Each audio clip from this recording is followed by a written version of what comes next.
Hi everybody, my name's Elle and welcome to our St. Patrick's Day one-shot Lucky Charms. I hope you enjoy. So our story begins today with a very interesting quest. Something that people don't get very often. There's always been rumors that treasure lies at the end of a rainbow. Most think it's complete fantasy, a story to tell children to create some kind of wonder. Even with such mysticism around the topic, our adventuring party finds themselves searching for just that. The treasure that lies where a rainbow ends. There has been a constant rainbow over a nearby landscape for weeks now, yet no one has made anything of it in the small town of Westleaf, except for an old halfling man named Ollie. Ollie claims that there are all kinds of charms and treasures waiting to be claimed, but he is too old to be an adventurer anymore. He has asked our party of adventurers to poke around and find out what is at the end of a rainbow. He has offered a handsome gold reward in return for whatever our party finds. Here on the outskirts of Westleaf, it is a very brisk morning as you all make your way to where the rainbow ends. It is the brightest rainbow you've ever seen, with its vivid array of colors that shine just a little too brightly, almost magically. You're in a valley surrounded by tall mountains. The grass appears evergreen and the temperature feels just right as the sun shines down on your face. You are currently following a river, trying to find a bridge in order to cross. It is wide and chilly from its descent from the mountains, and way too deep to cross on your own. Based, would you like to describe what your character looks like? Who your character is? Yeah. Okay, so Eliver is an Aarakocra, which is like a bird eagle type thing for those unfamiliar. White feathers. He is a ranger. So he's wearing sort of your typical ranger hunter garb, leather armor, bow. He does have a white hood that he keeps up at most times.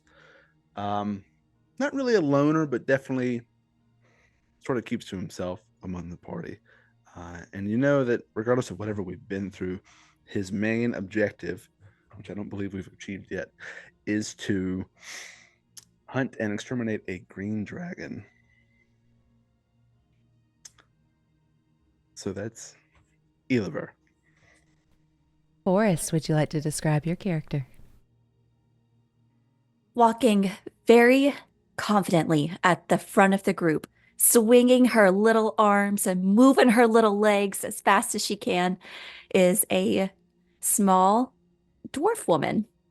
And she has purple pigtails that are kind of flowing in the breeze, and she has blue eyes as big as saucers. She's wearing uh, metal armor with her arms sticking out unsleeved because they're actually like decorated in these beautiful, colorful tattoos of pies and cakes and fruits and vegetables. And it's just all food going down her arms. And she has a little charm on her necklace of a little acorn that bounces as she walks. And you kind of hear her like almost grunting to kind of like keep up through the grass. And that is Charmie. Bex, would you like to describe your character? Um, Mozzy Applegate is a tall elven woman. She's got a big, wide-brimmed black hat with a big plume feather through it. She's wearing kind of like steampunk-esque corset and a long trench coat with pants and bright red boots. She's got a big rifle on her back and two pistols on her hip. Dark black curly hair, and she's got circular steampunk looking sunglasses on her eyes as she kind of swaggers behind the group. That's Mozzy Applegate. Plum, would you like to describe your character? Deirdre stands at a solid 6 feet 5 inches, and she's got a muscular build, which is very contrary to her upbringing. She was a baker's daughter, and she's currently dressed in her father's old leather armor, carrying her family's great axe that has been passed down from generation to generation before they finally settled in their small town. And she has a very strong sense of justice, likes to fight for those who can't fight for themselves, and is very, very confident and outgoing in protecting people around her and those she loves. Deirdre. Combine, would you like to describe your character? Sure.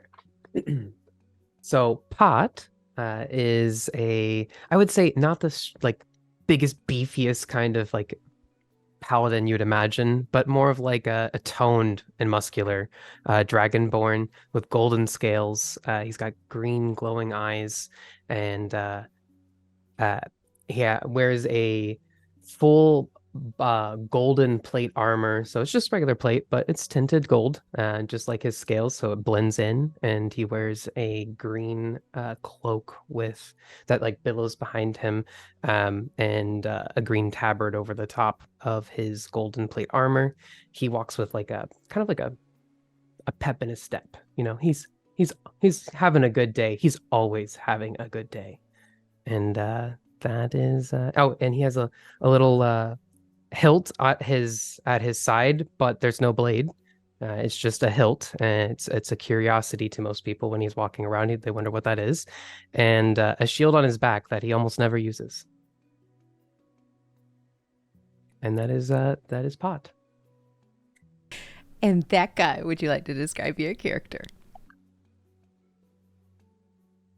So you see or Erator is a massive warforged.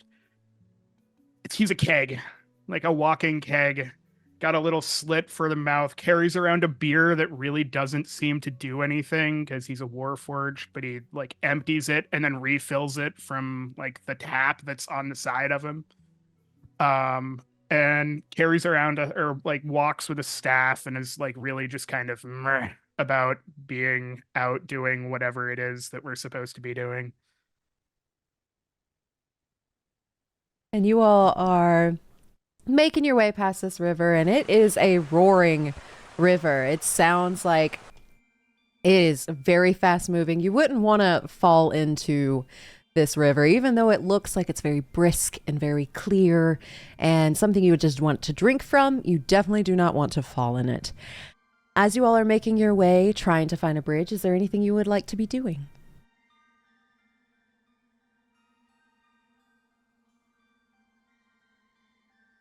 Charmie is just so excited, just leading the charge. What do you think is in the treasure? I hope it's a cherry pie or caramel. I'm just hoping for gold, honestly. I like those little gold coins that are actually chocolate. I like real ones. Those are good too. Then you can buy more chocolate with the real ones.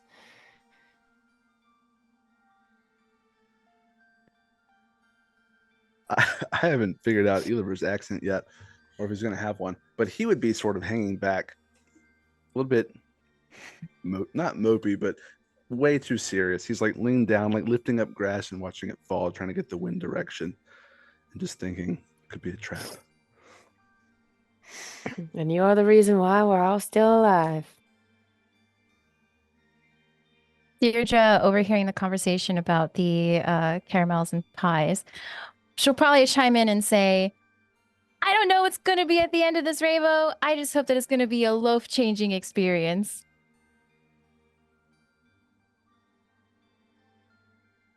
Mm.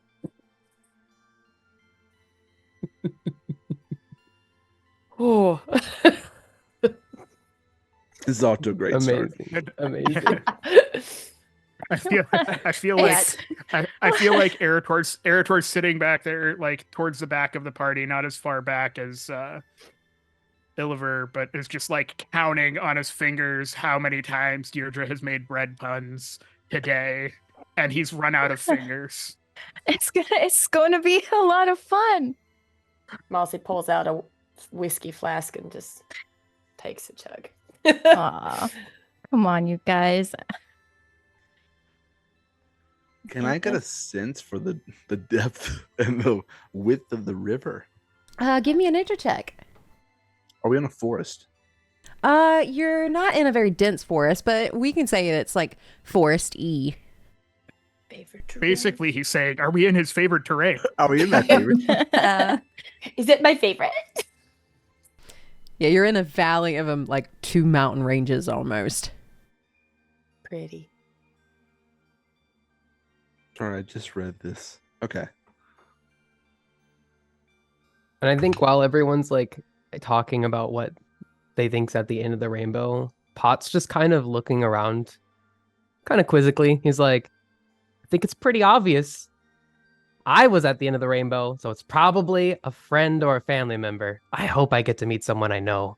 Or Wait. meet You someone are new. at an end of a rainbow? Yeah, that's what I am. I am the pot of gold at the end of a rainbow. You know, that makes so much sense now that you say it. Right? And as he says that, you see him do this, and he just casts like a little rainbow with Oh, wow. Yeah, there it precipitation is. or whatever it's called. All right. Just like that. I'm the gold in the pot at the end of a rainbow. That's why you're so shiny. So if it is a person, Maybe he's Are we made of chocolate.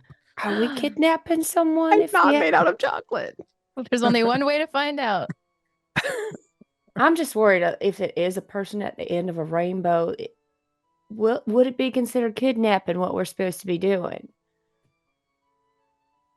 We supposed to take what's at the end of the rainbow, or just I have find no out idea, what's at the end of the actually. rainbow? Depends did on if they go explain. willingly. Did he? Yeah, Yes. I think that's Consent the is key. important difference.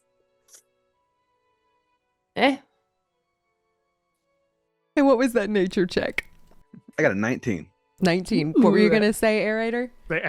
I don't think Ollie specified what we were supposed to do when we find the whatever's at the end of the rainbow. So Eat it. eat it. Kill it. Yeah. Again, what if it is a friend? Protect it. We can't eat friends. What if it's just a power up for me, and I become unstoppable? What if it's nothing? What if it's nothing? What if it's literally just another rainbow? Oh my Guys, god! it's Hopefully the we still journey, get not paid. the destination. I just want to be paid. What if at the end Rainbowception. of the rainbows, the friends we made along the way. Oh my golly.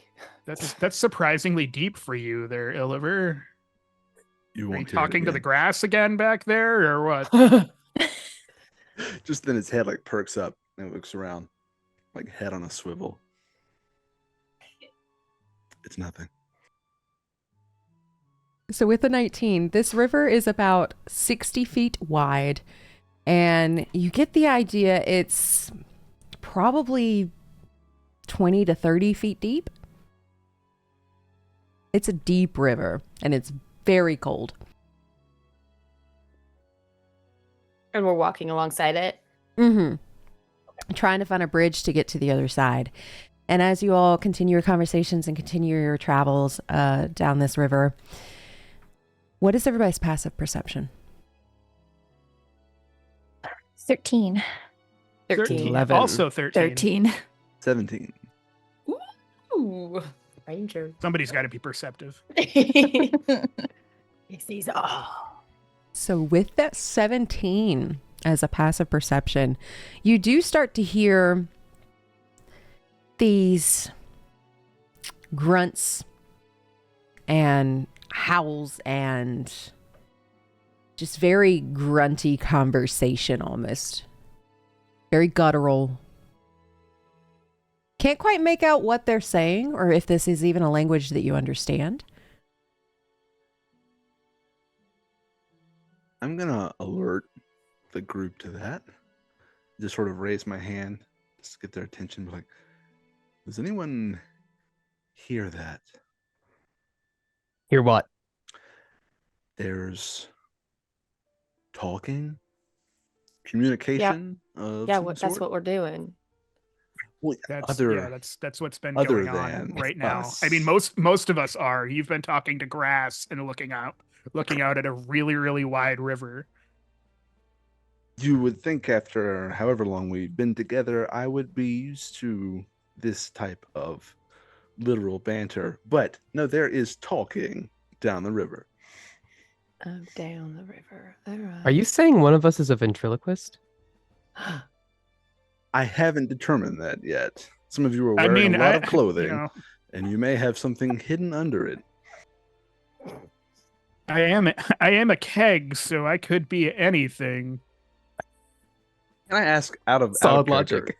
do we drink out of Erator? Like, is that something we do, or is that weird? Hope so. Or is it weird That's how I and fill up something my we do? flask. Consent is key.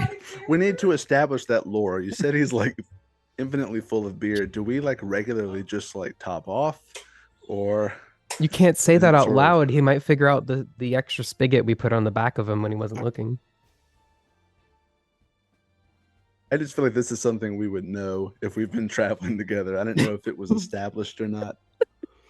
Yeah, we're taking swigs of your stuff.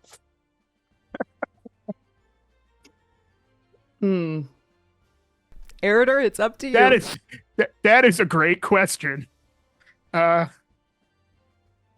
think that's the only reason Erator gets invited to parties, so probably. Oh dear. But Cool. does he like when we do it? Doesn't really notice. Oh, okay. Okay.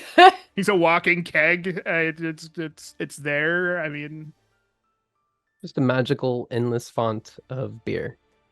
yeah. Sick. So that's Okay. 2 of us so far that like yeast. Potentially a third, depending on what you're making.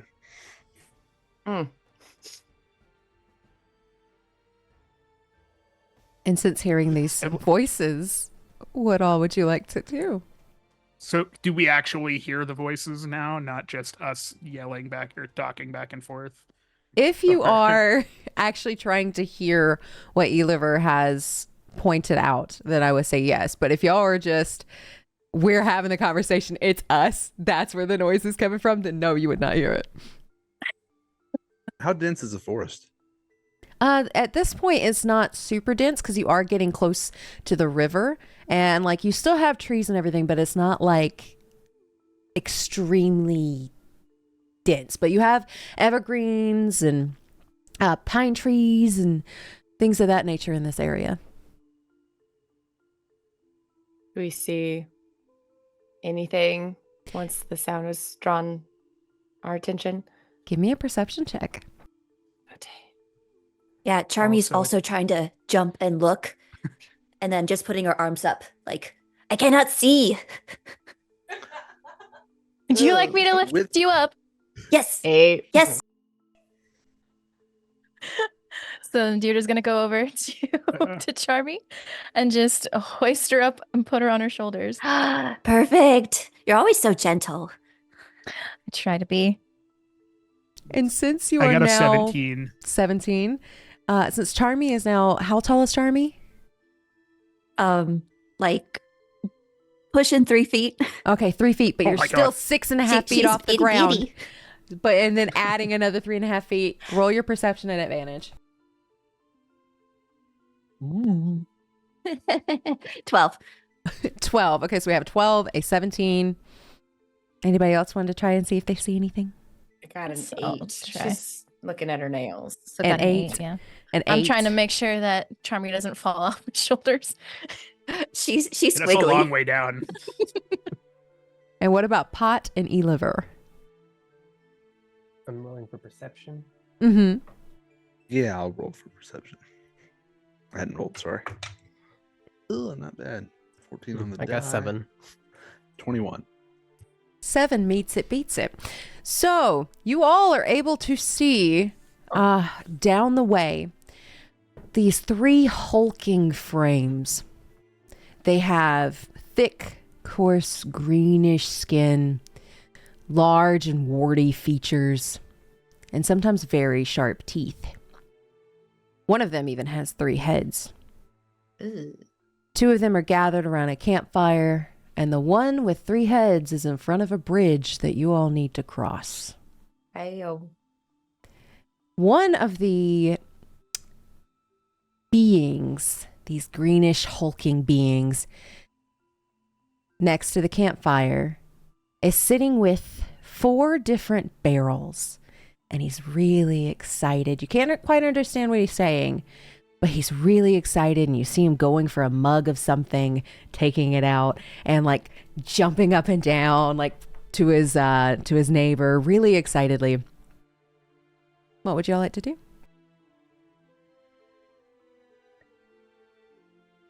Should we try diplomacy first?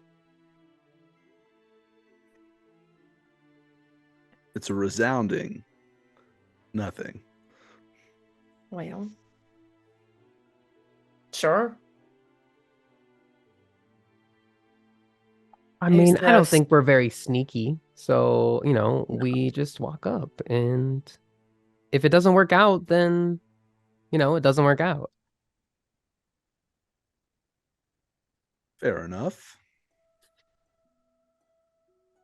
Who's the most diplomatic out of us? Yes, who is our spokesperson? Who is the most charming? I mean, I'm Charmie. it might be Charmie, actually.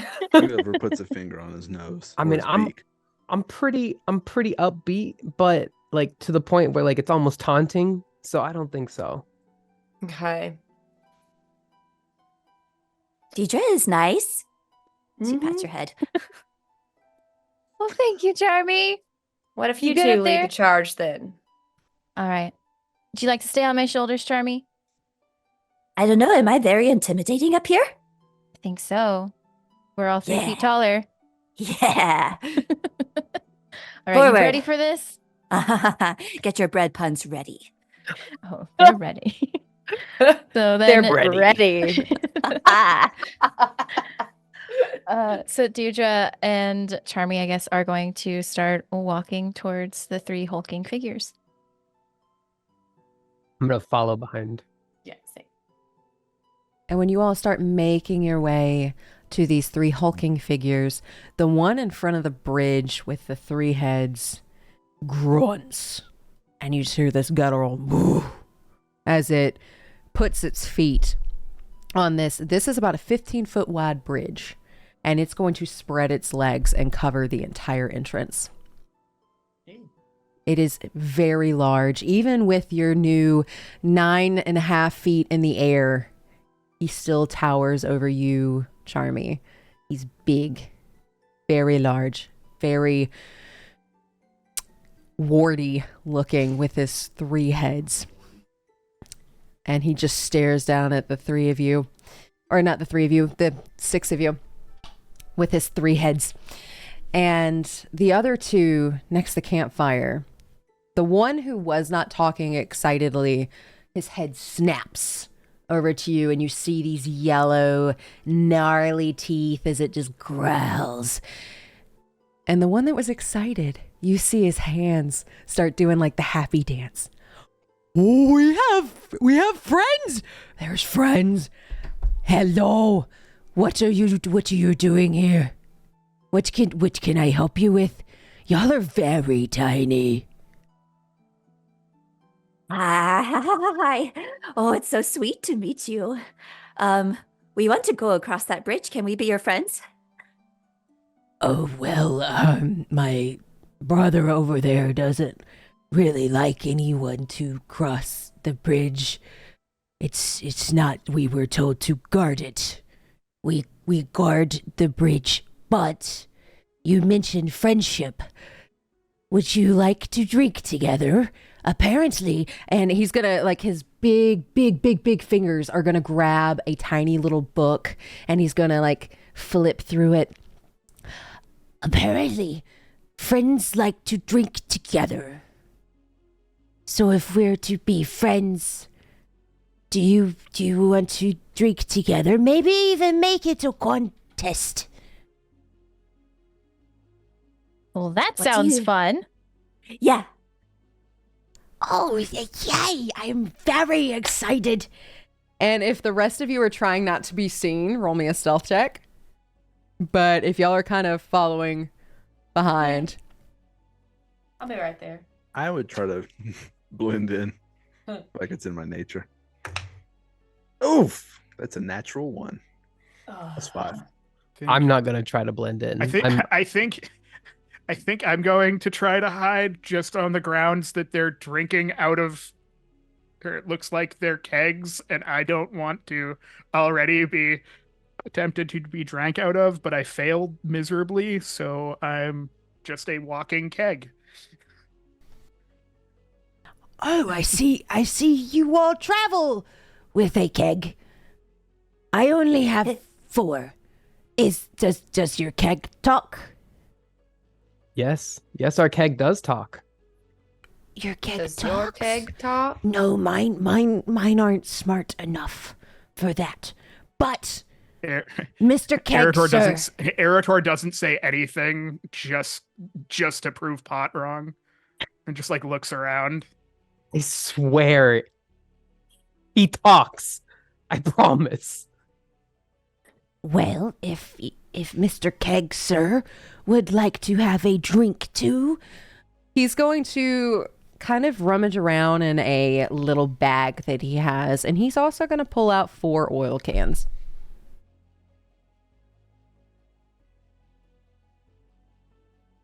they are flavored, I think. Somebody said that they were very good. I don't know. I don't drink oil, so I drink beer. I too drink beer. I like whiskey, honestly, but beer will do. And what about you, shiny one? Which one's shiny? Because I think we could be both shiny. Yeah, like, Is it me or is it the keg? Okay. He's looking at Pot. I'll drink pretty much anything, but beer sounds great. Oh, beer sounds good. And He's going to look at Eliver. you, Mr. Feathers. Drinking is known to slow the mind and the reflexes. I enjoy it. I enjoy it. as soon as the like guy calls him Feathers, like Erator goes, So are we interested in drinking together and having a little contest? Don't worry about my brothers. They always look like that. do you have 2 brothers or 4? Because there's 3 heads and another guy. I was wondering the same. Well, And he breaks for a second because that's a little further than what his brain is able to compute.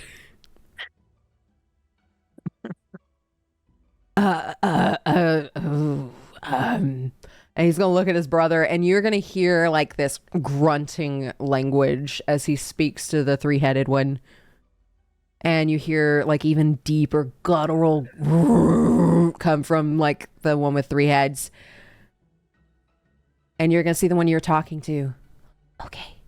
Okay. He says he counts as 1.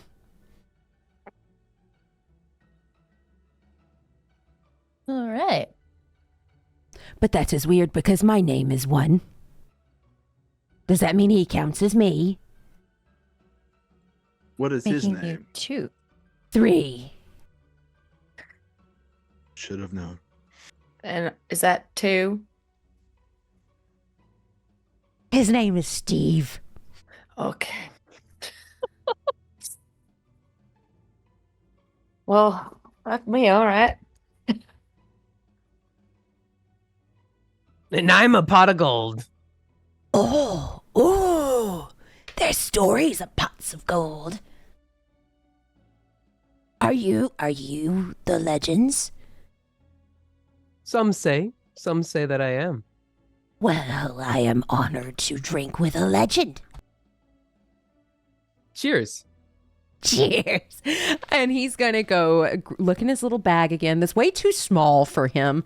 And start picking out mugs. And they're all misshapen, like all different colors. Some have little like puppy paws on them. Some have like little like clovers on them. So they're all mismatched, all different kinds of colors, all different types of materials.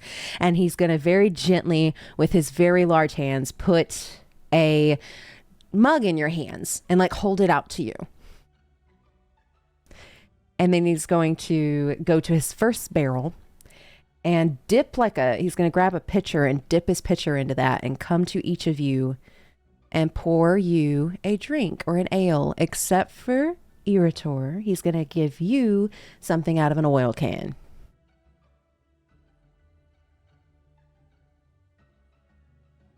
I don't know how this is going to affect anything, but okay. Bottoms up. So, I have heard the rules of drinking contest. And in order to win, the rules are very simple. You cannot puke. You cannot fall over. Try not to burp. And you must drink the entire thing.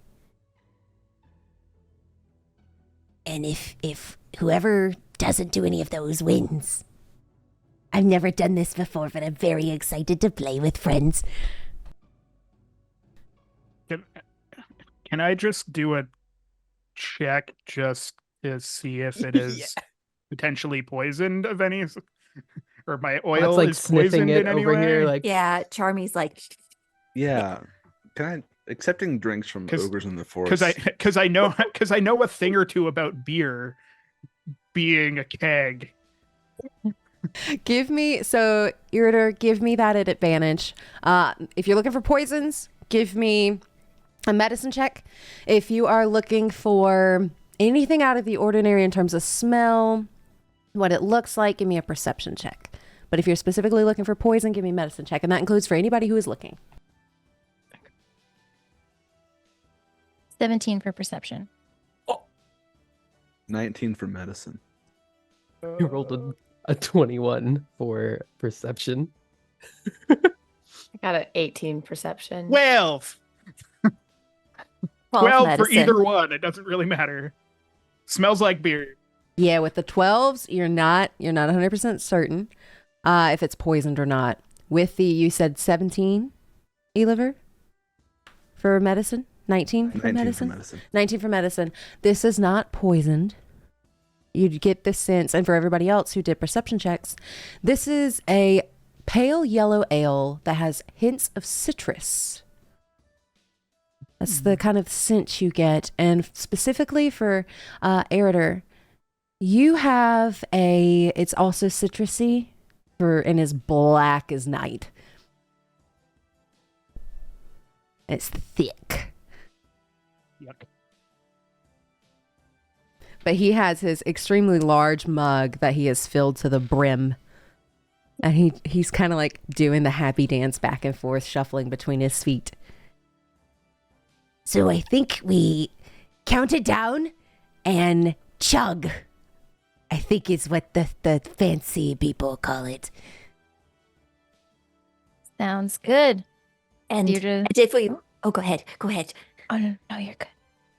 If we win, do we get to go across the bridge? I will not stop you if you win. Mm. Well, Okay. Will All right. 3 or Steve try to stop us? He's going to look over at them. I will not stop you. mm. And if everybody is drinking, I need a Constitution saving throw. I think Deirdre, she's going to lift up her glass before she downs it. She's going to say, here's a toast to Butter Days. Oh. What is butter? Put it on some toasty bread. Toasty bread. I've only had stale bread. Stale bread is still bread. Still bread. Okay, I will I will forever search for butter. And he's going to chug his beer. It's life changing. Life changing. I got a 25. 22. 17. 17. 12. 12. I got a 17. 17. Eliver's gonna try to fake drink his and pour it out behind him, like this. All right, roll me stealth check. Or sleight of hand check. Same, I did math same wrong. modifier. I did not roll a 17. I rolled better than that. 23. So 18 on the 14 die. plus 6, so 20. 20. Okay, so with that, what was yours, Mozzy? 21.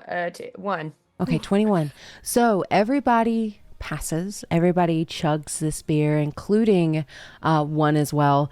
And it tastes very citrusy. It's got hints of pineapples and oranges. And it's a very refreshing ale.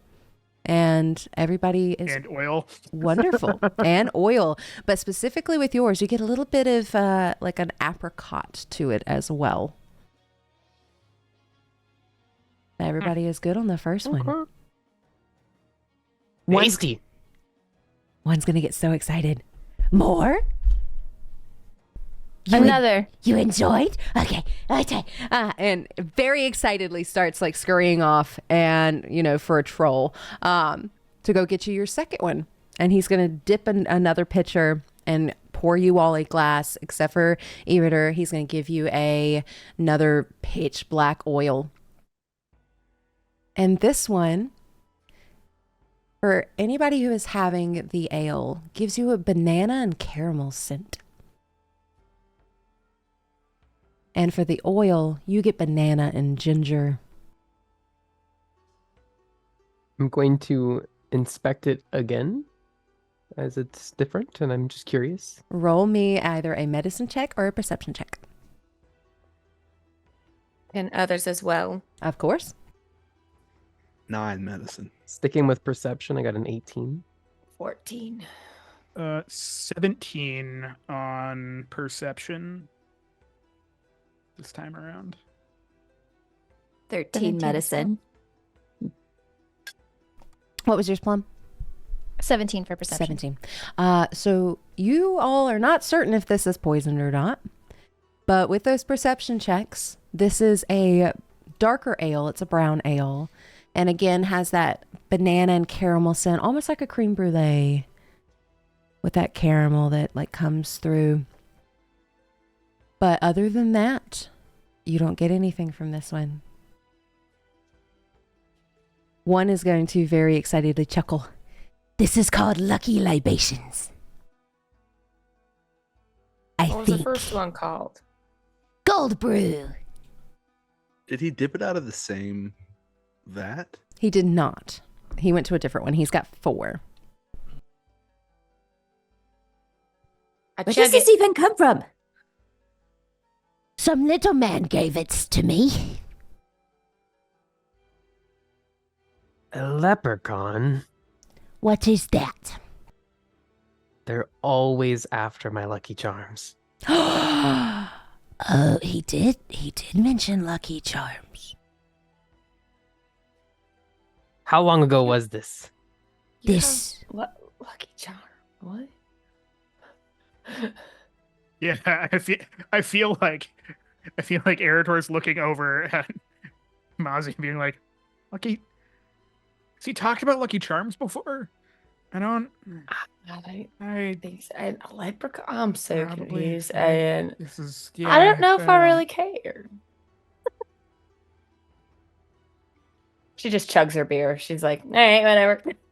So Pot's blessed by the goddess Timora, is the goddess of luck. And whenever Pot has bad luck, he blames leprechauns for stealing his Lucky Charms. I adore that. Oh, Yes. okay, yeah, right, yep, okay. Remember? Okay. I think I was drunk when you talked about that last time. Did you say a leopard con, like a large cat who leads a nation? a leopard playing tricks A leprechaun. It's a leopard conning you into you believing it's a leprechaun. This happened. And you're gonna see him count on his fingers. Like Oh, that no. means anything.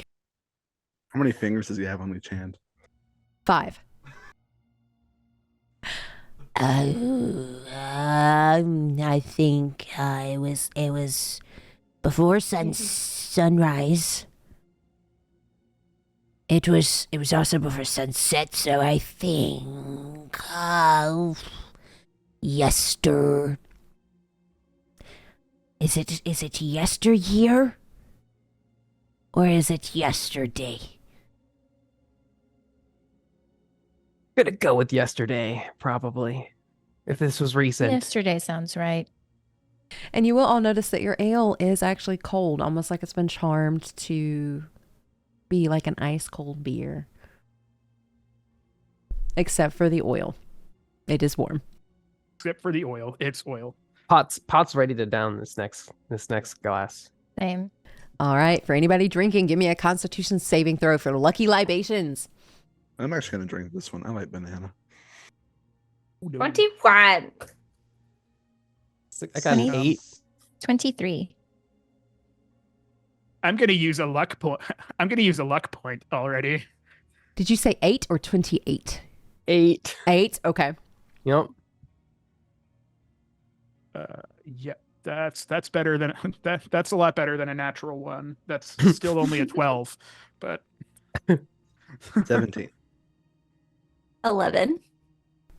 For those of you who are lower than a 15, Lucky Libations has won. Will you tell me how you fail the drinking contest? Charmie has her mug and she's just like downing it, and you can see her start to sway. And then as she finishes it, she takes a deep breath and then just like falls to the ground, her head spinning as she like pops a druid craft, and all these red clovers start popping up all around her. Wait, is Charmie was still so on good. Deirdre's shoulders? I think Because so. Yeah. Oh, just no. fell Enough for 6.5 yeah, you Blood. didn't say that you got Yeah. down. Just So I guess, can Deirdre try to like catch Charmie? Roll me a sleight of hand. And Charmie, roll me acrobatics or athletics to see if, like, just in case if this fails, how much damage you take, or if you take any at all. I got a natural 20, so 23. I got 6. Deirdre, she just, you try to grasp her, but she's just too far gone. And y'all see this little 3-foot dwarf just fall off of Deirdre's shoulders. But with a natural 20, y'all see Charmie, like, do you want to describe how you fall so gracefully? Yeah, she just kind of it's sort of like you don't know which direction she's going until she's actually gone. Falls back, and just right before she hits the ground, the little clovers come up and just kind of like catch her and let her go gently onto the ground as she takes a big sigh. Oh, it tasted like banana foster.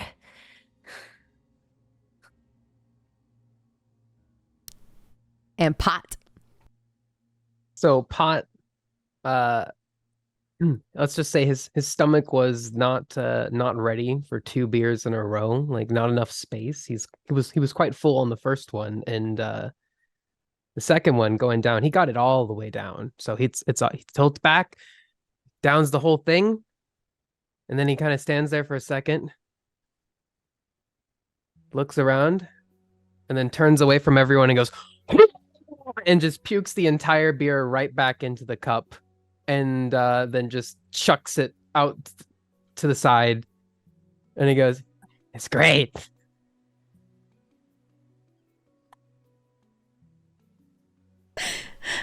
Erator?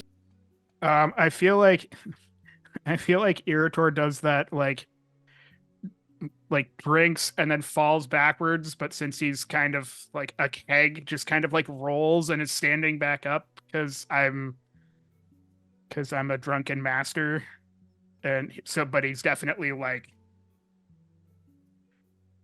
really probably confused because I'm not used to actually being intoxicated.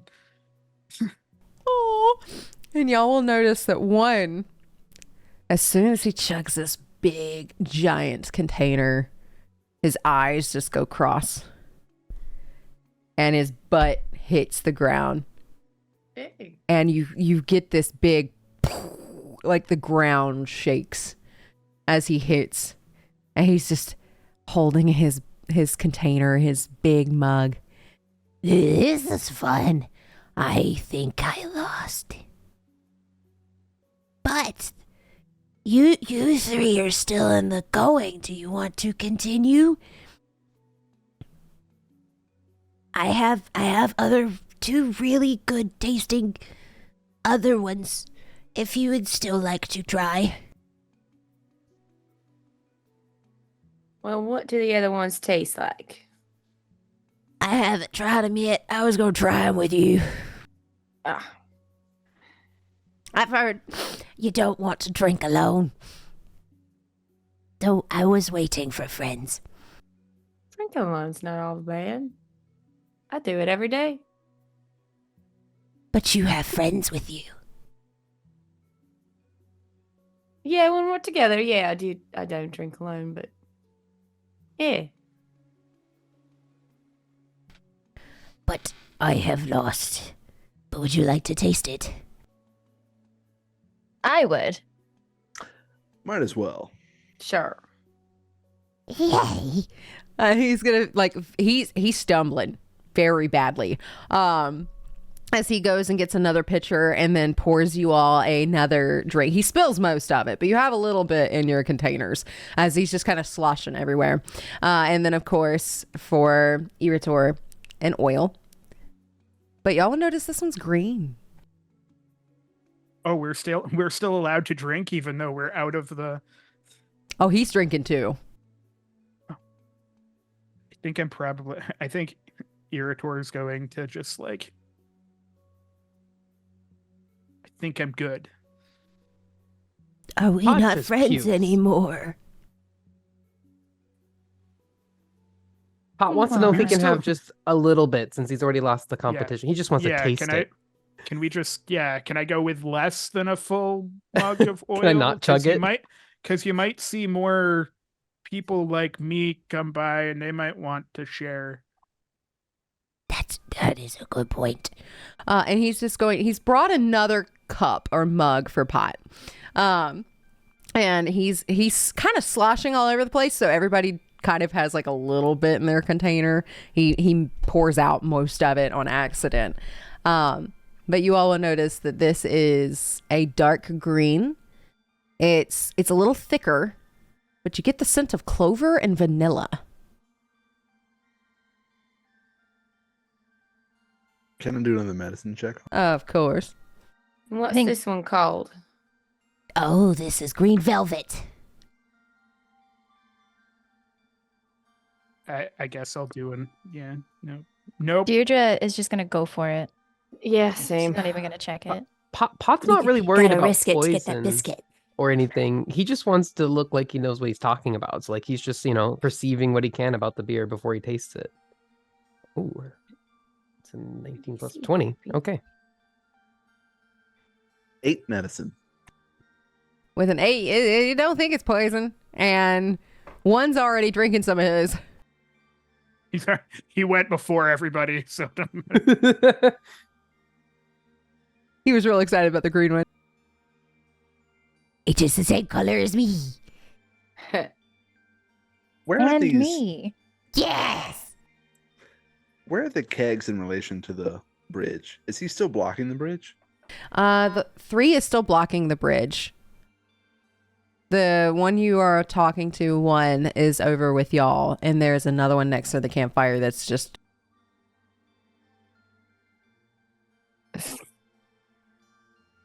Noted.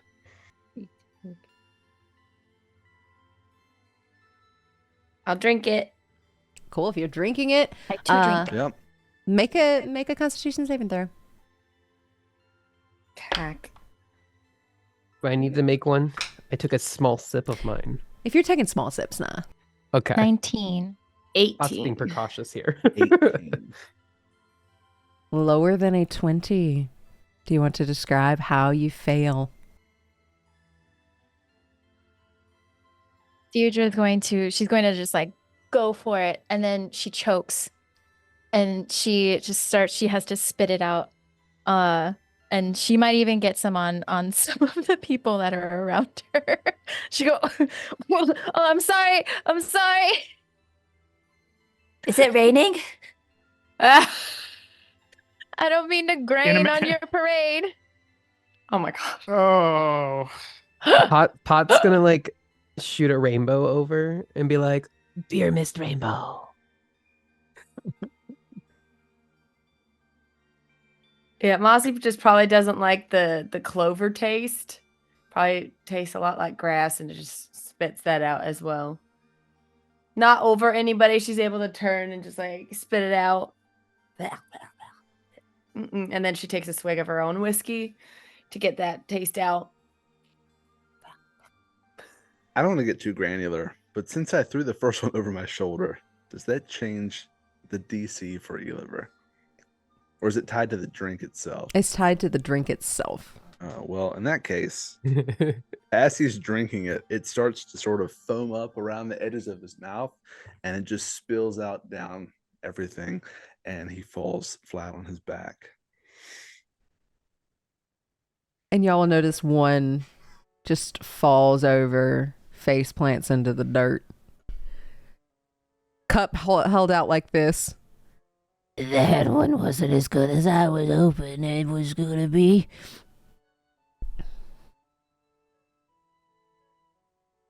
But there is another if you would like to have it. I think I'm done. You're just gonna hold up her mug. Huh. And he's gonna go do the, like, he's gonna stand up very wobbly. You're gonna see him actually fall again, pick himself back up, and he's gonna go put another pitcher in the last keg he has and pour you one. And for anybody else that would like one, he's gonna, not very much, he's sloshing way too much, as he tries to pour you all a little bit more. And this one's real dark. Like, this one looks like oil, even though it's not oil. And you get this sense, it smells like chocolate and coffee. Very rich. And then he's just gonna chug the last that's in the pitcher. Oh, God. Deirdre, she's going to raise her glass and tip back and drink it. To friends. To friends. And Friends. stale Friends. bread. And stale bread. And Not- stale bread. Okay. And if you're chugging it, just give me one Constitution saving throw. Come on, win. Out of 10. How does she fail? She's tipping her head back, and then she keeps going back and going back Is, and going back until she falls flat on her back. is Charmie still behind her when she's falling, or have you Oh, moved? Is Charmie behind Deirdre? I think she's probably just like sitting up now, kind of like a toddler, just like sitting up with her legs out, just like really trying to prep to take a little sip of the chocolate one, and then she just like looks over as Deirdre's swaying.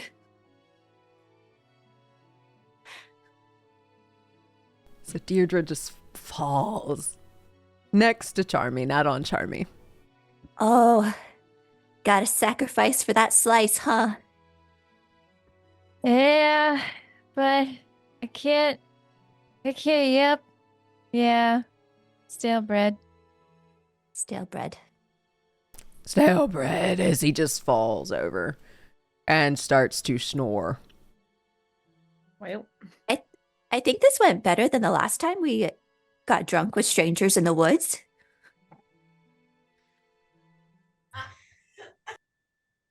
happens so frequently, you know? That's really weird. We don't often start our adventures by getting sloshed, but I don't. this has worked. I don't normally get sloshed, so this is new for me. You're always sloshed. No, I do the sloshing. Oh, that's Do make fair. a very loud sloshing noise. Well, it's loud to me. Well, I don't know about you guys, but I'm feeling a little crummy. yeah. Ah! Yeah, there it was. Oh, wow. Pull, Do we...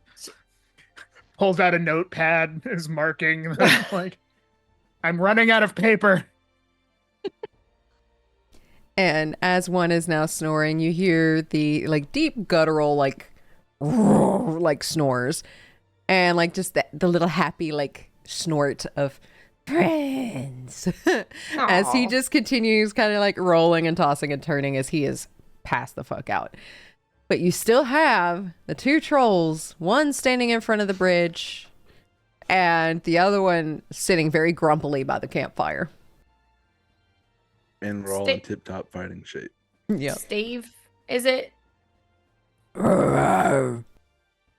common?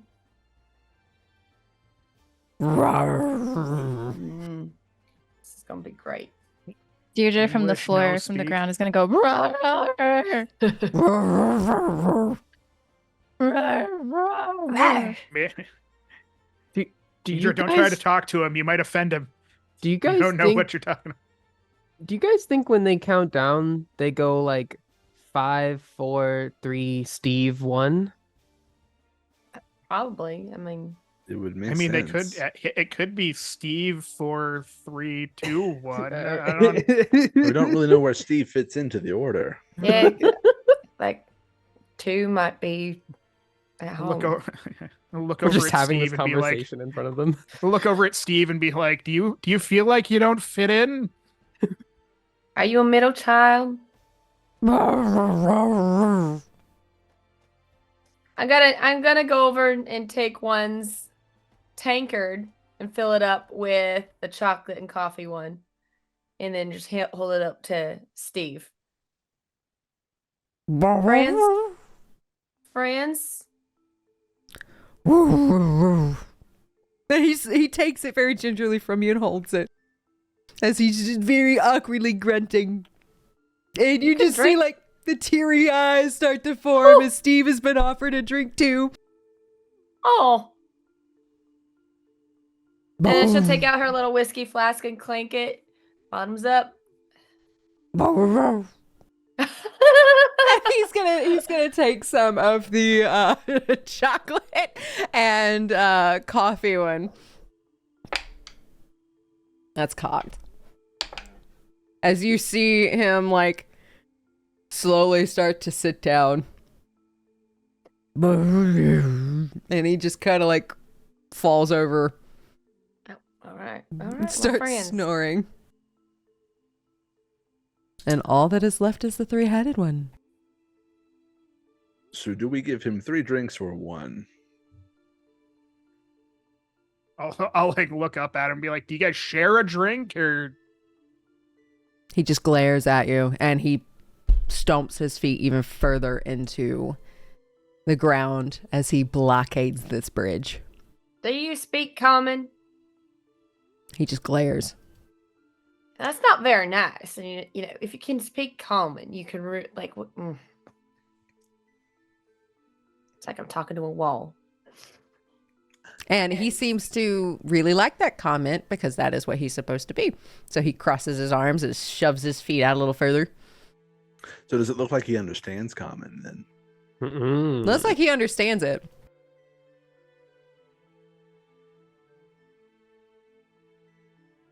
All right. Well, are we even able to go across the bridge? Like, are we in tip-top shape enough to get across this bridge?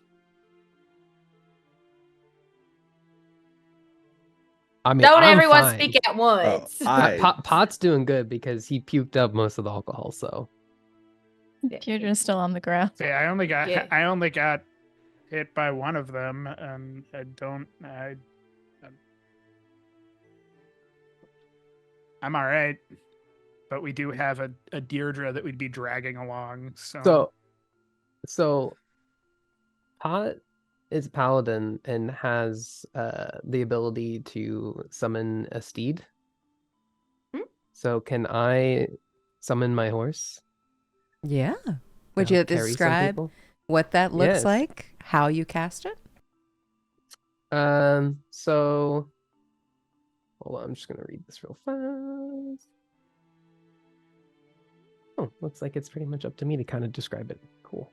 Pot's just, you're gonna see like a, standard like light radiant kind of color, and it says it's a 10-minute casting time. So, I'm kind of just going at it for a while in the corner while they're all passed out, and it's just like a summoning ritual, essential, a circle with radiant light glowing, and then when it's all finished, there's just a swirl of magic, and what looks like just a pretty much mediocre standard horse appears.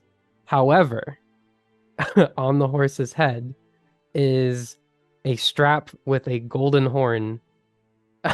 It's a regular horse with a horn strapped onto its forehead to be a golden unicorn. Yes. Yes. And Oh it's my got a gosh. simple name, Pot wasn't very creative, so he's a pot of gold, and this is his golden steed, so he just calls it Goldie. So this is Goldie. It's lovely. Hi, Yes. Goldie.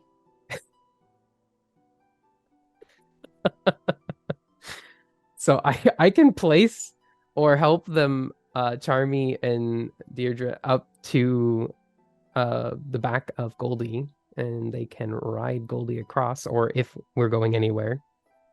Well, hopefully we're getting across this bridge, because I'm assuming we know we have to get to the other side. Yeah, so the rainbow that you all are following, it started further back towards town, and it is going south. Okay. I'll look at the three and be like, is it really polite to be mean to your brother's new friends? Mm-hmm. He's going to stomp his feet into the ground.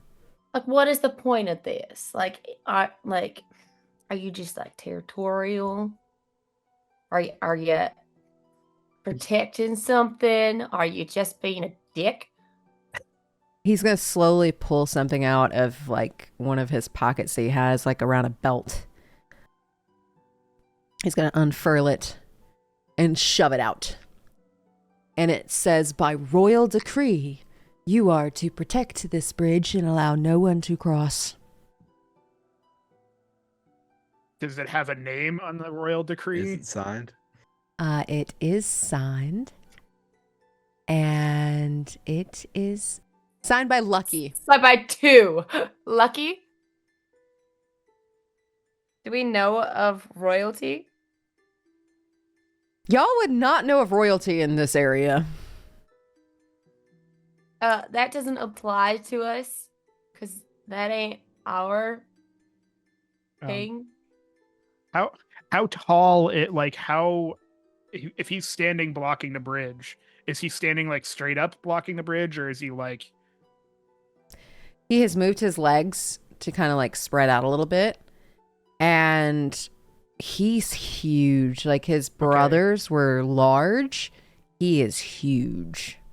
so there's a gap underneath? Not a very large one because of how he's spread his legs. Oh, okay. If we wish to cross, we can. So you should just let us Yeah, because and this enjoy doesn't the apply rest of to your us. afternoon. We're not under the authority of this royalty person. You're going to see him flex his claws. Don't you do that. No, Nope. Put him away. Put him away. Eliver's going to lift his arms, wings, I don't know how this works, above his head and sort of slam them down and take off into the sky and fly behind three and land behind him on the other side of the bridge. Still looking at 3. With you still looking at 3, he's just going to turn his head. You got past him. He's going to look at the rest of the party. Oh, so he just is gonna guard this side of the bridge. All right. I'm gonna snap my cape and dimension door across. Oh! Azzy. I thought you were sending him somewhere. Okay. No. Actually, wait. I could take a person with me. Wait, because I could take one person with me. didn't Who's say next that. to me? Make your creative choice. Oh, she would. She'll grab pot, just like without even looking, and then dimension door over. Just leaving my horse and meanwhile, the two... his horse is just sitting there. Oh, shoot! Well, yeah. Let's go with it. Goldie's Go like, with what the fuck? So You my- just my- hear Goldie start. Just sorry, I didn't think that was. so when the 3 turned to look at Illiver, I'm going to attempt to make some sort of acrobatics check to sneak behind or to get behind him to get across the bridge. Okay, go ahead. Because Roll your acrobatics. Or stealth. monk stuff. Oh, I'm not trying. At this point, I'm not trying to be super stealthy about it. But Did you say parkour? that is a 22. So he definitely notices, and he's going to, because he rolled a 29. And Why doesn't he roll that at disadvantage? Because I'm going to use a Oh. luck point and make him roll it at disadvantage. he rolled a 25. Well, shit. So he sees you, and he's going to make a claw attack against you. Does a 26 hit? Yep. All right, so he sees you trying to cross this bridge and be super acrobaticsy with your way of the drunken master. And he is going to... so that is 17 points Okay. of slashing damage that he takes against you with his claw attack. And he's going to push you back. Well, actually, roll stealth. Or not stealth, excuse me, strength. To see if he pushes you back. Contested strength. Oh, that is a dirty 20. Dirty 20. So you do beat his 15. But that claw came really close to the rope edges of this bridge Ooh. as he does that damage. And he is now staring at you, readying another one. Oh, so I didn't go by. Like I didn't get by him. You're right next to him. Well, shit. I feel like Well- this is it. I need Are we everybody to in- roll initiative. I say, are Yeah, we in she- combat There you yet? go. Yeah. Says whale shit, and she We're all pulls just out staring her at each other big like, rifle out and just like, fuck. Well, shit. Whale shit. I rolled a 20. Well, not a natural. Oh, but right. Initiative. 15 Oh plus my 5. god. 20. That was Ooh, caught. I get I to took the roll at initiative feat, so I'm always. Ooh, Yeah. that was a natural 20 for a 25. 25. Nice. Nice. I guess the high perception makes sense when you have 16 3. for me. I have 23. 23 for Mozzy. Charmie. I rolled a natural 20, but that makes Ooh. it a 19. 19 for Charmie. Ugh. I got a 2. No, sorry, a 12. 2 on the die. Okay. You got a 10 initiative? Holy. I like Rangers so far. No, Rangers are fun. Mm-hmm. Initiative, having that extra initiative is nice. I got 12. Put me in, coach. And Deirdre. 16. 16. Alrighty, let's see what he's gonna get. He also got a natural 20 for a 22. All right, let me get this set up. And if everybody will go to row 20, you should see your map. You said I'm right next to him. Yes, so you're right next to him. He's about right here. Wow. We're going to say you're right there.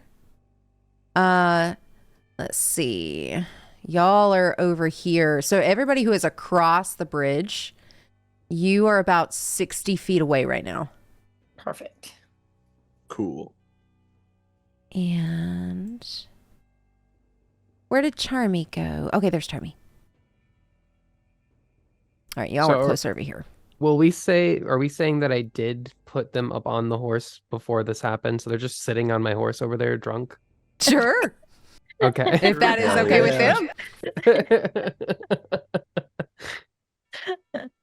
Alrighty, and with that, our order, Erator, Pot, Mozzy. Oh, sorry, I'm reading the wrong one. Erator, Mozzy, Ogre, Pot, Charmie, Deirdre, and Elivor. So, Erator, what would you like to do? Well, I'm gonna take my. I'm gonna hit him with my staff. Oh, Because he hit me, so it's only fair that I return the favor. And I'm going to use. I'm going to see if I hit first, Mm-hmm. and then decide what I'm gonna do. Does a 24 hit? our 24 friend? hits. I'm going to expend 3 charges on my staff and do a bunch of extra damage. Okay.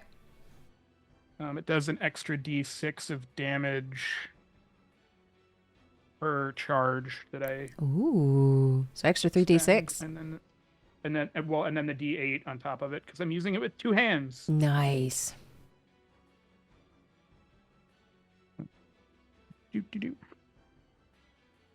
18 damage on the first hit.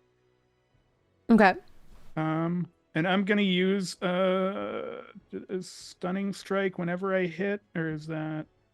Yep. I'm gonna use a key point to try to stunning strike him. He needs to beat a DC 14 con save. A DC 14? Alrighty. Yeah. He rolled an 18. Okay.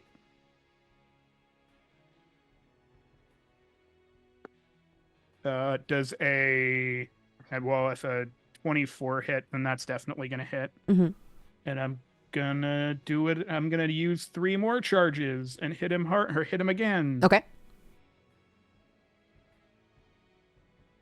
That is 6, 7, 8, 9, 10, 11, 19 damage on the second hit. Attempt to stunning strike a second time. So another DC 14. Oh, he failed with a 7. So he is stunned. Okay. So attacks against him have advantage until my next turn. Okay. And he can't do anything. He can't do anything until my next turn. Okay. With that, is there anything else you'd like to? Well, actually, with that, would you like to explain what your attacks look like?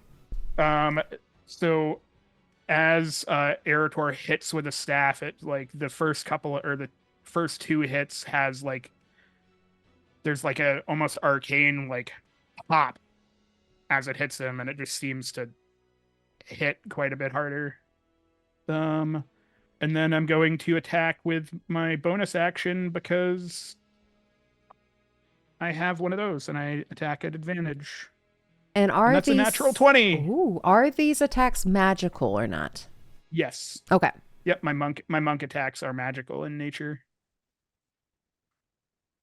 This one I think is just a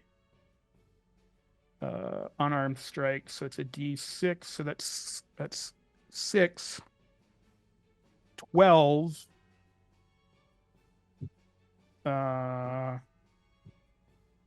17 damage on the third hit.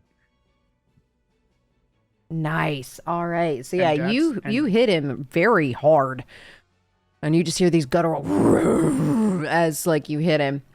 Is there anything else I do on your turn?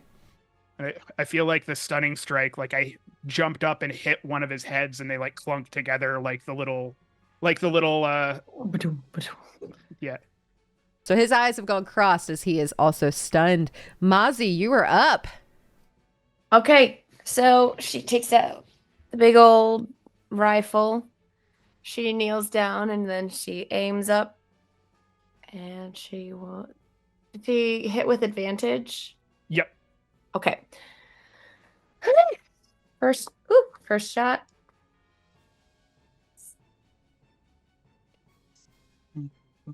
I did that wrong.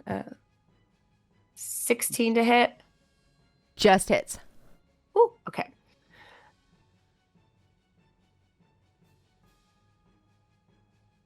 That's cocked. 13 damage on the 13, 14, 15 damage on the first one. 15, nice. Non-magical, just piercing. Non-magical. Okay, thank you for letting me know. Does not look like it does as much as you thought it would. Okay. She will fire again.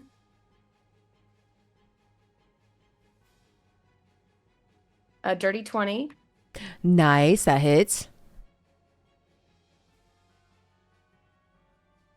16 damage non-magical. Alrighty. I'm going to surge and then take out my pistol, which does magic damage. And 2 more shots.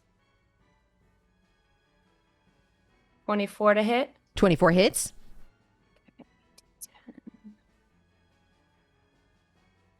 11 damage magic. Alrighty. And does she note that it did more damage than the other? You do notice it pierces harder. So when your first 2 go in, it's almost like his hide's so thick that the bullet just gets wedged into his skin and doesn't really go very far. But when you pull out the magical missile, or not magical missile, but magical pistol, you notice like that magical bullet tears through its skin as you do more damage. And would you like to describe how Mozzy Applegate looks while she is taking her shots? Well, she's kneeling. She kind of brought her sunglasses down her nose, and she's just firing along, and then she just brings out the pistol and just stands there. She has 1 more shot. Let's go. Okay.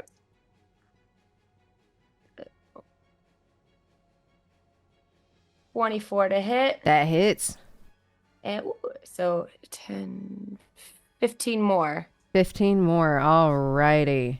He is starting to look a little bloody. She'll just stay where she is as she prepares for the next round. Nice. And with that is the ogre's turn, but the ogre is stunned and cannot do anything. Do I make any kind of saving throws, or is this like a one and done? Stunned until the end of my next turn. The end of your next turn. Okay, awesome. So the ogre's turn is over as he's just getting his heads knocked together, stumbling a little bit. It is now Pot's turn. What would Pot like to do? Pot is going to tell Goldie to run across the bridge if it can jump around that. Is he blocking the entire bridge, or is there space to skip by? So the ogre is currently blocking most of the bridge, and the only free space is where Erator is. So it can, I guess, you can try to see if Goldie can jump over Erator with an acrobatics check. And we would have to have dexterity saving throws from both Charmie and from Deirdre to make sure that they can stay on Goldie while Goldie is jumping over. But there will be the chance that both Deirdre and Charmie can fall into the river. I don't think that's worth it. Oh. I think I'm just Pot just tells Goldie to keep them safe and not to do anything, like just to keep them at a distance since they're both kind of incapacitated. Okay. Yeah. And so then Pot, let's see. What do I want to do? Pot's gonna glance over and notice Mozzy's guns. Just guns. Just impressive, and then look down at and pick up his little hilt of nothing and go like this. And then you're gonna just see a blade appear out of pure sunlight. It's a sun blade, much like a lightsaber. And he's gonna go, guns out, sun's out. And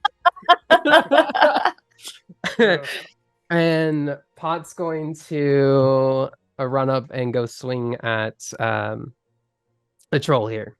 Alrighty. How many feet of movement do you have? Because y'all are on the other side of the bridge, technically. You did say that, so I was wondering how far And this away is we are. 60 feet. 60 feet. So, maybe I just did it for show then. I look like I can only actually go 30 feet from what I'm looking at here. So, can't get in close enough to actually swing. Well, you know what? That's it. I just announced myself and I got into position. Yeah. Nice. So I'm And it just was standing there badass. Hell like a big yeah. glowing. So like, Yes. bear in mind I'm like a golden scaled golden armor with a big huge like essentially sunlight sword. So I'm just glittering right now, like just a glowing beacon So on this cool. bridge. So yeah. Yep. And I'm ready. And that's gonna be my turn there. Love it. And with that, Charmie, you're up with Deirdre on deck. What would you like to do as you both are sitting on a horse? Very cute Goldie with the golden horn. Oh no, a fight has started. Oh, and she's like looking around, figuring out how to get down. And she's just gonna like yeet herself off while pulling 2 wooden spoons from her back as she just like rushes towards this ogre's ankles. And your attacks are at advantage. Yay. Okay. First attack is a 18. 18 hits. Mm-hmm. Awesome. Okay. And let's see, that's a D4. Okay, that is 5 points of damage as she just like whacks this ogre in the ankle with her wooden spoon. Like very like awkward, like very stuttery, very guttural as you whack its ankle. Oh, shit, I forgot again. And then she's just gonna bonus action cast Shillelagh, and then the spoon like starts glowing purple. And that is her turn because she has 1 attack. Oh, I love it. And with that, Bopped him dear, with No, I'm just. All right. Ah. What do you say, wackus bonkers? With a purple wooden spoon. Deirdre, what would you like to do? So Deirdre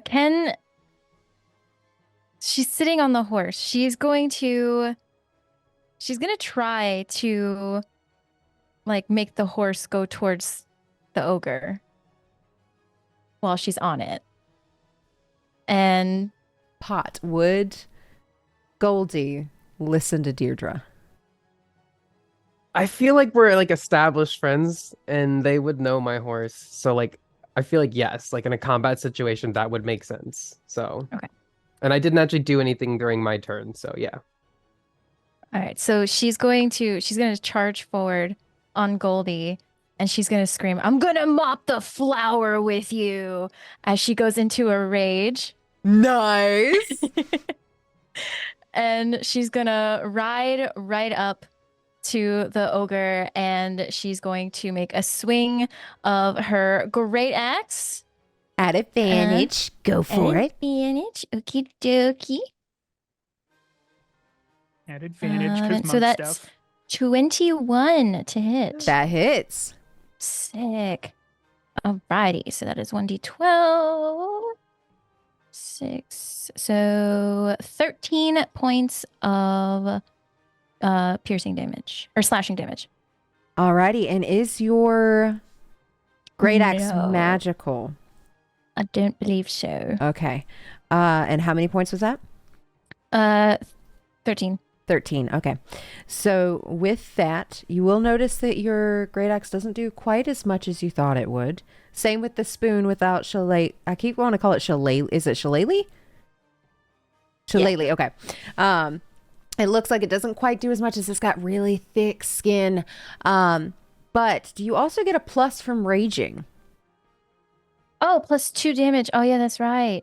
Alrighty. So, all right. So I guess that makes it what 15. Rage. So it doesn't quite do as much as you thought, damage. but the rage damage So- added an extra point. Okay, sick. And then noticing that it doesn't do as much damage, she's gonna scream again, just like a guttural scream as she takes her second attack with her great axe because that's all she can do.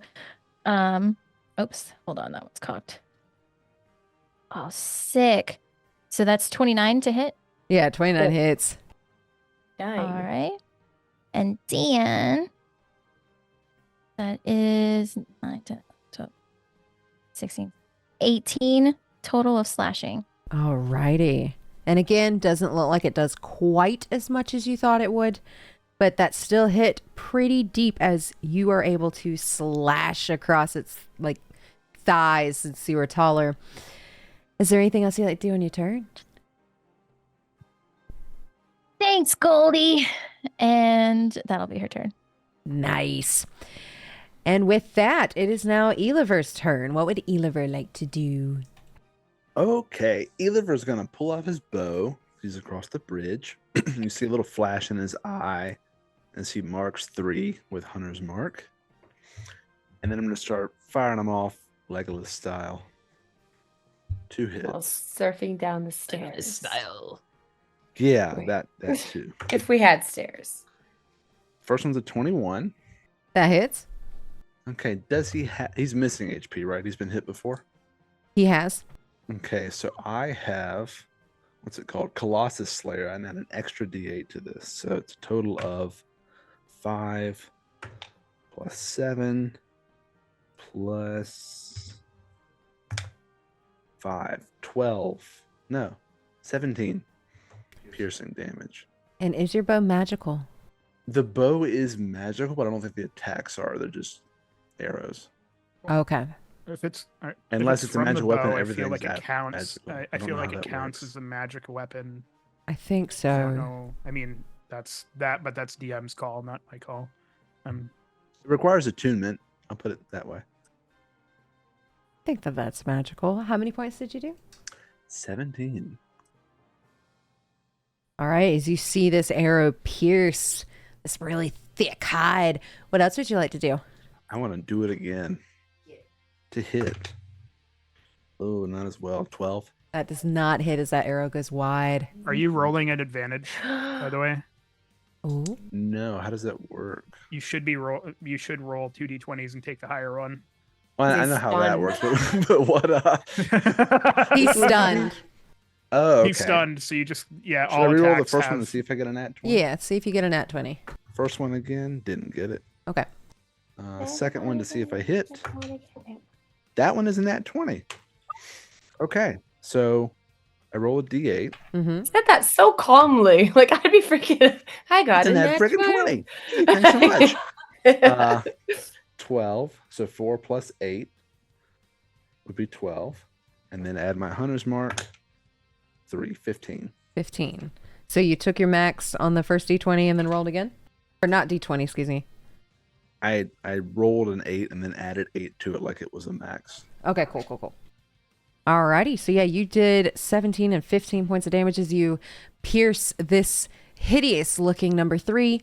Is there anything else you had to do on your turn? No, that's action and bonus action. That will do it. I clicked the intern button. Alrighty, and with that, it is now back at the top of the order. Erator, what do you want to do? Are we trying to kill him? Okay. We are friends with Is his that brothers. asking? It would be awkward. Yeah, I'm if- like asking before I like. I would be going for maybe non-lethal. at least incapacitate. I'm going to attempt to attack. I still have advantage because he's still stunned until the end of my turn. 22. 22 hits. I'm not going to use any more charges on my staff because I only have a few more and I don't want to waste them. That is 16 damage. Okay, 16. And you said your attack is magical? The staff is magical, Okay. and my unarmed attacks are also magical. Okay. That is a 28 to hit. 28 hits. That is another 11 damage. Another 11.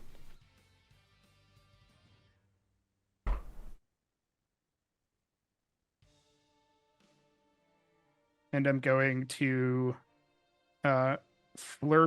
use a key point to flurry of blows, so I make 2 unarmed attacks. Okay. That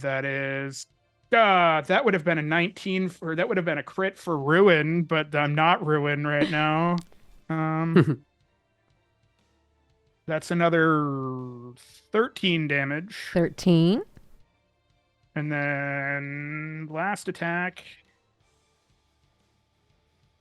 a 19 to hit. 19 hits. That's 9 more damage. Alrighty. Is he still standing? Barely, but he is still standing. I'm going to attempt to stunning strike him again, so he needs to make another con save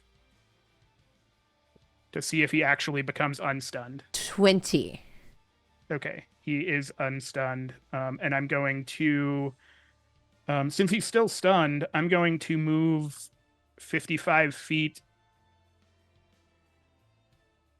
over here. So I'm out of the way in case people try to make their way around. You said 55? I get 10 extra feet when I do flurry of blows. My movement's 45. Oh, okay. Monks, man. That's insane. So you see this massive keg just take off like a zoom, like a bullet. Oh my gosh. Okay, so with Mozzy, you are up. I'm going to take my magic pistol and just a straight shot now with a 18 to hit. 18 hits. Okay. And it's a D10. Okay, I'm going to make this a winging shot. Ooh. So I need him to do a strength saving throw. So that's my grid. Natural 20. Well, he's not going anywhere. Okay. 11 damage. Mozzy, how do you want to do this? She's gonna do like a prompto, like the winging shot, just kind of pulling it around, whoosh, right in the head in the middle, just right in between. No, it would be in the back because she's facing away. But yeah. So yeah, that bullet goes in the back of his head and through the front of the middle head as like his eyes slowly go cross and he just starts to drool. And then he tumbles off of the bridge and into the river. And you see this green body just floating with its head in the river down. As he has fallen in and he is dead. She just pulls out a cigarette and just calm as can be. That's definitely non-lethal, right? Yeah. Wait, we were doing that? I think he's just swimming. Yeah, he's just sleeping. He's got just 2 sleeping. more It's fine. hits that he Yeah. didn't get shot in, so That's he fair. should be fine. Yes. I'm not sure how the 3 head thing works. If you know, Yeah, I don't missed know that about you guys. non-lethal bit. I got really excited there for a minute. I'm sorry. It happens. Not the first time, I'm sure. it's definitely not the first time. Pot would like to see if he can find like a piece of paper somewhere. Would Pot have any on his person? Oh, I don't think Erator keeps paper to count how many Or- how many bread and- puns Deirdre makes. Did the ogre drop his Or- paper? Well, let's just put it this way. Pot would like to propose that if we can acquire a pen and paper, we just write a note really quick that says, on the orders of the crown, I have left 3. By Just order leave- of lucky, by Let's order of just lucky, I have I left. hereby decree. And we could just Three. leave it by his 2 passed out friends that are our friends that we don't want to know what happened, you know? Do we think that 3 can write common? Or you could say, by my decree, I need 3 in my service. Lucky. Just make it simple. Like, God leaving. Gone leaving. I like that. That's Gone probably leaving. the most believable. I agree. Right. Right. Gone leaving. Surprisingly close. You know, the fact They that probably Gone can't Leave It... read themselves. I would say the fact that Gone Leave It works, I imagine, you know what, we're overthinking this. I think if we just leave, they'll wake up and be like, I got 3 left. Maybe they'll be glad 3 is gone. He Yeah. had the worst personality of the group. Roll me perception. Who? Ooh. Anybody, everybody. Natural 1. I got a 19. 2. Got an It 11. turns into a 5. 17. 17. All right, with the 17s and the 19, y'all will notice y'all left a huge blood stain and a broken rope on the bridge. It was a drinking accident. We could just slosh some of the ale over it. Or does anybody have a spell to clean it up?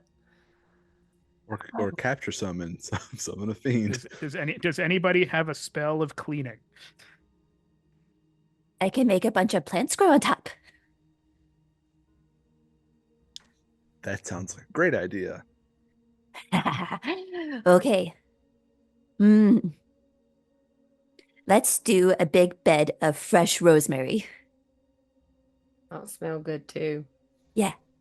Keep spiders away. So, I believe, but it's only 1 cubic foot. I think I can use the same spell I used to make rainbows to clean or soil something, so I can make it dirty or clean it. 1 foot at a time. Prestidigitation. Yeah. Yep. Sure. That would be better. It's going to take you a Teamwork. minute, but You can both do it too. You can clean it and make rosemary grow on the yes. the yes. bridge. yeah. And maybe since it's a cleaner surface, the rosemary will grow nicer. Yeah, it does say you can cast it multiple times, so I think that Pot's gonna focus fire like the biggest, like gross patches of blood and just make them poof away, you know. And its own little flavor, you're gonna see like the mist is like a sparkling rainbow as it disappears. and that's blood to rainbows. So Ooh. Blood to rainbows. New spell. And how does Charmie cast her grow plants? She waits for a couple clean spots and holds her spoons out and then just like plants them in the ground, and you see just like a pulse of purple energy. And it's a lot more like abundant than what the situation actually called for, and it is just like now a field of rosemary. Nice. So y'all have made a very clean bridge, and it is covered with rosemaries as you walk across it. You have made a grass bridge held by rope. This is beautiful, Charmie. Smells It's so ve- good. I love it. Yeah, let's take some for later. I don't want to leave it. Good idea. It's good in soup. And bread. She'll put a little bit in Deirdre's belt. Pretty. Thank you. And she'll just kind of like straighten up a bit. Just kind of be like, yeah, I'm pretty. Erator is going to go through his brewing supplies and pull out one of the probably bunch of extra like steins that he carries around and just put it in the bag of cups to leave one an extra cup. Oh. And you just still hear him like he's snoring and that guttural like friend. Oh, baby. But you all are able to cross the bridge. The bridge is fully intact and really beautiful with rosemary and clean. It sparkles almost like a rainbow. And you're able to see, speaking of rainbows, the rainbow above you. And it's still shining extremely brightly. Brighter than normal rainbows. But is there anything you'd like to do as you continue the day? Does everything look sort of normal forest on the other side of the bridge? Everything looks normal. It's, again, extremely nice out. It's almost like this area is always spring-like. And you'll know in Emberwind, this is typically the temperature. So everything seems normal. You get the scent of pine and cedar and oak and all the greenery that's around, and temperature feels just right as it shines down on you. With a rainbow right above your head. Shall we continue onward? Let's get this Conley, then. dough on the road. Yeah. It never gets old. I'm gonna Pot's now that Never gets stale. they're off of Goldie's back. Pot's gonna swing himself up onto Goldie's back, kick back and relax. Looking majestic. And now that Pot is on top of Goldie and steering Goldie, Goldie holds her head or his head up high with his horns sparkling that golden color as he looks just regal. And as you all continue your day, it starts to become later in the evening, and you all will find actually roll me a survival check to see what all you find. Survival. Oh God, I saw that picture. Survival. A dirty 20. 12. Survival. 21. 13. 12.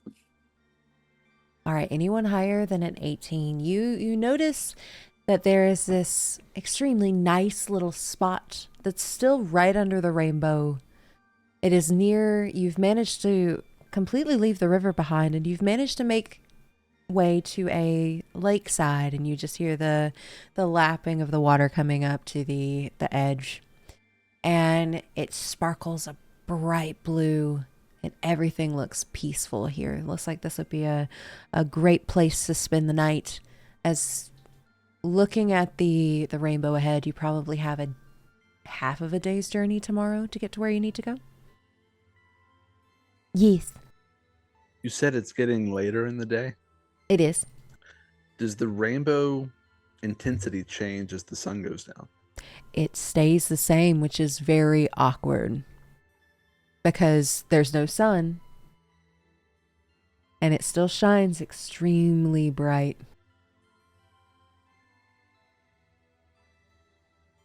Okay, noted. That's not weird at all. Night Definitely rainbows. Not I love that. all the way across Night the sky. rainbows. What does it Nights mean? with an N or a K, because with a K would be awesome. Wait. Rainbow's You're- entirely made of nights. Pot's a night rainbow, right? Like I mean, technically, yeah. technically, Is he a night rainbow or a rainbow knight? I'm confused. both I are really cool. So are we thinking we want to like take see how far we can go before we want to chill, or we want to chill here? It seems like a nice area. Does seem we gotta- nice. Can I fly up in the air and take a lap? See what I see. Yeah, go ahead. Roll me a perception check as you take flight. 15. 15. With a 15, you notice where the rainbow ends. And the rainbow ends like it almost looks like it's going into a mountain. That isn't too far. Probably take you half a day's journey to get there. And everything just looks so green here in Emberwind outside of Westleaf. Beautiful. Very nice temperature. The wind in my feathers. Cool. I'm going to perch and share that with the group. Let them know. About a half day out. Seems safe enough here. You know, if everyone wants to take a load off.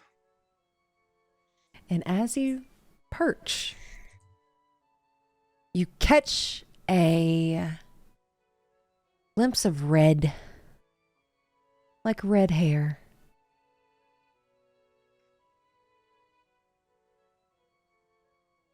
Like on a person? Or like stuck on a twig? Or Give me another perception check. I'm going to use a point of luck. Okay. That was a natural uno. Ew, gross. Natural 20. There we go. Oh. Plus 7. 27. With a natural 20, about 2, 3, 4 limbs above your head, you see little feet just swaying back and forth. They are covered in black shoes that have a little gold button, and you see little green socks that follow with a green outfit and a black belt. And you see this very bright red beard and bright red scruffy hair as this little being with this big smile is grinning down at you. I'm going to fly up to eye level and just sort of hover there and say, "You small tree dweller, what are you doing here?" Well, I could ask you the same thing. What are you doing here? Are you following Rainbow? Yes. Are you as well? Well, I wouldn't say I'm following it per se.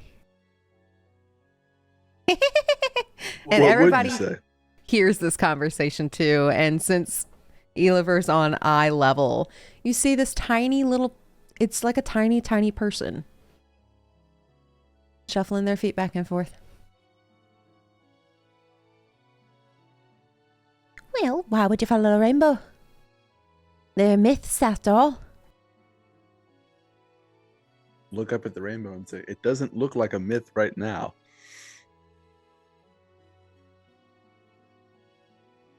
It is pretty, isn't it? Yes, it's sparkling. So, have you been here long? I've been here long enough. Have you been here long? I have a feeling you know the answer to that, but no, we have not been here long. We're just looking for somewhere to rest. You're going to see a mischievous smile cross his features. Do I pick up on the nature of the smile, that it is mischievous, or can I insight? If you would like to insight, go for it. We can see this. You all are seeing this interaction and can participate in this interaction if you would like to. She pulls out her rifle, but it's like relaxed in front of her. But so I don't have to take an action to take it off. Insight, or if you kind of want to get an idea of what this thing is, you can roll a history check or an arcana check. I already rolled insight. I'd like to do the other ones if I get a chance, but 25 on the insight. I rolled a 23 on history. I got a 6. Rolled an 18 on insight. That 2. 2. You are gonna see Whoa. though, Pot is like looking like this, and then like holding his stuff guardedly.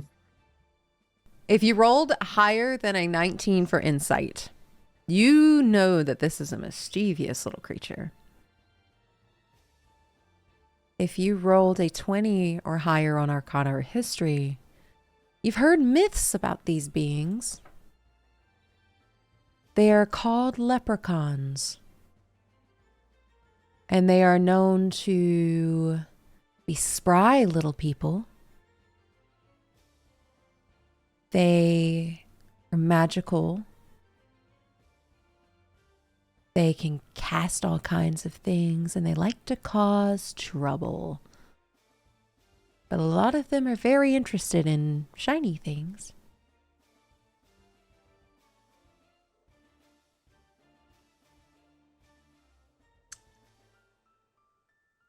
Can I help you down to the ground to speak with my compatriots?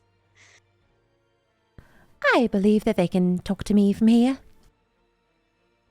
As can you. You're making me a little uncomfortable. And he's going to disappear and pop up on a different tree, a little lower, so that way he's closer to everyone else. I'll perch lower on the tree I was already on. Would you like to play a game? I like games. They're very fun. Does it involve drinking? No, it does not. It's a battle of wits, per se.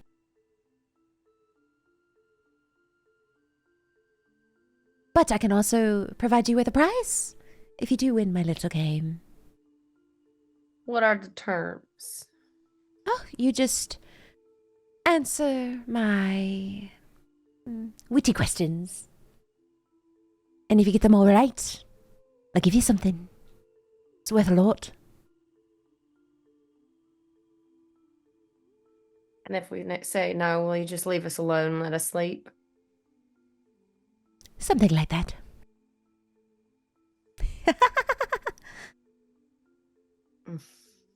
I don't trust anything you say.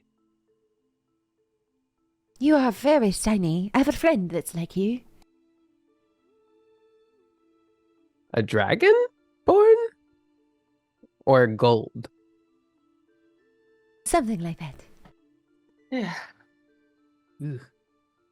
Is this a leprechaun or a saw leprechaun? And he's going to pull out a bottle from his container, and it shines this beautiful green, almost like it's magically enchanted. And it just smells like pine, cedar, clover, as he just wiggles it around. I told you I'd offer you a prize. I want to taste it. I thought you said we weren't drinking. Well, I assumed you meant in the alcoholic way. It's fair. This is much nicer. But if you answer my questions, I'll give it to you free of charge.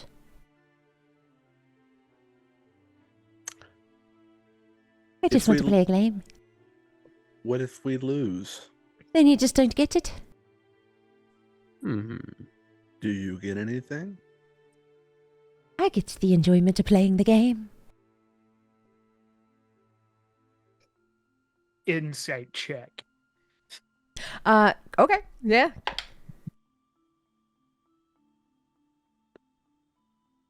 $15. With a 15, he is really excited to play the game.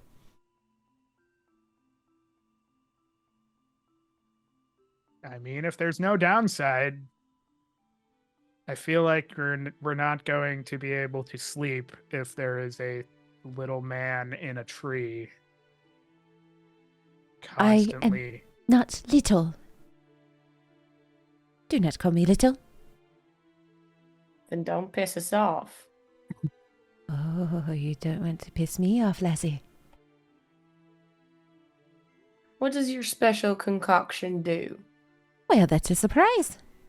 What if we You have don't to- want it? Oh, if you don't want it.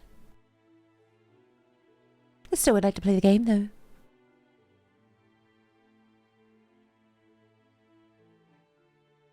What kind of bow can't be tied?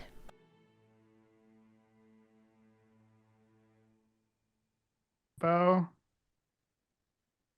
Rainbow. You're very smart. An On- elbow. Yeah, like also like the like Oh, bow and wow. arrow kind of deal. There's a lot of bows. Well, there was only one answer I would accept, but you gave that first, so that counts. What kind of stone is fake? Is what? What kind of stone is fake?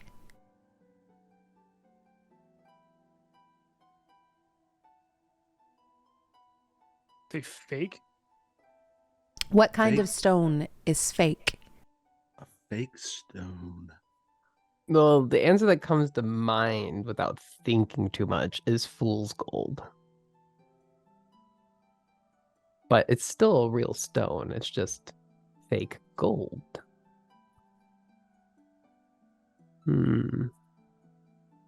It is a fake stone.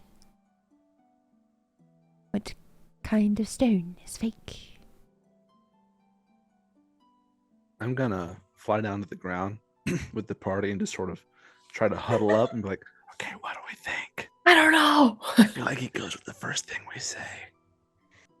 Yeah. Yeah. Stone. Imposter stone. Like a kidney. What about like a kidney stone? Those are very real, Those trust are- me. Well, I know, but it's not like Oh, it's not like a wait. rock. Wait. It what are they called? What are they but the sparkly ones. Geode. No. Like kind of a cheap perception. Like you put them all over your clothes. Rhinestones? Rhinestones, yes. Aren't those are Are cheap. rhinestones a thing in this world? Does it count if it's not canon? You will all notice he is twirling a clover and smelling it. That's the hint. That's a hint. Shamrock. Oh, That's good. because it's Say a it out shamrock. What is It's shamrock? not a stone. That's yeah. Say It's the that. same Say idea as And fool's it's a gold. sham. Is it but a better. shamrock? Shamrock. Shamrock. You truly are really smart. Eh, Alrighty, you have two more. I'm not alive, but I can grow. I don't have lungs, but I need air. What am I?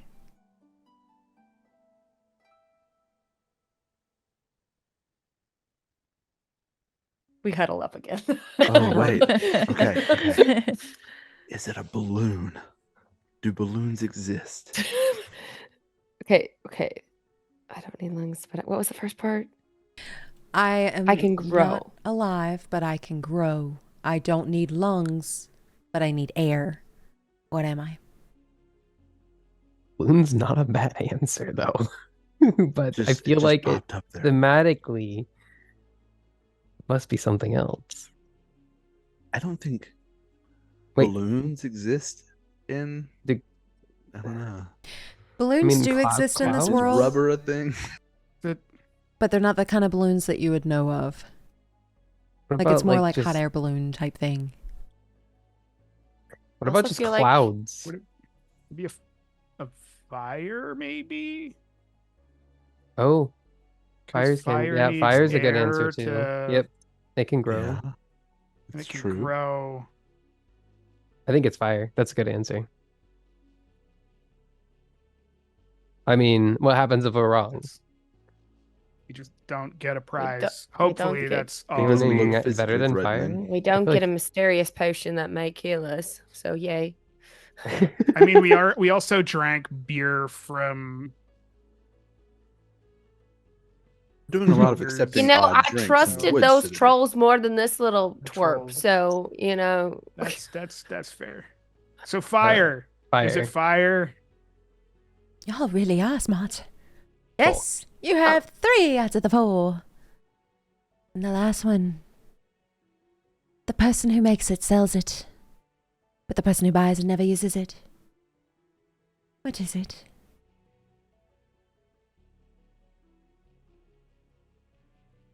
Person who makes it sells it. Person who buys it never uses it.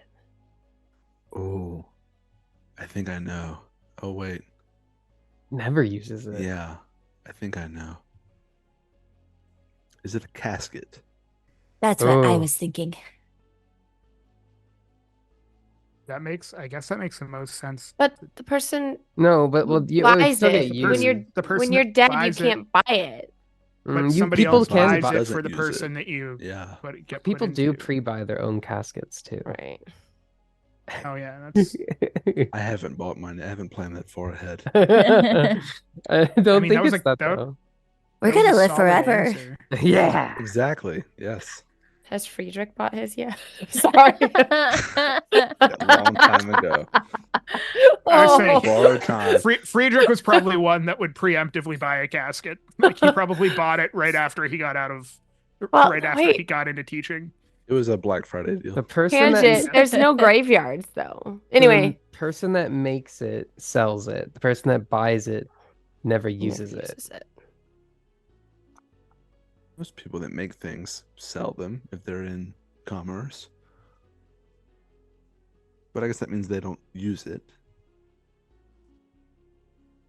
I don't know. Casket a was what I paint- had, but I'm just trying to think of Painting? like things that you buy that you don't use. Like a painting. I think insurance exists in this world. Yeah, it never comes in handy. I feel like coffin or casket is like the closest thing that we've come to an answer. Hey, what I would you buy mean- and never use?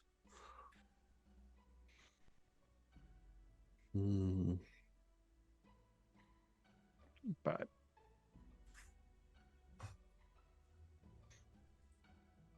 Do y'all answer coffin or casket?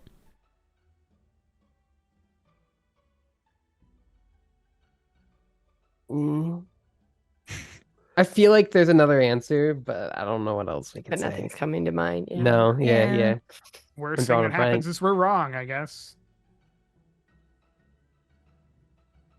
The answer is coffin or something else. The answer is a coffin. Oh, You got it right. Congratulations. And you're he's going overthinking to it. toss the green liquid to Charmie since Charmie said she wanted to taste it. Ooh. Congratulations, you have won. But keep in mind, you'll be needing that coffin if you come any closer to my treasures. And he's going to disappear, and you all are going to hear almost like trees start to move. And trees start to rustle as when he disappears, he snaps his fingers and he's gone. But Eliver, the tree you're perched on, starts to move. Oh. Uh-oh. I need everyone to roll initiative. Here. Nat one on initiative. Huh? Natural 20 again on my initiative. No, I think I'm gonna use luck on that. You got a 17, so mine's gonna be plus 5. I That's got a good. 10 on initiative. Total is 22 for me. 25 again. I also got 25. Wow. Who has the highest my dex? Roll initiative over here. I Five. got 2. 15. Yeah, I got a 5. Yeah, the monk's going first. Alrighty. That's true. Yeah, monk dex. I got Even a if he's 12. 12. Eliver, I did use a second point of luck, so I got 22. 22. And Deirdre. 10. All right, so the fighting order. Erator, Mozzy, Eliver, Pot, Charmie, Deirdre, and the trees, because they rolled a nat 1 -1, so they got a 0. And we didn't get a short rest, did we? Y'all are walking. We can say you got a short rest. Well, with that, Erator, what do you want to do? As these trees have started moving slowly but surely, sparking to life, as the little creature you just saw with the red hair has disappeared. What would you like to do? Am I gonna I think so. There's a tree basically right next to me. Is it close enough that if I move, like where I'm standing on the map, is it close enough that if I moved, it would hit me? It is technically. How close were you to Eliver? Because Eliver is technically in this tree. You were on a branch. Oh, No, yeah. I mean, I was standing down with the rest of the group, so I don't.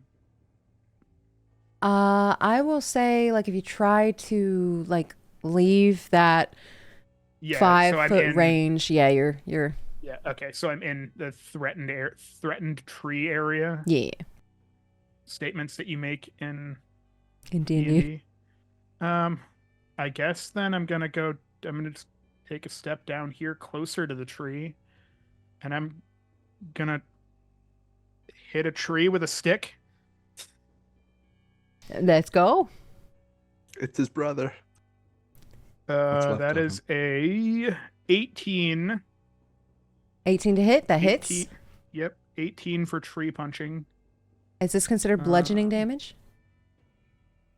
It is magical bludgeoning damage. I don't know if that has anything to. Okay. But yes. I don't have any. So that's 10 damage.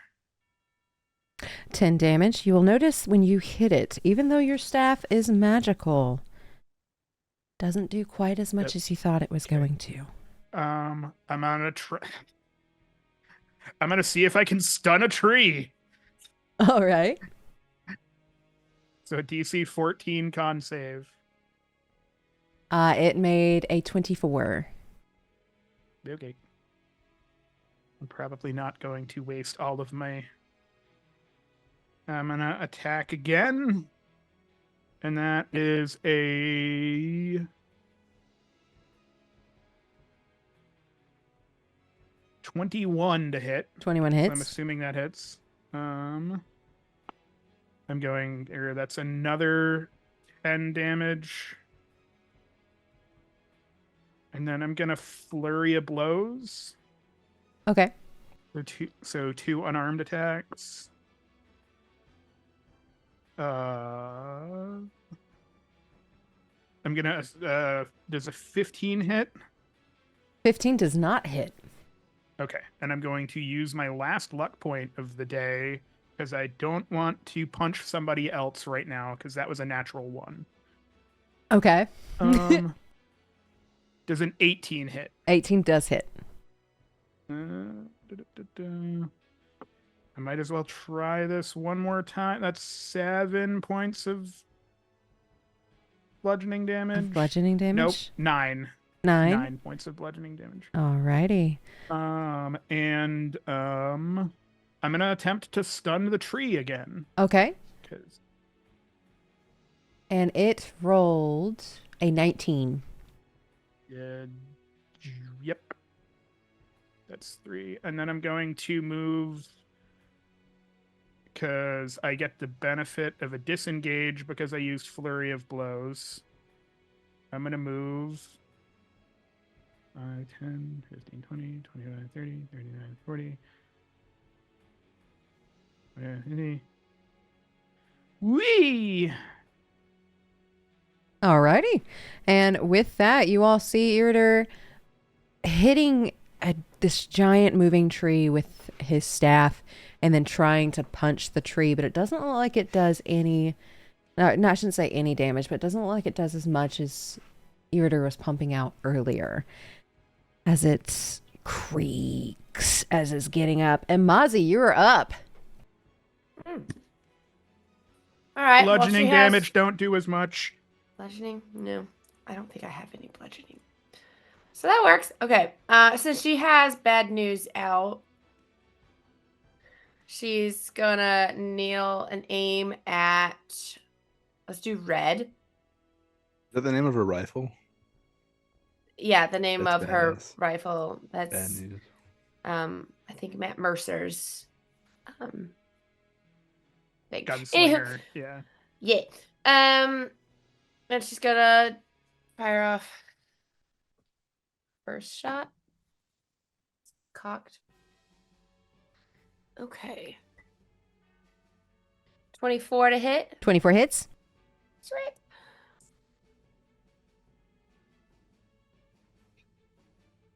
Oh, it's 9.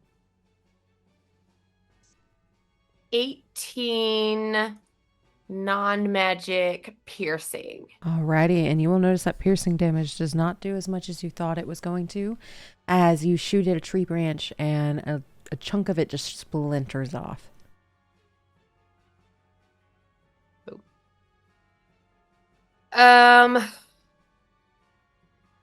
I will. I think. Then I will bonus action. I'll pull out my magic pistol. See if this will do any difference. I'm going to fire off my pistol. See if. Okay, I'm going to use a luck to re-roll this natural one. Okay, good. So 18 to hit. 18 hits. Okay. And then 15 damage. 15 damage. Is it still piercing? Yes, but with a magic. You will notice it does not do as much as you thought it was going to. As again, it just creaks and your bullet takes like a chunk out of the wood, but it is still just standing up like nothing happened. Is there anything else you'd like to do on your turn? I'm just going to move. Let me see. I have 35. Whoop. 5, 10, 15, 20. I just want to be away from the water. There. That's my turn. Alrighty, and with that, it's Eliver's turn. Oh yeah. Okay. I'm in the tree that's moving. So another quick flash of the eyes. I mark it with Hunter's Mark. And then because I'm really close, I really can't shoot it. So I'm going to try to make 2 talon attacks as I take off into the air into flight and sort of rip at it with my talons as I leave. So, first one to hit, probably not, 9. 9 misses. Second one to hit, 22. 22 hits. Okay, it does 1d4 plus 1, not much. That's 4 slashing. Actually, and then add Hunter's Mark on top. 3, 7 slashing damage. You see like a chunk where your talons just scrape across it. And it almost looks like the tree leaks sap for a bit. Almost like you made the tree bleed. Aw. That would be sad if it wasn't trying to kill us. I'm going to... So I took off with that, ripped at it with my talons, fly back a little bit. Let's see. I forgot I can move my character. Let's fly about back here towards the river, so about 20 feet back, and just sort of hover there in the air. So it is very tall. You're leaving its range? Yeah, I'm assuming I'm engaged with it, so... Alrighty, so it is going to try and take a branch as you are flying away and smack you down as it tries to slam you for a 26 to hit. That'll do it. Alrighty, and that is going to be 17 points of bludgeoning damage as it smacks Eliver in the air.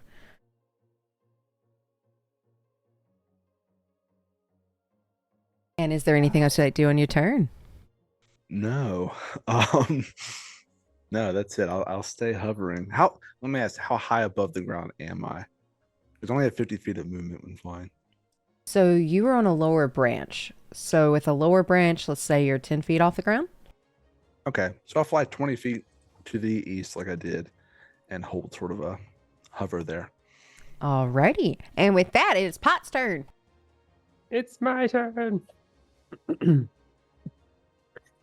So, let's see. Pot knows trees don't really like fire normally, so he's thinking fire makes sense in this case. So let's see. Pot is going to move as soon as I figure out where I want to go. I'd say like right to like around this rock, like right over here. Okay. So it's gonna run over here, and he's gonna face that. Now this just how injured is this guy? The red one, or the blue one. The red one, sorry. The red one has not been hit. Didn't think so. Okay. Yet. Just want to make sure. Mozzy did go for red. Oh, you did go for red? Okay, let me. Oops. And I you can switch that to did- blue if it's too much trouble. No. I remember which ones you did. Got it. Okay. So it has been hit. Never mind. Okay.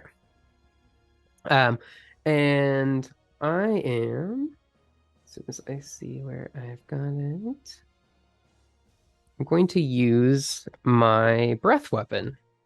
Oh? Yeah. So once per short rest, I can exhale a 15-foot cone for 2d6 fire damage. Let's go.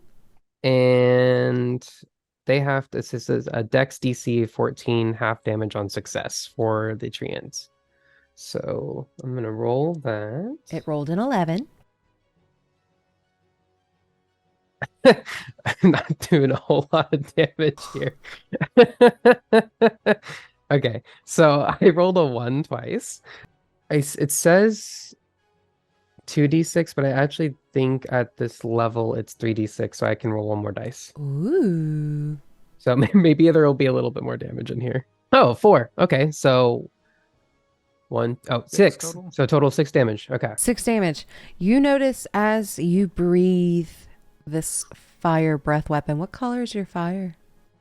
It's actually golden. So it's a golden fire or flame. As this golden flame comes from Pot's mouth onto this red tree, you'll notice the branches quickly catch fire and the fire starts to spread as your 6 becomes a little bit more than what you anticipated. Okay. Sick. That's hot. Is there anything else you like to do on your turn, Pot? No, I just love I'm thinking the imagery of just essentially a dragon knight in golden armor just spitting bright golden flames out, and then in the middle of the night, probably that's movie scene kind of stuff going on. Yeah. Yes. And now it should be noted that I forgot to mention I'm on my horse for this, so we're kind of I'm blasting off my horse essentially, but otherwise no, that'll be it, I think. Alrighty, and with that, it is now Charmie's turn. What would Charmie like to do? This tiny druid, if this were going to have a director in film, they would punch into her face at this point, as it goes from being happy with this new potion to just very grave and focused. I hate trees that don't act like trees, as she fires a scorching ray towards the blue one. All right, go for it. Okay. That is a 16. 16 meets it, beats it. Okay. So that's and there's 3 rays, so I'll do the next one.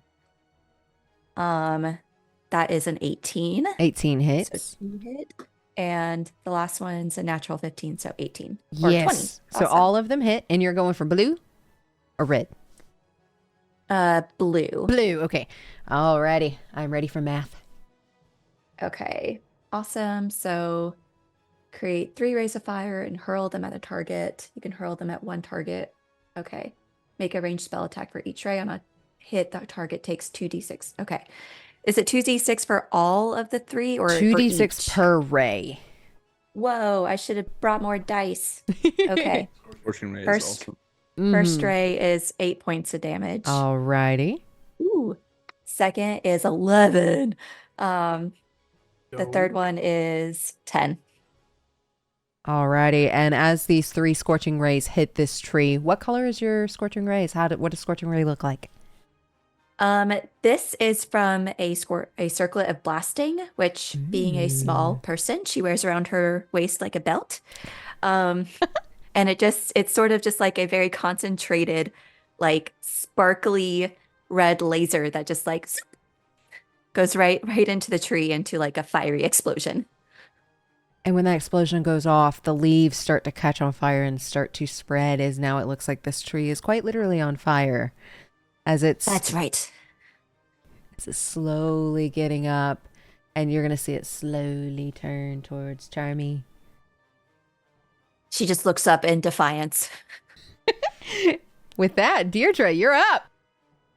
Alrighty. Deirdre will charge forward as she screams, "This will not be a challenge." And she goes Wow. into a rage. Wow. As she charges forth towards Blue and swings her great axe with all of her might for a 20 to hit. 20 hits. And she will do... Hold on. She will do 18 points of slashing damage. Awesome. As this hits hard. And as she is finishing up her first swing, she will go ahead and swing back in the opposite direction with her second attack with her great axe as she hits for 26. That hits. And she will do 16 points of slashing damage. And you can see where you hit, and like sap just starts to seep out of it as it leaves its mark. Is there anything else you do on your turn? That will be it. Alrighty. And with that, it is now the trees go. Blue is going to, since it is now being scorch and raid and hit, it's going to stay in Deirdre's attack path, but move up by 1. And it's going to make a slam attack against Charmie for a 12 to hit. That does not hit. It does not hit. And it's going to try one more time against Charmie for a 15 to hit. That does not hit. She just holds her spoon up, guarding herself. As the wood of this spoon is immaculate, and this tree just can't quite get that hit off. And then Red is actually going to start backing away just a bit, and it's going to touch out one of its tree hands and touch one of the pine trees next to it. And it's going to summon another one. Oh, God. As you now have 3 of these things with you. And it does share initiative. So this one's going to walk over between these 2. And it's going to use its slam attack. First one is against Pot for a 23 to hit. That's going to hit. That is going to be 17 points of bludgeoning damage. And then it's going to take its other slam attack, so it takes one hand, smashes it against Pot. And the Goldie Steed. And then it's going to try to do the same with the Mozzy Applegate for a 15 to hit. Doesn't hit. Doesn't hit, as it just misses. And you can feel the tremors of the earth as these trees slam against the ground. And with that, that is the dare go. Erator, you're up. Erator is going to. Is it an action to like pull out a different weapon? We'll go Baldur's Gate rules. Or is it like a long bow, like that kind of different No, weapon? I've, like, Or No, it's hand axes because I have hand axes. if it's not currently equipped like your bow or a staff, it does take an action to change that whole Okay. Like, weapon. okay. It's the well, I'm gonna go with what I'm gonna run up and run right up. Yeah. So, am I technically flanking if I go right there for blue? We'll count it, yeah. Okay. I'm gonna hit the tree with a stick, Go for it. and I'm going to use 2 more charges off of my staff. Oh, a natural 20. Hey, good. So it's an 8. Okay. So 8. Roll a d8. So that's 14. And then it would be 2d6 doubled. Yeah, okay.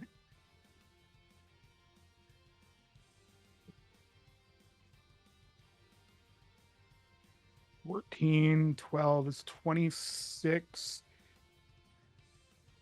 Plus 8 is 34 on the first hit. Right? Yeah. Wait, 32. Alrighty. As you crit and do so much damage with that attack, but you do know since it is bludgeoning, it doesn't quite do. 12 of that is force damage. 12 of that is force damage. All right, can you separate those out for me? Yeah. Okay. So, it would be 14, 20 damage. 20 damage is the bludgeoning damage. 12 is the force. Alrighty. You said 20 bludgeoning? Yeah. Okay, cool. Alrighty, yeah, so it doesn't look like that bludgeoning attack does as much as you thought, but the force damage definitely helps. Okay. I'm gonna swing again because I don't know what else I'm gonna do.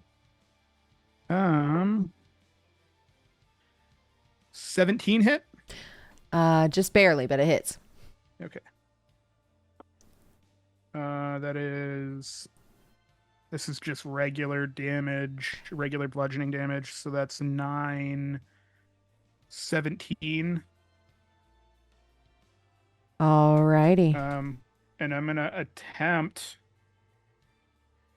Well, I'm gonna flurry of blows and then decide if I want to stunning strike him afterward.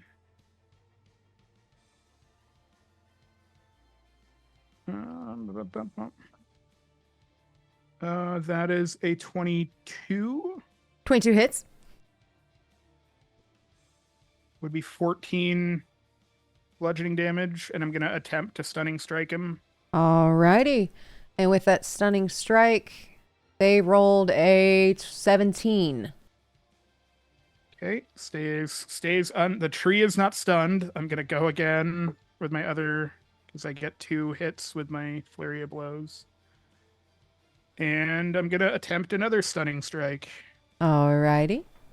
And that's another 14 damage. And they rolled a 9, so I think he is stunned. Yeah! Blue is stunned. Blue is stunned. Alrighty. So everybody gets advantage on blue. But with that, is there anything else you do on your turn? No, I'm gonna. I guess I can. I guess I can move away from blue because he's stunned and he can't do anything. So I'll just move back behind this rock. Alrighty. And with that, it is now Mozzy's turn. What does Mozzy want to do? Well, I only have ranged weapons. So I'm gonna pull a dumb and just run away a little bit. All right. And when you run away, it gets that opportunity attack with a slam for a 23 to hit. Yes. All right. That is going to be 20 points of bludgeoning damage as you run away. Okay. Then, I could Let me go further. So that was 20, 25, 30. Let's go way over here. Okay. I'm going to pull out the magic pistol. It's still out. Okay. And I'm going to fire twice at the uncolored one. Alrighty.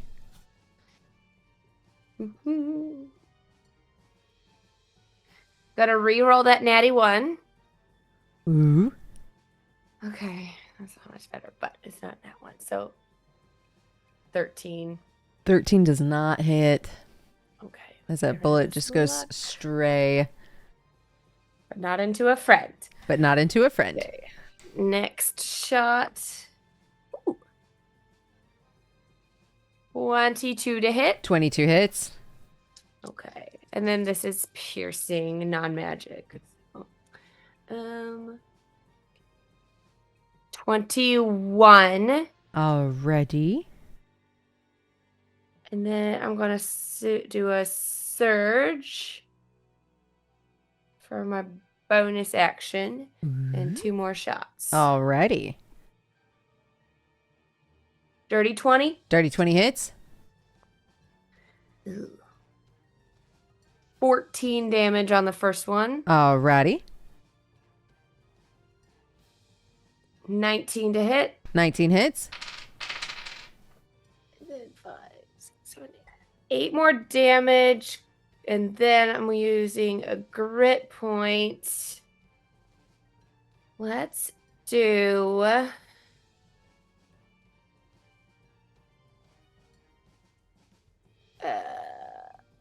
let's do the winging shot again. All right. Strength saving throw. Strength saving throw. It made a dirty 20. No, it's fine. All right. That's my turn. Alrighty. With that, it is now Eliver's turn. What does Eliver want to do? Okay.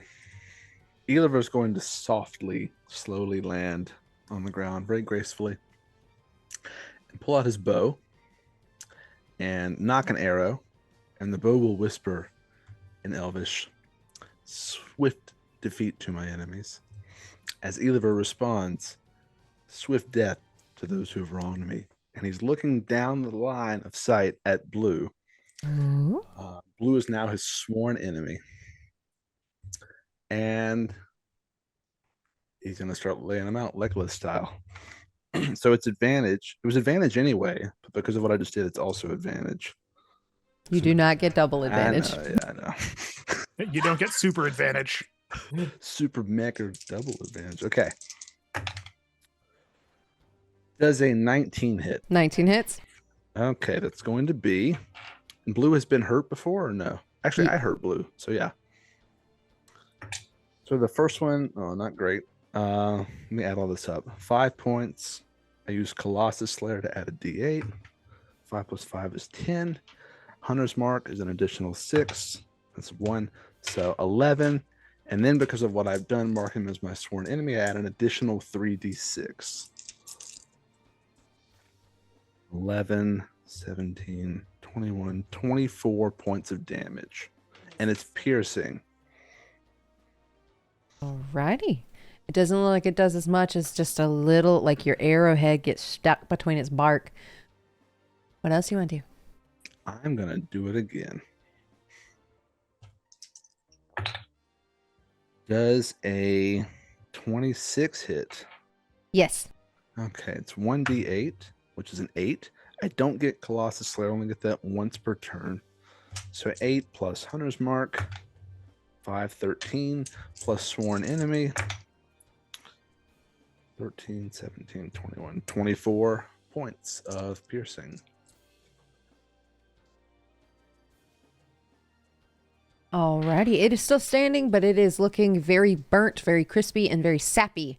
As you all have been hitting this one really, really hard. Is there anything else you do on your turn? Oh, and I don't really have much of a bonus action. Let me see. No, I like where I am as well. So I'll stay on the ground where I am. Alrighty. And with that, Pot is up with Charmie on deck. All right. So Pot is riding on Goldie still, and let's see. It's gonna just kind of scoot so he's better positioned to be in range of both of these and closer to Charmie.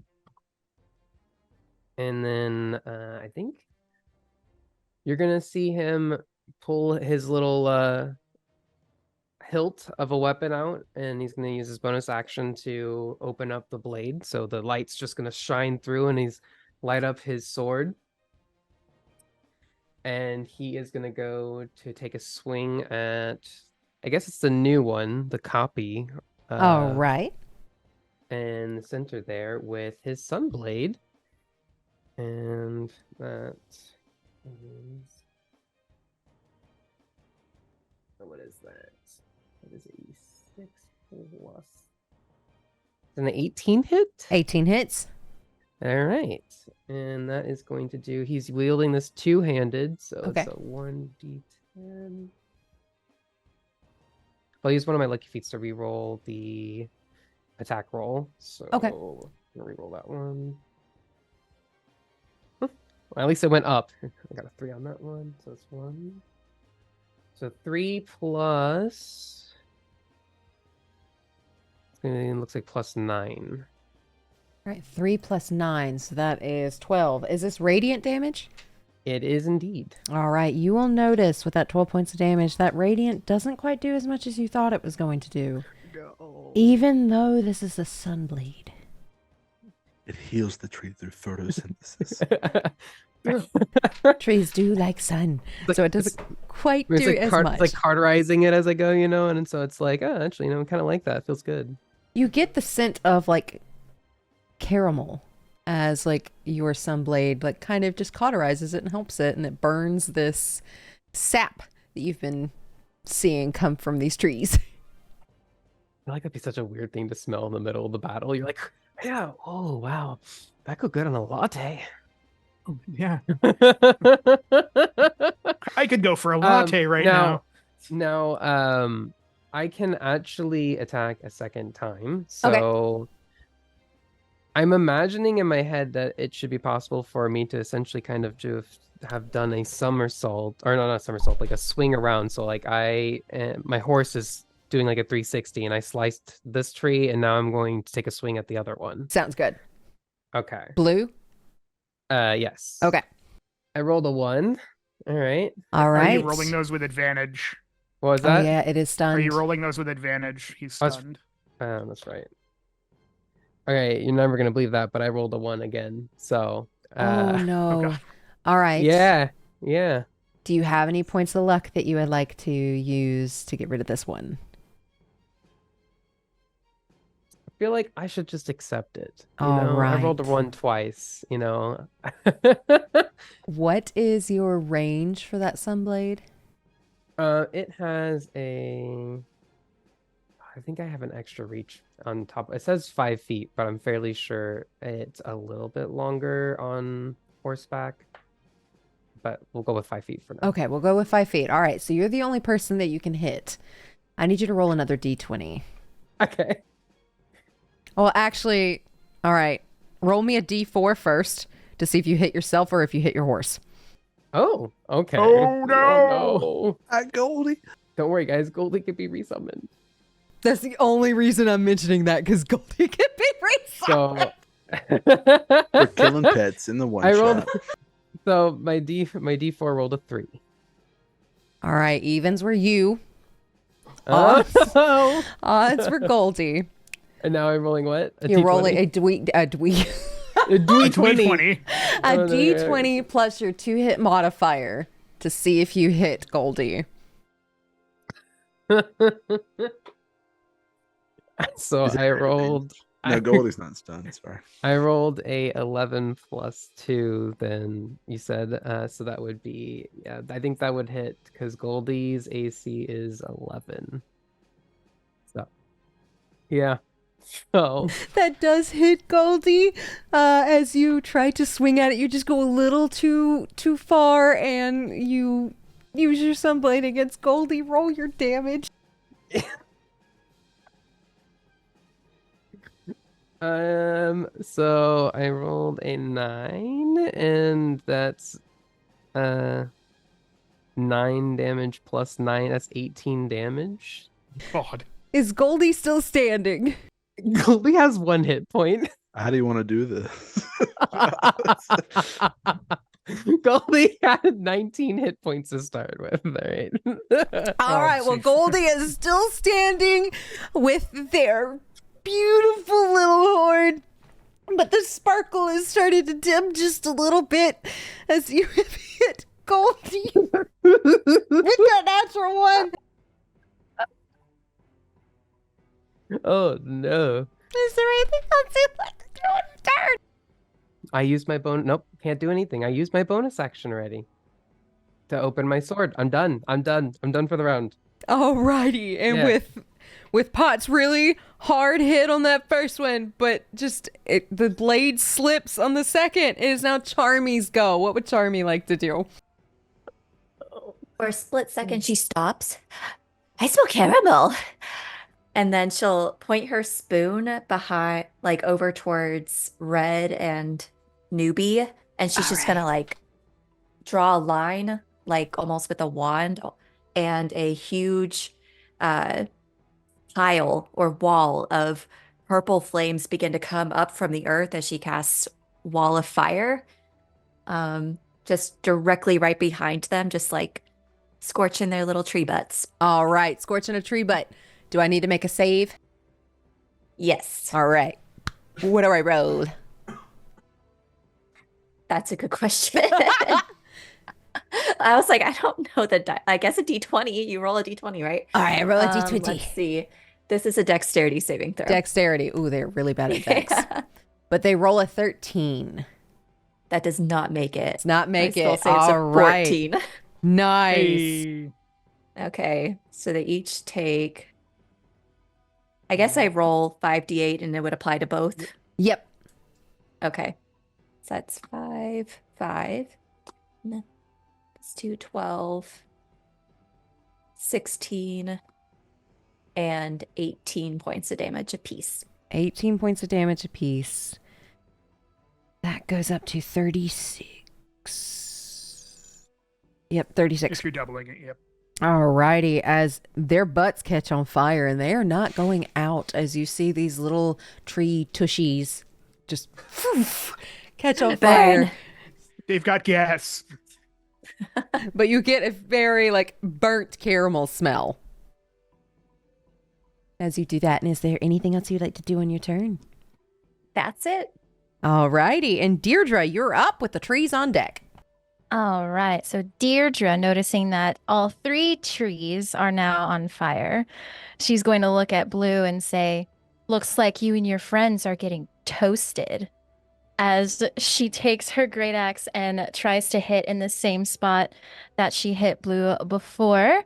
And that is going to be a natural 20 plus 10, so 30 to hit. Natural 20. Nice. Let's go. Let's go. Okay, so that is full damage, so 12 Uh-huh. plus 2, so 14. Mm-hmm. And then 14 plus 7 puts it at 21 points. Oh, plus 2 because I'm raging, so 23. Are you also a half orc? Yes. Because I think you have some sort of. I think half orcs have an additional. There's some critical that half orcs do, if I remember correctly. Oh, yeah. When you hit a critical hit with your melee weapon or reduce a creature to 0, you can make 1 melee weapon attack as a bonus action. That's a great weapon fighting. So I have 3 attacks that I can make this round. Before we get too far into that, how do you want to do this? Oh, sick. Okay. So with all of her might that she can muster, she's going to try to see if she can like axe the tree in half. So it is pretty thick. I Roll me a figured it was thick. strength check. Okay. Strength check or saving? No, it's a check, right? Check. Check. Oh, that's a D12. Okie dokie. 12 plus 4. So 16. when you swing, you get really far into it, but you're unable to quite get all the way through. However, you've done like a woodworker, chopper, lumber person would got halfway or over halfway, and the tree with that little bit left and the fact that it has now perished, you're going to hear it crack and fall against the tree floor as its face slowly disappears from the bark, and any type of humanoid features it might have had just disappear. And it is now just a normal tree. All right. So now that Blue is gone, Yep. Deirdre is going to run over to blank tree, new tree, Okay. and she will use her second attack, which will be a 12 to hit. 12 does not hit. Okay, As that power from that last hit just took away some of that power for the second one. And then does my critical hit bonus still apply to a different target? Because it doesn't say anything If about it doesn't say, we're going to count it. Okay. Cool. So then with my bonus action third attack, it is going to be a 16 to hit. 16 meets it, beats it. Sick. All right. So now, with a great swing of her axe, she will do 6, 13, 14, 15 points of slashing damage towards new tree. Alrighty. 15 points towards new tree. Hits it pretty hard as it slowly starts to like creak and turn its head towards you. Is there anything else you have to do? That shall be my turn. All right. And with that, the trees are now up. Red is going to take its turn and start walking out into the lake. And you're going to notice it's going to pick up a rock. And Charmie set its ass on fire. So it's going to pick up a rock and chuck it at Charmie. And that is going to be, and it misses with a nat 1. So while it tries to go and get Charmie, its ass is a little too hard, too hot. And when it goes to pick up this rock, it trips and it falls, and you see this tree just as it hits this water, and it is going to do, let's see, 11 points of damage to itself as it has tripped and fallen, and it cannot get back up. And for the unarmed, or not unarmed, but the unmarked one, it's going to move over just a bit, and it's going to take one slam attack against Deirdre for a 22 to hit. Hits. And that is going to be 20 points of bludgeoning damage, but since you are raging, I think that is halved. Is it? Yep. So you'll take 10 points of bludgeoning damage. Dick. I'll take it. Barbarians. Yo. And it's going to take its other slam attack and slam against Pot for a 28 to hit. That's gonna hit. All right, and that is going to be 19 points of bludgeoning damage as this wooden hand tries to slam down against you for that 19 points. And that is their go. With that is Erator's turn. What would you like to do? I think I'm going to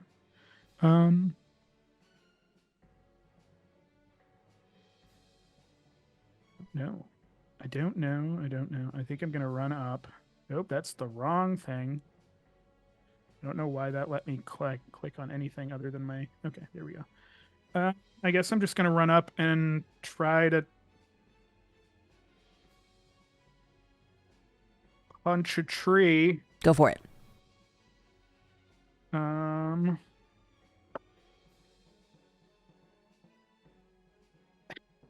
either going to punch myself or I'm going to punch Deirdre because that's a nat 1 and I don't have any more luck points. All righty. Roll me a d4. 4. 1. You hit Deirdre. Deirdre was odds. I need you to roll another I have to d20. All right, yep. That is a 25. Hits. I did say I was going to punch, so that is, at least you're raging, so it's halved, but that is 6 points, so it would be 6 points of damage, so 3. Okay. Watch where you're swinging those fists, buddy. Yep. You I'm gonna- he retort punched Deirdre. What else would you like to do? Well, my second attack's a natural 20. Oh, so, okay. And I'm going to, how many points do I have left on my fancy stick? I'm gonna use one of them because I might as well. And I'm going to, so it's 8 plus, so 11, 19 bludgeoning damage, and I'm gonna roll the force damage right now. An 8 force damage.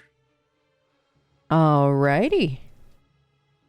And then I think, I have a third. Yes, I can make an unarmed attack. I can make a third unarmed attack as my bonus action, because why not? And that's a 30 to hit. So I'm assuming that. Yep. Oh no, never mind. 27. My bad. Still.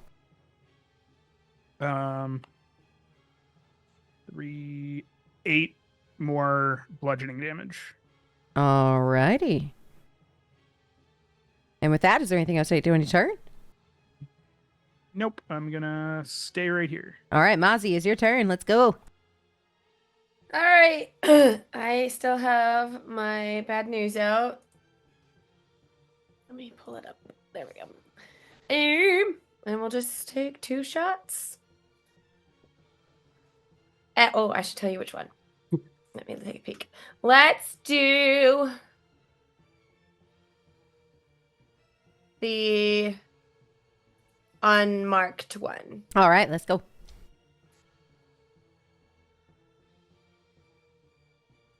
Wait.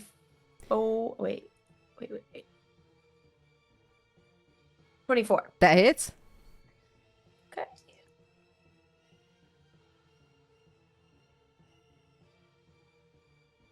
22 damage on the first one. Alrighty. Same thing, just 2 shots. Oh boy. 10 to hit. 10 does not hit on that second one as it goes wide. Yep. I think I'm gonna stay there. Well, yeah, I'll stay here. All right, and with that, Eliver's up with pot on deck. Okay. Eliver's watching his friends be killed by the forest. Not killed, but a little bit worse for the wear. I'm going to, first, as a bonus action, blue is dead, right? I just want to confirm. I'm going to move my hunter's mark over to red as a bonus action. And then as an action, I'm going to cast Healing Spirit. And the form of this little spirit is it's basically like Navi. It's like a little ball of light with little fluttering wings out of the side of it, right on the space that Pot is on. Okay. So it doesn't do anything now, but when Pot begins their turn, they will receive some healing. And then I can move it as a bonus action on later turns. So if anyone moves into its space or starts their turn on its space, they get healed. It's not much, but Sick. it's something. And is there anything else you'd like to do? No, that's action. That's bonus action. 1, 2, 3, 4, 5. No, I'm just going to stay right there by that rock. It's a cool rock. All right. Is this little spirit? Do you want to explain like what color Navi looks like? Is Navi like a? It's not called Navi. Please don't sue me, Nintendo. It looks just like a little ball of light with wings. I would say it would be blue, like a light blue color. As this little light blue is just floating around Pot. It is now Pot's turn. So you get 1d6 of healing. 1d6 of healing. 5 points. So Potts suddenly feels a little refreshed. HP going up, and more importantly, Goldie, who, just a little backstory here, is attracted to the light. So, unfortunately, wielding a sunblade is not always the best combo. And Goldie and Pot have gone through this a few times now. Goldie needs to not turn its head towards the sunblade, but these things happened, and luckily Goldie's still here with us right now, and now has, I guess in this case it would be, you said you rolled a 5, so it would be 6 HP. So, and then Yeah, Goldie's a creature, right? Yeah. So Goldie gets it as well. There you go. Yes. All right. And then I gain that as well. So I'm up to 49. Okay. So,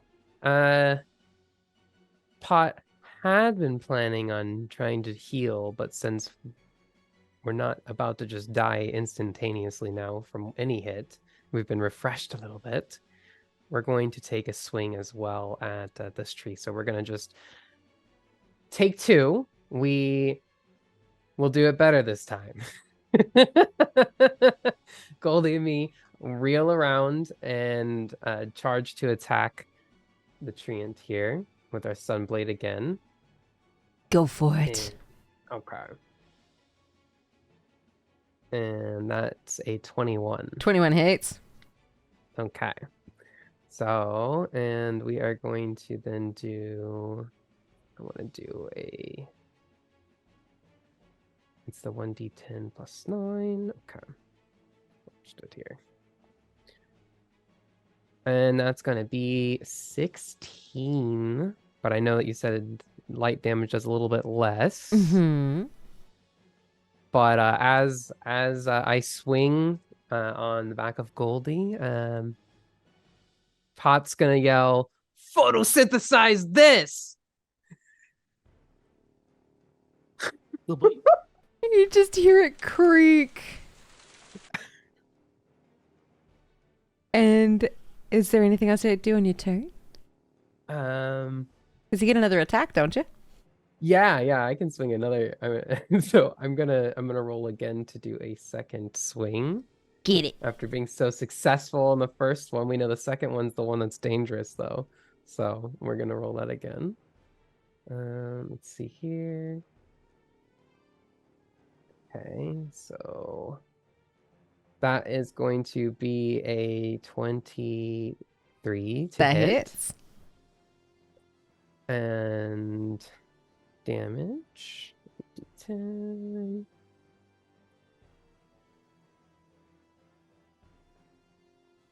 That's going to be 6 plus 9.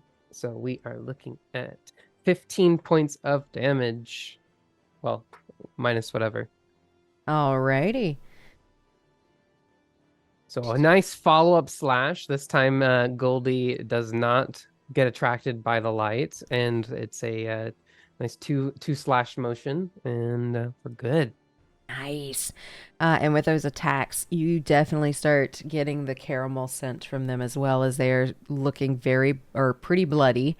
And Charmie, real quick question for you. That wall of fire, is it at the beginning of their turn, at the beginning of your turn?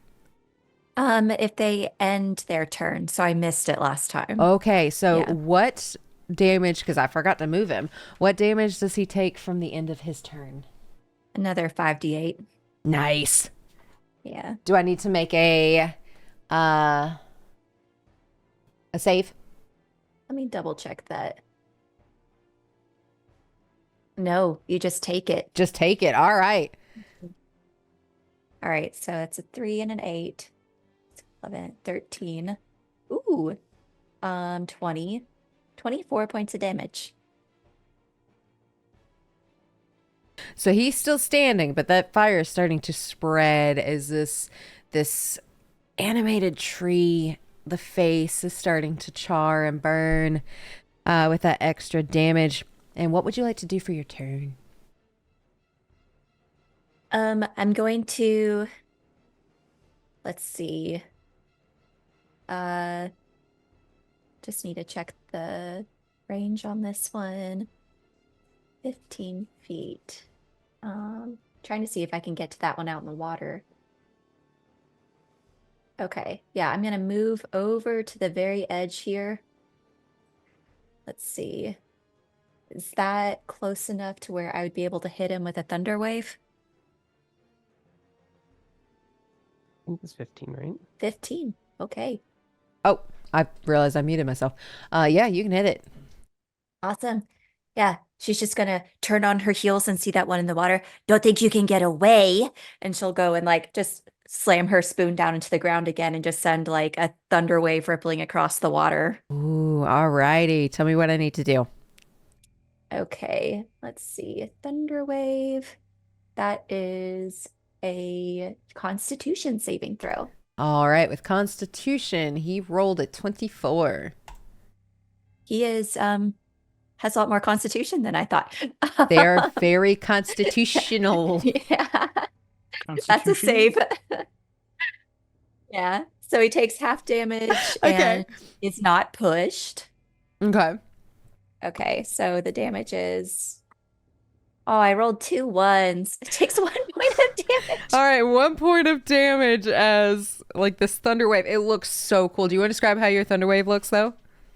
Yeah, it just kind of like ripples across the water and it looks like it's swelling up into a big wave and then just kind of gently crashes against the bark. Yeah, see that Maybe gentle puts out the wave. fire. Yeah. Helps put out his burning tushy a little bit. Is there anything else you'd like to do on your turn? I think I will use the rest of my movement to keep trapping this guy in. Let's see. So I moved 10, so I'll just move back over here. Alrighty. And by the way, y'all definitely get advantage on attacks against unmarked one because he is surrounded. Deirdre, you are up. Okie dokie. So Deirdre is going to once again use her great axe, and you said we have advantage.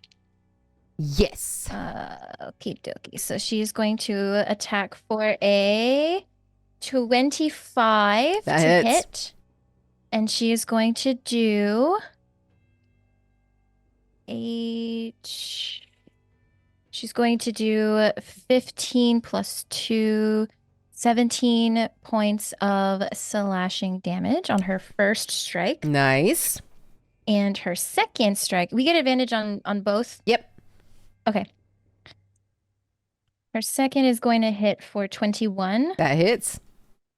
And she is going to do 23 plus 7. So what is that? 30. Oh, sorry. No, wait. Hold on. My bad. Hold on. I added it like it was a crit. My bad. It is 18 points of slashing damage. How do you want to do this? Oh, sick. So, Deirdre is going to take her second swing of her axe as she goes for the legs of the little tree, or big tree, rather, and tries to just have it topple over on the ground, avoiding us. Nice. So it'll fall back into that wall of fire that's behind it. And you've all created a very massive bonfire. And is there anything else you'd like to do on your turn?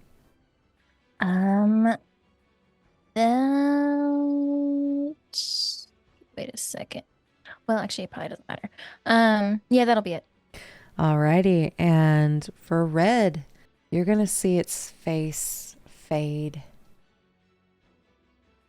And it becomes very rigid.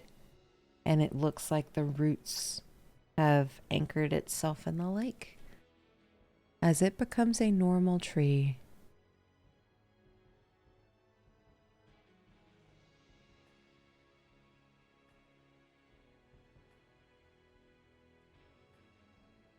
Did it die? Are we still in initiative order? If you wish to be. Okay. Basically, do we want to blast a non-moving tree or see if it's a friend now or just inanimate? That was my thought. See if it makes a noise when you hit it. All right. If you would like, we'll stay in initiative order. Also, Charmie, roll me a chaos D100. What? Roll, Uh, roll chaos. Okay. Okay, that is 59. All right. With a 59, you notice the wall of fire has not caught any of the other trees on fire yet. Oh, I'll take it away.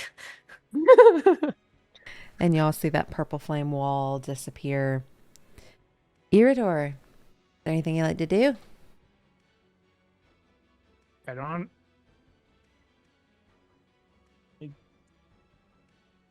don't have anything. I don't feel like running out into the water to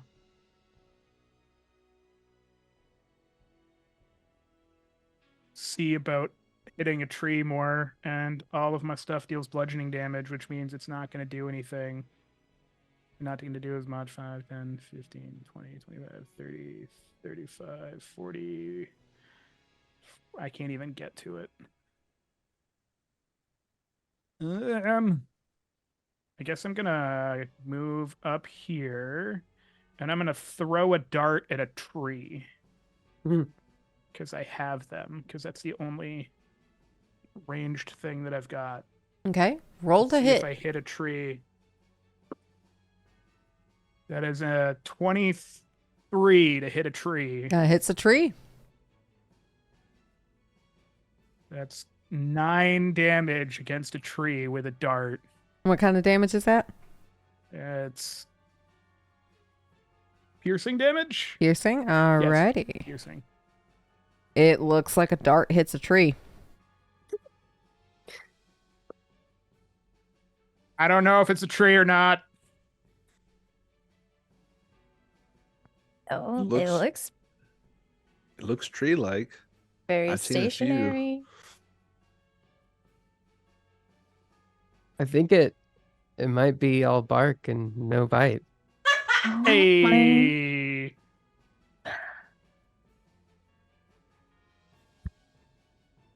Taste of my own medicine. Your own medicine. I I apologize. I guess I'm done trying to fight the tree. You know what? Half-baked puns are the worst. I feel like right now bread puns are the yeast of our problems. Oh my gosh. Mozzy, Well. is there anything you'd like to do? She'll probably just pop off 2 more shots into the stationary tree just Alrighty. to make doubly sure. Roll to hit. 16. Meets it beats. Yay. 18 damage. The first one. Hit again. A dirty 20. Yep.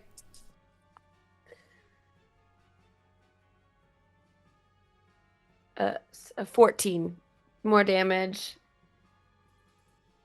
And then she'll probably move 5, 10, 15, 20, 30, 35. All right. And it looks like you just hit a tree. Oh, I hit a tree? Oh, my bullet Ran did. into a tree. Like, I ran into it. I got it. Oh, no. Got it. It's like, I did. I did what? Oh, Eliver, is there anything you'd like to do? should we drop like the order of stuff? Right, I'm good with Go dropping out of combat. turn-based mode. Do we turn off turn-based mode? Yeah, can we disable it? Is it like a group decision, or everyone cool with that? Or do we have to do a full round now that we've committed to it, or how does that work? It is up to y'all. If it's unanimous, you want to drop initiative, we drop initiative. But if there's something anybody wants to do before we drop initiative, just let me know. I'm good. I got I got good nothing. dropping. I can throw darts at trees. That's about all I got going right now. I can keep firing at it. Until we drop, I'd like to move Yeah. my healing spirit around before it disappears. Alrighty. Oh, we're gonna drop initiative so you can move around your spirit. The new tree that's in the lake looks like a tree. The spirit just has 2 charges left, so it would fly through Deirdre and then up through Mozzy. Whoever Oh. needs, whoever Sorry, needs it it can't more heal can- 'cause- constructs. My apologies. Okay. It's in the text. Yeah, it is literally in the text that it can't heal constructs. 2 for Deirdre, 3 for Mozzy. And then All right. poof, makes a little bottle popping noise. Nice. And Charmie, what did you do with the fancy little liquid that you just got? I just kind of pull it out from, I guess, a flask loop on my belt. All right. Are you looking at it? Like, are you investigating Yeah. it? Roll me an Yeah. investigation check. Okay. 19. All right, with a 19, you get the idea this liquid in the flask can heal you. And quite a lot. And what I mean by quite a lot is 10d4 plus 20. Holy moly. However, with a 19, you get the idea there's some kind of drawback to it. She's gonna hold it up to the sun, shake it a little bit. Slashes around, and you get that scent from earlier. Smells really good. This is a real prize, but I think there's a drawback. Like, this could be super healing, but I don't know what the consequences are, but there's definitely something in there that's not supposed to be. So And that's fun. you would get 6 uses out of it. Oh, Gee, it's Does almost anyone- like everybody could use it. Use it once. He didn't seem trustworthy. And he left with a vague threat about needing a coffin. I mean, yeah. I hate him. Eating. I wonder if there's some sort of like charm spell that's on it. You can make an investigation check as well if you'd like. Can I also investigate? Anybody who wants to I'm- investigate it can. I'm technically an investigator. Nope. I said. Oh wait, that's a 7. Oh, that looked like a natural 1. Never mind, that's better. 9, but it's still bad. 9? Natural 1. 9. Oof. It might be liquid. Mate. 16. So with those rolls, y'all don't get anything more than what Charmie has told you.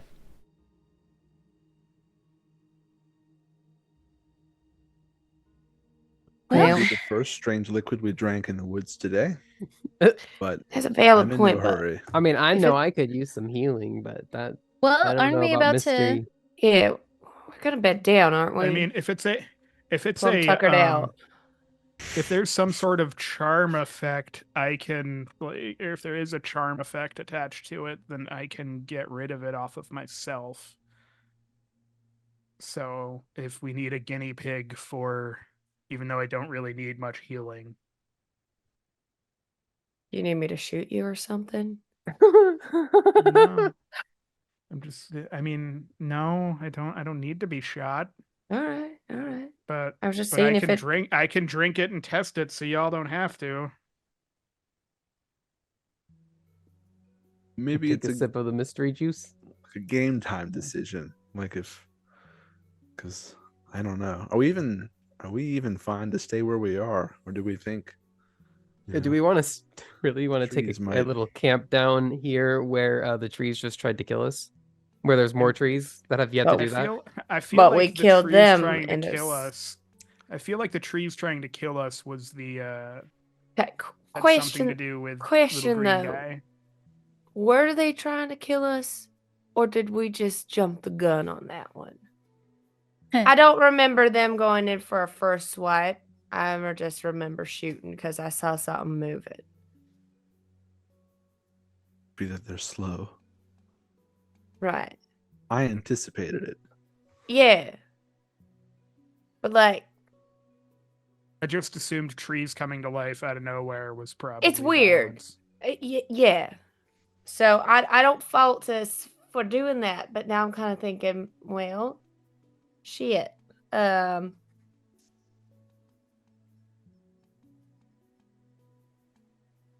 I don't know. I didn't realize we attacked first. I also didn't speak. I also don't speak tree, so there was no Right. way that I was going to. It's just a weird thing. Something unnatural happened. We reacted as we should have. You know, we were Yeah. just threatened. We were just threatened. If you would like to roll an insight on a tree. Ooh, I want to. Yeah. I I'm want gonna to. roll. Under I'll roll this insight on a intricacy of tree. life. Charmie, with being a Ooh. druid, gets advantage. Yay. I get 10. I plus think about all we've Only said is rolled what I've got. 17. 22. 23. Nice. Nice. Ranger. We're gonna learn today. And did Deirdre and Pot want to roll? Oh, I got Oh, a 12. I got a 14. 14. All right. So with that 22 and that 23, y'all get the idea that these trees don't normally do that, but they were commanded to do so. So our actions are justified. And perhaps if we use them for our campfire this evening, we can sort of return nature's gift in kind. And if there are more, maybe that will scare them off, saying like, "Whoa, shit, they did it to Whoa, those they ones. just We shouldn't chopped up mess my with friends them." and burned them. Yeah, It's a good point. Hanging a carcass is a great way to deter future attacks. Y'all technically strange. created a bonfire. yeah. How strange. A bunch of Yeah. humanoids are standing around leisurely relaxing as the corpse of my brethren are piled on fire in the middle. And piled on top of each other and are lit on fire. It does send Oh. a message. It does send a message for sure. But it It could sure does. also like be respectful. Like we're not just leaving them. It's like a Yeah. funeral pyre, A It's pyre. like a funeral pyre. Yes. Yes. Yes. which I will also need to cook on, but that's beside the point. Gotta make use of Alright. what we got. Yes. Again. Make a camp then. Now start pitching my tent. I don't have a tent. I start unrolling my bedroll. I'll start pitching my tent. I don't have a tent. And y'all are able to set up camp very easily. Everything seems very peaceful. You hear the sounds of like birds as they're slowly going to sleep, and the wind and the lakeside, and the smell of pine, oak, as you all have a nightlight above you that is the rainbow that is shining very, very brightly, even though there is no sun. But nothing seems to be out of the ordinary besides that big rainbow above your head, as everything seems very peaceful. And we do have a chef and a baker in our party. So what is for dinner? I have beer. Woo! Chef's choice. Can I bake out here? You have the baker's knowledge. If you can explain how you would do it and it makes sense, I am 100% on board with it. As a ranger, can I assist with finding the best stones and things that would make an oven? And you can roll at Make a advantage. Make a rudimentary bread oven.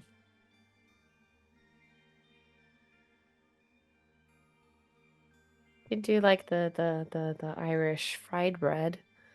That too. Love those. Fried dough. So if y'all want to roll like a nature check to see whatever you two can make out here. Everyone? So we have the chef and the baker, Charmie and Oh, and the Deirdre, candlestick right? maker. Yeah. Which But the if- I have a mind. If y'all are helping in any way. Well, I am rolling nature. I got a 12. With advantage? Oh, sorry. With advantage, I got a 12. With advantage, it's still a 12. What are you trying to make? I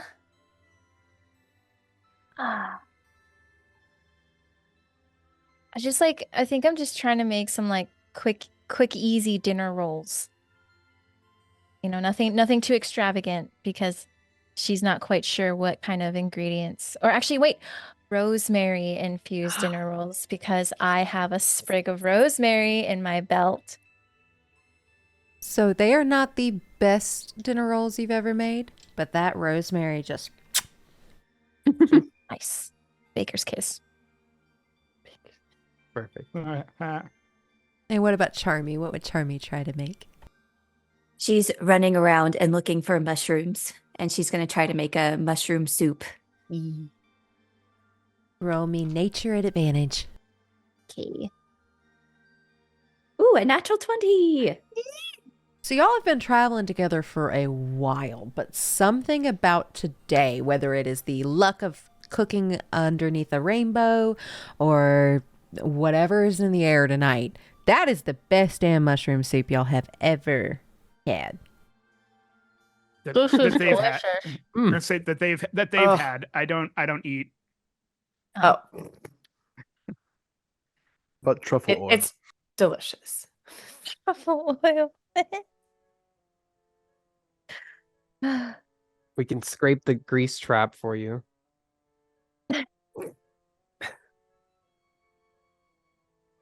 Since you mentioned that pot, roll me a nature check.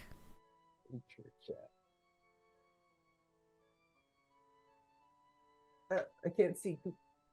Sorry, he moved it. Okay, that's a that is a 4. You feel like the grease that you were talking about scraping up could be used for something, but you're not 100% certain. Yep, that's about right. And if there is nothing else you would like to do, Should we take watches tonight? I think it would be best. Probably. I mean, I can technically take a watch because I can go into like stasis, but I'm still awake and can see and hear things. Right.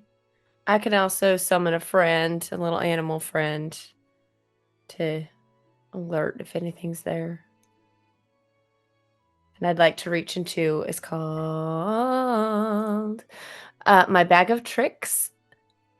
And my rust bag of tricks, I rolled a d8 and I got a mastiff. So I throw this little, like a little tribble looking thing, and then out pops a mastiff dog. and what does this dog. mastiff look like? Like a mastiff. He's bigger. He's kind of dark brown. Kind of a fierce looking boy. He sits at attention and goes, boo. Good boy.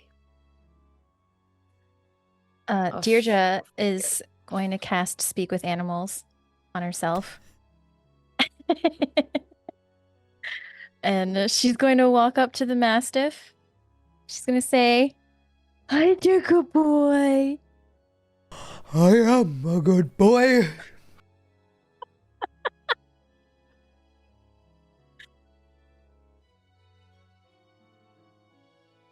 I can pull 3 of them. Do we want more? Do we want more friends? Would you like more friends, Mastiff? Do you have a name? Do we want to make Elle do more voices for more animals? I think is the question. I am I mean, good boy. I mean, I have them until next long rest. Good boy, would you like some friends? Let's do some more. I want some more. Good boy always likes friends. We get a giant watch. goat. Beatrice. Because I have the options of goat and giant goat. I got giant goat. And then the last one, Go home. we get a lion.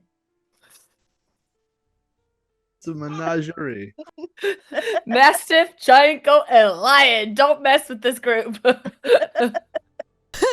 you summon a giant goat, good boy, and a lion, they're just sitting there very regally as the mastiff's looking the wrong way. What do you want to say to them? Me? We have a cast with animals, or speak with animals. Do you want to command them to do anything? You all can talk to them. Yeah, I'll just tell them patrol. Let us know if anything is stalking us. The lion immediately walks off and starts circling. As the mastiff is sitting in front of you, looking the wrong way. I am good boy. Goodest boy. You are. You're gonna good boy. You're gonna see Goldie wander off and also just starting like patrolling around. May I go up to Goldie? That's fine. I'm gonna ask. So how did it feel to be hit by your master today? It is never the best feeling. But it was shiny. And I wanted to play with the shiny. Shiny can be very hard to ignore. I completely understand, but I am very sorry that you got hit so carelessly by an overzealous master. It is okay. Master is also shiny. So I will follow Master wherever Master goes. So loyal. I'm gonna And look at. Oh, sorry. Oh, I was gonna say, and Pot, since he can like communicate telepathically with Goldie, like kind of sends like the idea of a pat, like like a that's right kind of thing telepathically. So Yeah. And you see like Goldie's head kind of like going up and down like a horse's would. Nice. perfect. Well, I think that's all my questions. And the goat just looks lost. Yeah, it's not going to be very useful. But I have their stats for if I ever need them. All Hopefully right. it's not one of those Well, yeah, screaming so ones. You've got them like until next long rest, right? So you're Huh? Yeah, so I'm pulling them all up. so we've got a lion. Oh, so they travel with us. Mm-hmm.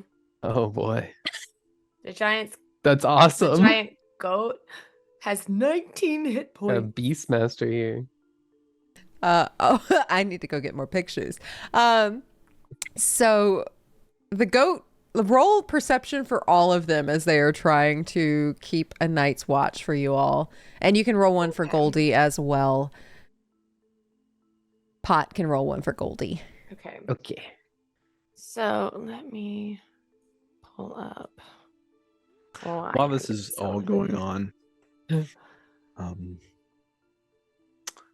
Eliver is going to be around the campfire where everyone is eating, and he will put his hands behind his back and just slowly start walking around and pecking up all of the crumbs that everyone left. It's gonna be a 15 for Goldie. Just pick- All right. And I will say that was the best meal we've had in a long time. I'm glad you bought a lot of ingredients before we left. Oh my gosh. All right, it's 9 for Mastiff, now natural 20 for Lion, giant goat, 11. And Goldie got a 15. High school day. The Mastiff's looking in the wrong direction. And baby. But he thinks he's the bestest boy. You keep hearing, Oh, or yeah. Deirdre keeps hearing, I am good boy. Over and over as he's like looking the wrong way. But the goat just kind of rolls his head around.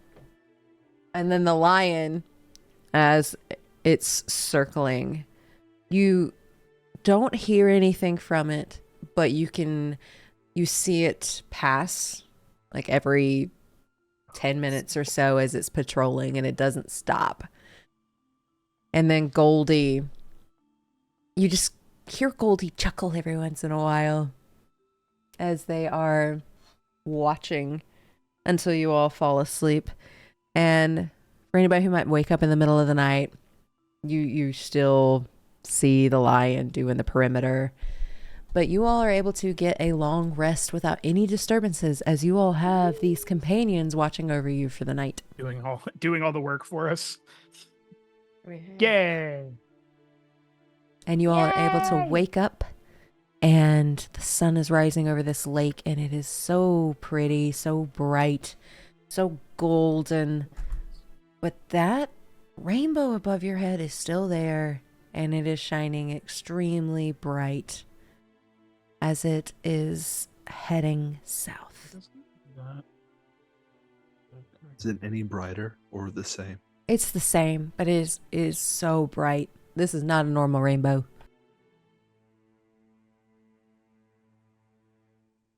But is there anything you like to do? You guys think that that's kind of like, I don't know, kind of feels like impending, like we now have a deadline, like it's getting more powerful? Don't know. That little person was quite threatening and said, "My treasures." I think it's tied to the rainbow. So we might have to kill the little twerp. Which I'm It's- fine with. It's on the table. Yes. Do we know generally if the guy that's there, Ollie, is a good person, or if he's just trying to take stuff from a guy that lives at the end of a rainbow? Roll an insight check.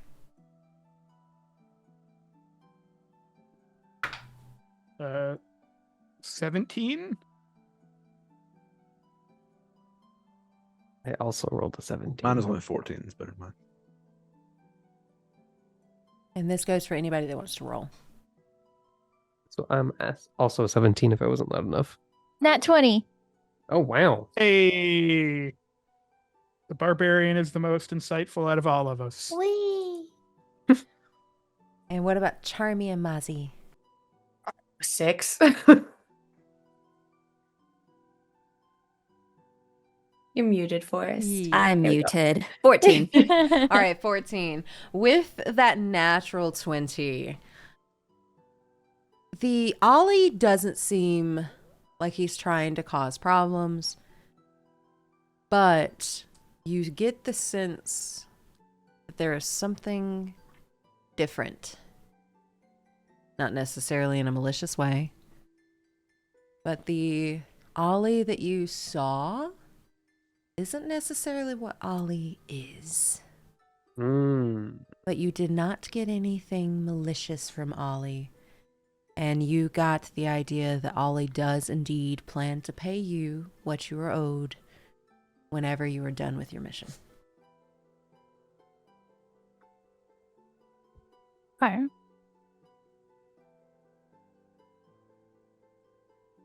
Interesting.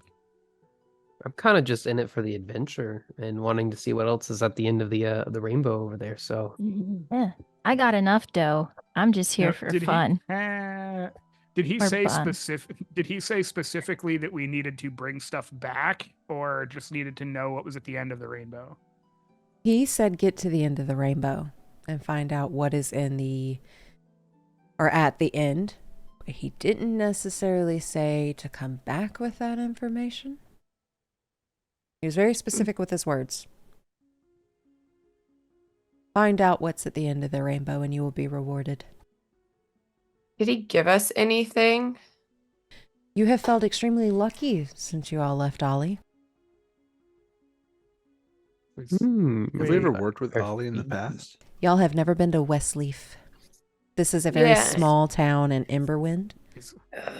Is he the leprechaun, and the leprechaun is evil and has taken Well, his?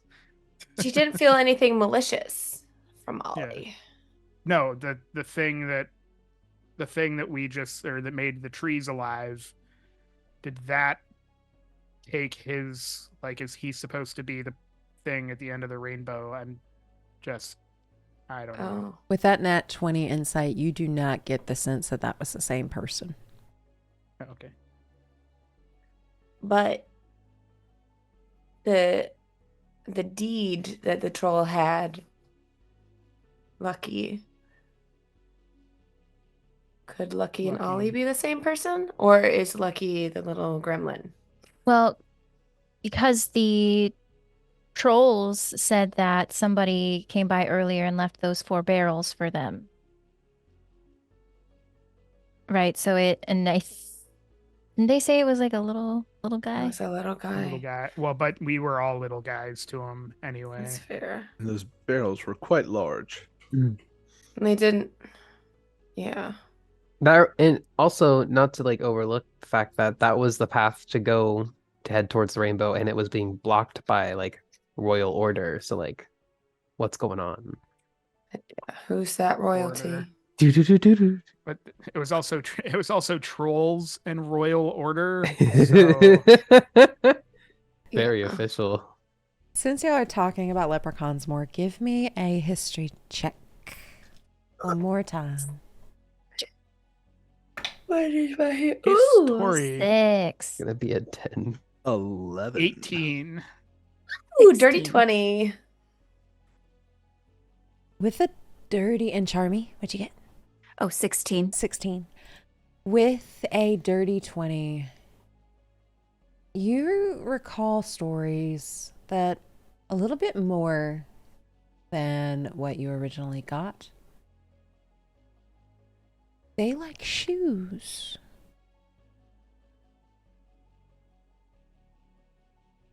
They really like shoes. It's almost Oh, like a shit. hyperfixation of how much they like to play with shoes. I remember a story my mama told me that they are obsessed with shoes. It's the weirdest fetish. But I don't know. Little one was wearing shoes. Didn't Well, I seem think we're obsessed with anybody all else's wearing shoes. shoes. I'm not. People wear shoes. I'm not wearing Yeah. shoes. Hmm. Oh, Some of us can wear shoes. They don't make shoes for my talons. you just But have like like- little tiny shoes at the end of each talon. I don't know how that can. That is an Talon idea I would like covers. to pursue. Maybe we find more shoes we can trade with this little gremlin if we come across him again. Maybe his whole hoard of gold is all shoes. Oh, Did Ollie have What? a lot of shoes? You remember Ollie just wearing a normal pair of shoes? Nothing special about them.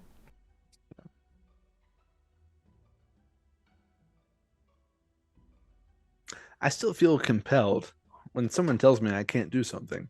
I want to do it anyway, just because they told me I can't.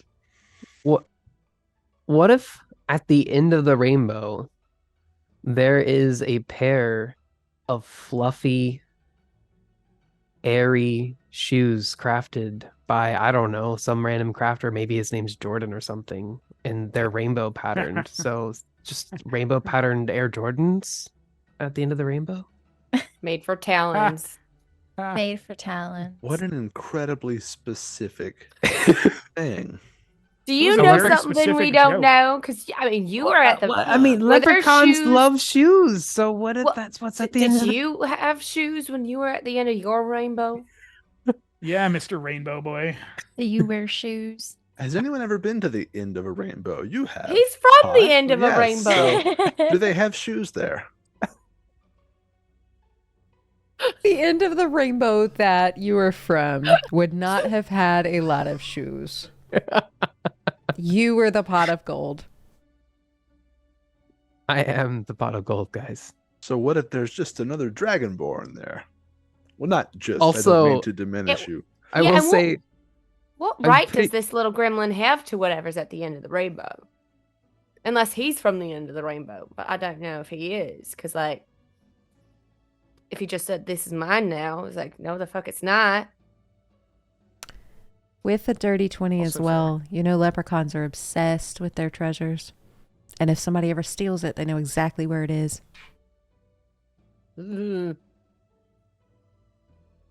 I'll relay that as well. So, if the treasure is worth taking, we do have to kill him, because then he'll just chase us forever.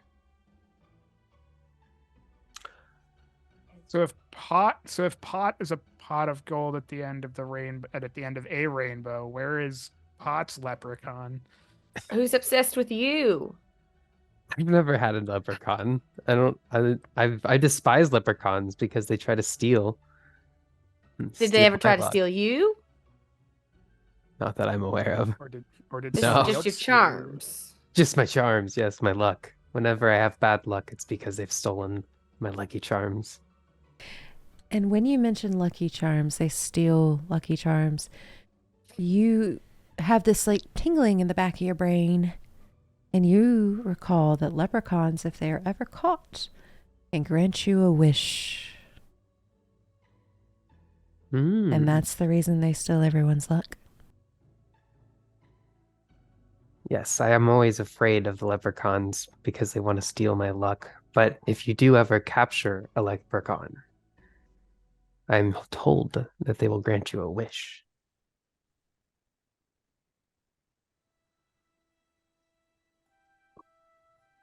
Well, shall we sally forth?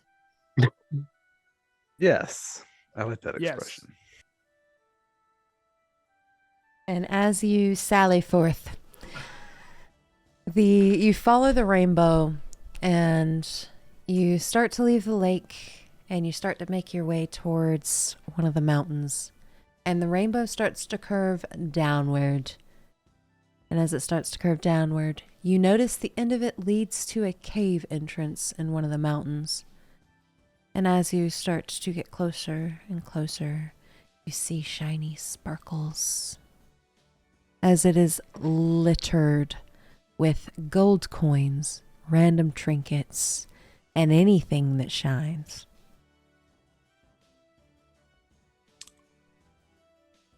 So is the Deliver's end of the gonna- rainbow Pot, going Pot, inside, or slow is down. It looks like the rainbow is going into the mountain, but it stops at the rocky surface because you can't see through it. right? Deliver's getting really on edge right now because cave, gold, we know a dragon from the end of a rainbow. He's expecting to see a dragon in So here is because the- he hunts The Is them. that green guy a- dragon. Shoot. And Potts Would- would like out- to out of- remind everyone that out of game question. Do we know that dragons can change shape, or is that a not always known thing? Bro, me a history check. It's a hunter of dragons. Can I roll that too? Yeah. Not a very good hunter. 15. 17. You have heard that old dragons can shapeshift.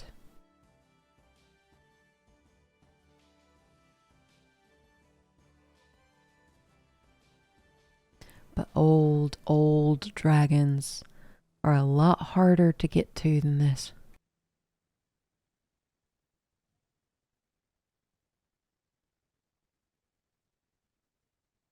Being a dwarf, may I assess the mountain and look for where perhaps a door might likely be carved? Yeah. Okay. Give me a nature check. Okay. That is an 18. With an 18, there is like an opening that you see, like even though there's sparkles and everything that are kind of like dragging your eyes away, there is a cave entrance. that leads deeper into the mountain. There's a door. And she just like starts marching. And as you start marching, roll a perception check. 16? With a 16, you start to hear very deep, deep breaths like something is sleeping. Turn around.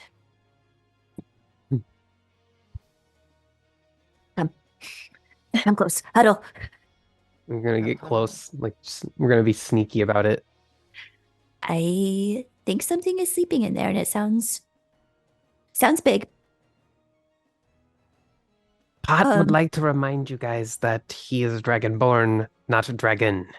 That I feel like I am getting dragon vibes right now. Ooh. I can differentiate my prey. As for a huddle, I'm going to go ahead and cast Pass Without a Trace on all of us. Nice. Or on me, I guess. Stay close. All right, and as you all are talking and doing these hushed whispers, I need everybody to roll a stealth check. And whatever you roll plus your modifier, add 10.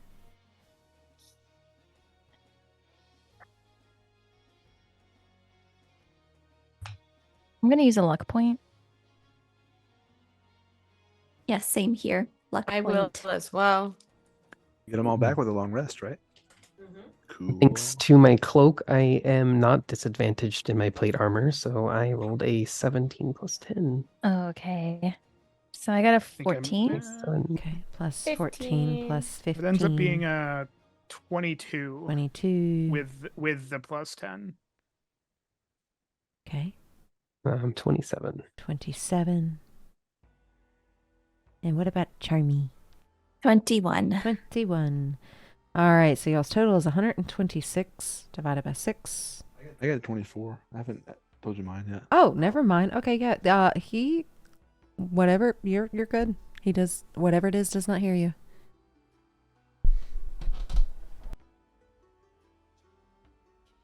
Real quiet, like. Okay. Why don't you lead the way then? Since you know dragons. No? I want to go first? I don't really. Is anyone I know actually them. good at sneaking? Can someone scout? Oh, I I can guess, try. I guess I would be maybe the sneakiest, but I'm not sure. I've got a +5 to sneaky. What if you fly in?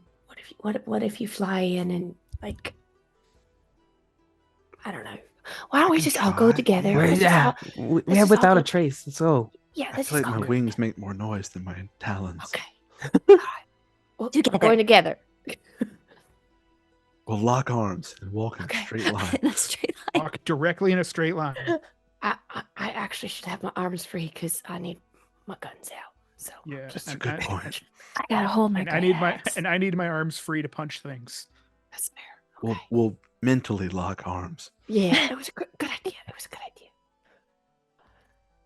And Pay as attention. you all mentally lock arms and start making your way towards this cave entrance, you also start to hear some muttering. Perception check. Can we see anyone? Sure, Who make a is perception The check. mutterer. Can we You see the mutterer? mutterers. The mutterer. 16. 21. 12. Natural 20. 11. If you rolled higher than a 14, you notice the mutterer as you all start getting closer to the cave's entrance. Has red hair, very tiny, as he is picking things up and tossing them somewhere else. This is my prize. That's my prize.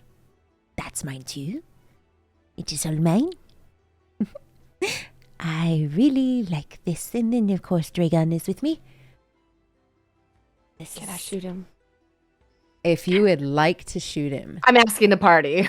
I'm asking the party, it's like, can I shoot him? It's the leopard con. But with that natural 20, there is something that sticks out just a bit. There is a black top hat with a pretty green ribbon that's tied around, and somehow they've made it look like a little clover on the front that is sitting on top of a bear rug. And you see a giant green breathing beast off in the corner as it snores.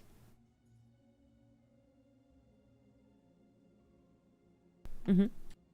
Bear rug, Bare or Bear? Bear. It's like a giant grizzly bear with a top hat on top of the rug. But something about that top A hat little circus bear. seems very important.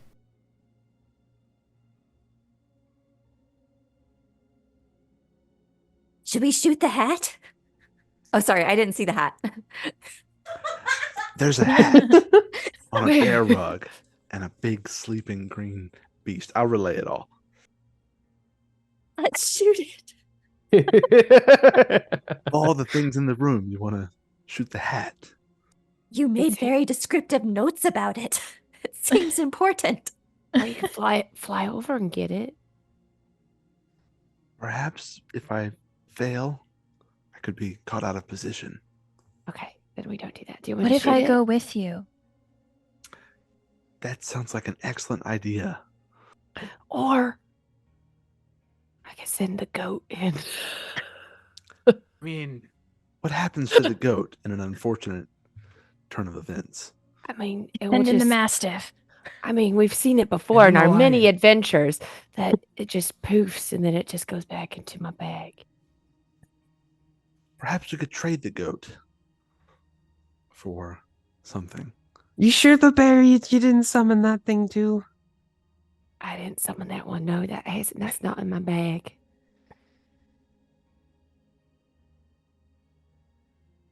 Or I could send the lion in because she's super stealthy.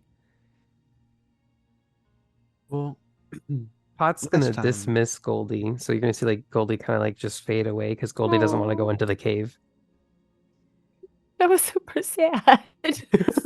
Just I know we I were told you. uncertain. Goldie comes back whenever Goldie I don't wants to. that's fair. there's a bunch of stuff lying around, right? That he's saying is his. I have an idea. What if, theory, we have the goat take something from his pile of stuff And run. and take off? Yeah. Yes, goats are known for speed. Well, I mean, you could have the lion do it. I just, take something, and leaves. He's gonna. Goat's not a possibly good go after fighter. it. The goat's not a good fighter. If this comes down to a fight, I'd rather have the lioness with us. And It's then not do threatening. would No, we I- follow? We could speak with animals, and we just tell the bear that the We don't know if it's a leprechauns. bear. Or the Oh, beast? The, The bear bear looks is a dead. rug. No, I there's a try talking to bear the rug. rug, Try. Don't and have then speak there's with a rugs. thing. The rug, speak with the dead. Speak with dad with a bear rug.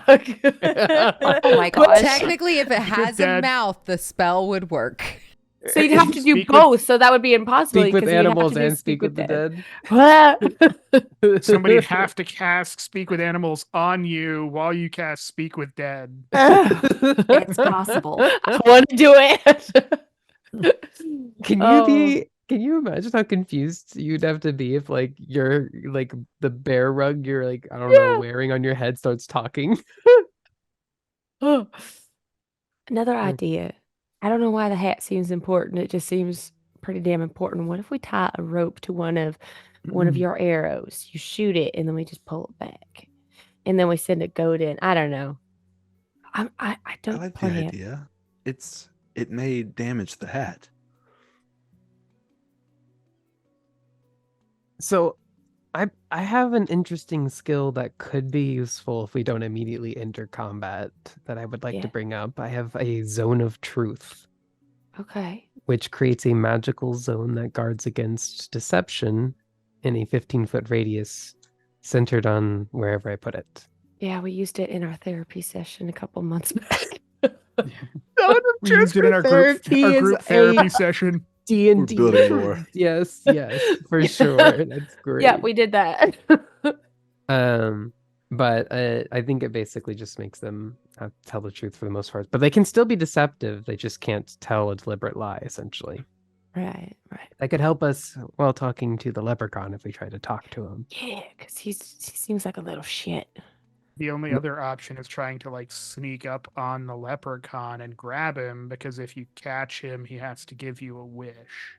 We could have 2 teams. Ooh, what if we just He try to did capture sort of him? Appear and disappear very quickly, though. But if he doesn't see you coming, then That's why I say have 2 teams. One to distract, one to catch. I have a spell. Hold Yeah. person. He looks like a person. And I have a net. Just in case the spell doesn't work. I just have to worry about his little monster friend too. I have an ensnaring strike as well. Yeah, let's get the goat to lure him out, and then we'll just jump him. it's probably the that. best plan I've heard Yeah. so far. It's solid. All right. Do I send the goat in? Okay. The goat I would gotta- also Just have have to passed grab without a trace, something, I think. like one of the like a piece of his hoard, I guess. Yeah. And go away. Oh my gosh. I gotta take the goat's face. She's probably she's giant. It's like, all right, I need you to steal something and then run toward. Do you want her to run towards us when she gets it? I mean, if we want to like To capture. set up an area or like get in a Away spot where from we the can- beast. Yeah. Are we, So, shh. are we trying to capture the little leopard con? Or Yeah. are we just trying to see what's at the end of the rainbow? That's all Ollie Both. asked of us. We have seen what's at the end of the rain. This is very mean, true. It's a hat, a bear rug, and a sleeping beast. Ollie may be disappointed. You also see mountains and mountains of gold, chests, trinkets, crowns, golden Shoes? bracelets. You don't see any Yeah. shoes. No Air Jordans. Not to mention all the gold, yes. Maybe my mama was wrong. I don't know. Maybe she's the one who likes shoes. Your mama a leprechaun? A No, leopard con? no, she's an elf. And this goat. Pot's a little disappointed. One of the big ones, the really tall, freaky tall ones. Oh, Not those the those little elves. ones. Yeah. From what Pot can see, he doesn't see an actual pot where the gold is in it, and he is disappointed. It's just piles and piles of gold, but no pots. That makes you more special. And so he pulls out just a plain iron pot from his backpack. I must fix this. And as you're pulling out the pot, Mozzy, roll me a chaos die, D100. Okay. Every time I Nice. hear the word chaos die, my I feel like I'm gonna die. my Like chaos butthole die. puckers. Gosh. Why am I drawing a blank on how this works? It's because it's upside down. That's why. 61. All right, so you managed to catch the goat before the goat starts heading in because you just told her to steal something. I grab her face again. It's like, not yet. You have to wait till I say go. Shush. Bleat without a trace. Also, roll me a stealth check for the goat. Okay. Let me get her stats up. Giant goat. The goat should be Not super affected by stealthy. without a trace, right? Yeah. And I'll Doesn't pet irritate her. it and give it guidance. Aww. Poor little Guiding a goat. thing. Oh, I got 2 16s plus 1, 16, 17, and then plus 10. So Plus a 27. D4. That is a very stealthy goat. 31. Stealthiest goat ever. So with the 31, you will notice the goat when you tell it to be quiet. Good girl. And the goat disappears from all vision. Ah, We just hear a goat. What the hell? I'm still holding her face and I still see her. Oh my gosh. And you just see those like very like goatish The eyes square. with the square No pupils. soul. Nothing going on inside that brain. All right, is this where we're doing the ambush? Do I send her on her way? Sure. If that's how we want to. Because I don't know of another way to. I don't know if we're going in and getting something to show to Ollie or. Well, we'll see what happens. All right, you ready, girl? All right, go get. Good job. Go grab something. Make sure the little twerp sees you. Then run back here. Make sure there's good distance between you. Ready, go. And how long or how far does Paso the Trace go?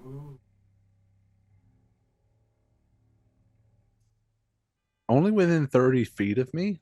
You could ride her. Can I? I can Can turn I? you invisible. There's an idea. Oh. You can stay on. The goat's the already sneaky going. goat. Wait, do I? Or I'm just gonna follow the goat at a 25-foot distance. Okay. Sneakily. While invisible or no? No. I won't. We may need the spell slot. Maybe. So I don't know how it works. Pot's gonna make sure he's like prepared, so he's not gonna waste any bonus actions in combat or anything. So he's got his sunblade out at like its dimmest setting, like kind of cloaked behind his, so it's not like Turn the blasting dial anything. down on it. Yeah, exactly. and he's ready to go. Is there any other action anyone would like to prepare? I don't think Nope. Mine are all in battle. Once mine I are all in combat. Yeah, once I see the little leprechaun, I'm going to try to cast Hold Person. Could I will say he Okay. is not considered a humanoid. Oh, What in Just- the Catherick Thorn? He's not a humanoid. He is considered a small fae. Could I set up like a little sniper station and just like have it a beat on the leprechaun, prepared action to take a shot if he does anything Do a shifty? little like red dot. Yeah. Yep. Okay. Yes. And as you all are preparing your actions and things of that nature, I need you all to roll another stealth check. Stamp. Still get plus 10 to it. It hasn't been Thanks. more than an hour, has it? It has not been more than an hour. Have you moved away from us? I was about to ask, where is Eliver? So is this accurate right now where we are? Because I'm within 25 feet of the goat right now. Y'all are technically outside of the cave. So Then y'all- I would have to move in to get a beat on him, right? Yeah. Yes, probably. Do we all So move I to, would like, the move mouth of in. the cave? I So we're mean, moving in together with. Yeah. Just like we're moving behind, Can I- like further behind the goat. Can I hide behind this rock and put my sniper station there? That sounds good to me. So then, are we saying we still have the plus 10? What if we do that? What if we do like the rest of the party, 25 feet Eliver, 25 feet? Yeah, that's The what I'm goat. imagining. So we're 25 feet behind him to keep the. That makes me my 13 turns into a 23, which is not as sad. It's a 27. I've got a 27. If we've got, 22 for me. so we'd be like up in here somewhere. 21 for me. Hold on to your butts. It's technically 30, So- but I don't like to push boundaries. So we're moving in. Yeah, slowly. We're moving in slowly. All right, everybody is technically where you all are, within 25 feet of Eliver. If everybody could let me know their stealth scores. He's staying there. 27. Okay. 29. Oh, jeez. 21. That's 23. Mm-hmm. 21. 21 for me as well. All righty. Mastiff is 15. Lioness is 26. And what is the goat? Oh, right. Goaty. 14. So 24. 24. 24. All right. Divided by 9. Oh, no. Nope. I did something wrong. Okay. 207. Divided by 9 is 23. All right. So y'all have a combined stealth check of a 23. The dragon does not seem to notice you. And the leprechaun does not notice either, as the dragon's sleeping. The leprechaun is picking through his treasures and just muttering to himself. Where's the hat? The hat Is this the bear rug right here? The bear rug. Oh, there's the rug. Mm-hmm. Right there. I'm going to try to have the goat grab the hat. So I would just like to share my misunderstanding. I thought there was a bear rug with a hat on top of a dragon. Oh, okay. Layers. And the dragon looks fabulous. Dragon is wearing the top hat. It's great. You So don't yeah, want it's- to take the top hat away from the dragon. It's in his little like treasure cove over here in this corner. Goat's going to try to take the hat and start running towards us. Is that actually the leprechaun's gold, or is that the dragon's gold and the leprechaun is just claiming it? That's what I think. I think the leprechaun found like a snoozing dragon. Give me an animal handling check to see if the goat grabs the hat or grabs a tiara or grabs the bear head and starts trying to drag it. Okay. The cheese, the keys. 15? She understood hat, but she didn't quite understand which one, and she grabs the tiara that's next to it and just starts clomping away. But the leprechaun always knows where his treasure is. And he feels his treasure starting to move as his head whips around and he sees the goat. Oh, you think you're smart, lassie. That's not how this works. Give that She starts back. running. And as she run? she can start running. Dragon! They're taking my stuff. It's missing. And as he screams, the dragon starts to and growl as it slowly starts to wake up. And as your goat is running, it is going to slowly start creeping up as it's huge. Does a 28 hit the goat? Yes. Wow. Goat murderer right off the rip. 10 points of bludgeoning damage to the goat. She's still up. She's She's still still up. up. And seeing that it is still up,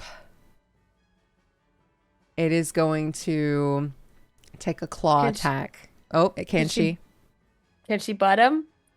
Give it a go. Okay. As she's holding this tiara in her mouth. Yeah. She's going to do a ram attack. All right. Yeah.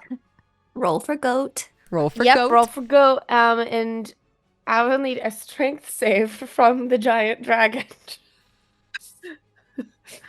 Oh my god, it rolled a natural 1.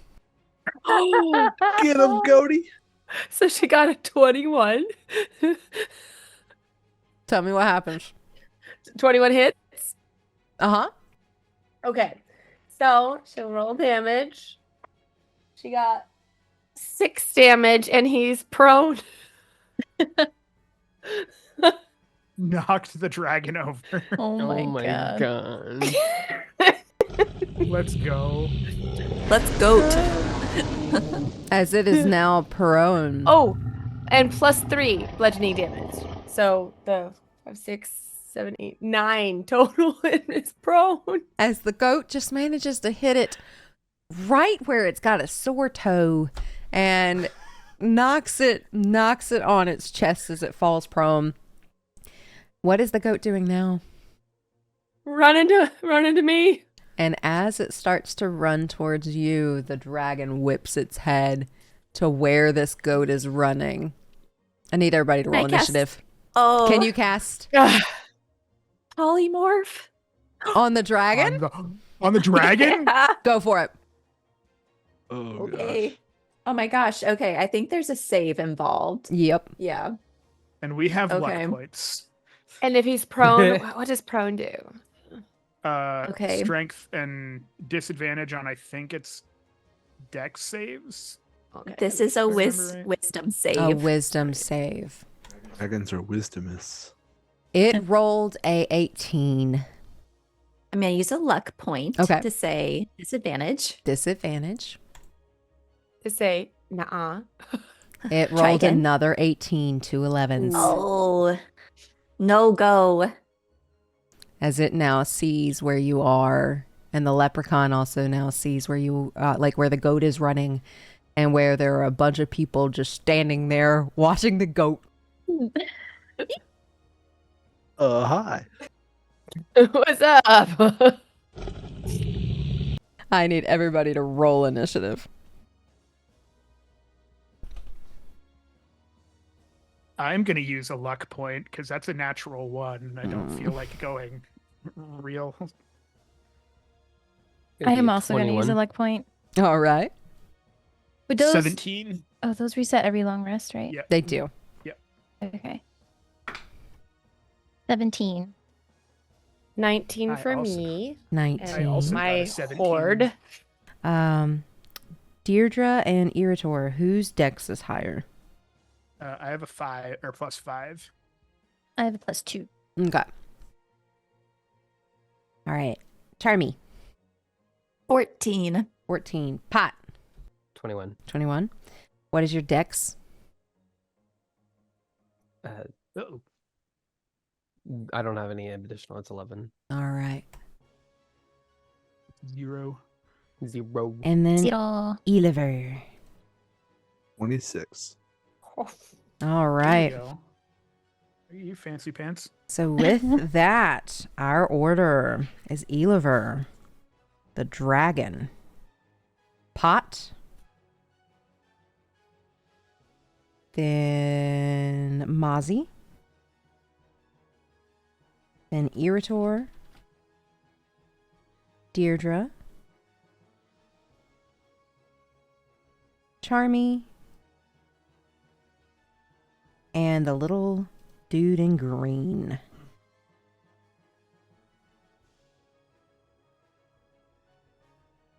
And that is our order. So with that, as you all are now facing a prone dragon that got a broken toenail from a goat, which the goat, the lion, the mastiff, all go on Mozzy's turn. And a very angry, red-faced leprechaun in the corner. What would you like to do, Eliver? Okay, Eliver's nervous. He's weak. Feathers are sweaty. He's gonna... Okay, this is the moment of truth. This is the green dragon he's been looking for. So Don't he's gonna vomit pull on your his... armor already. Charmie spaghetti. I'm going to pull out my oath bow and knock an arrow. Before I do, use my bonus action to cast Hunter's Mark on the green dragon, and then do my little whisper routine to my bow. Swift defeat to my enemy, swift death to those who are green dragons, and make it my sworn foe, and then fire off 2 shots at it. Go for it. So it is with advantage if it's my sworn enemy. It doesn't have anything to disadvantage me, does it? It does not have anything to disadvantage you, so it's straight. Ooh, first one is a dirty 20 to hit. Just hits. Okay. Damage on that is going to be 3. I'll use Colossus. No, it has full HP, doesn't it? Or no, it's been hurt by the goat. It's hurt by the goat. Yeah! Colossus Slayer, another D8. Let's go. And in the box. So 3 plus 5 is 8. MVP. Plus a D6 for Hunter's Mark. That's 6, so 14. Plus 3d6 for sworn enemy. 14. Ooh. 29 points of piercing damage. Yes. Alrighty. As you do 29 points of piercing damage against it, and it sticks in between its scales. You have one more attack, don't you? Yeah, I'll do it again. Dirty 20 to hit again. Go for it. And that does it. Okay. 6 from the weapon attack. Wait, no, I get an extra. Okay, 6 plus 4, 10. Hunter's Mark. 6, that's 16 plus 3d6. I don't get Colossus Slayer this time. So 16 plus 2, 27. 32 points of piercing. And as your attacks hit this massive green dragon, you're going to hear...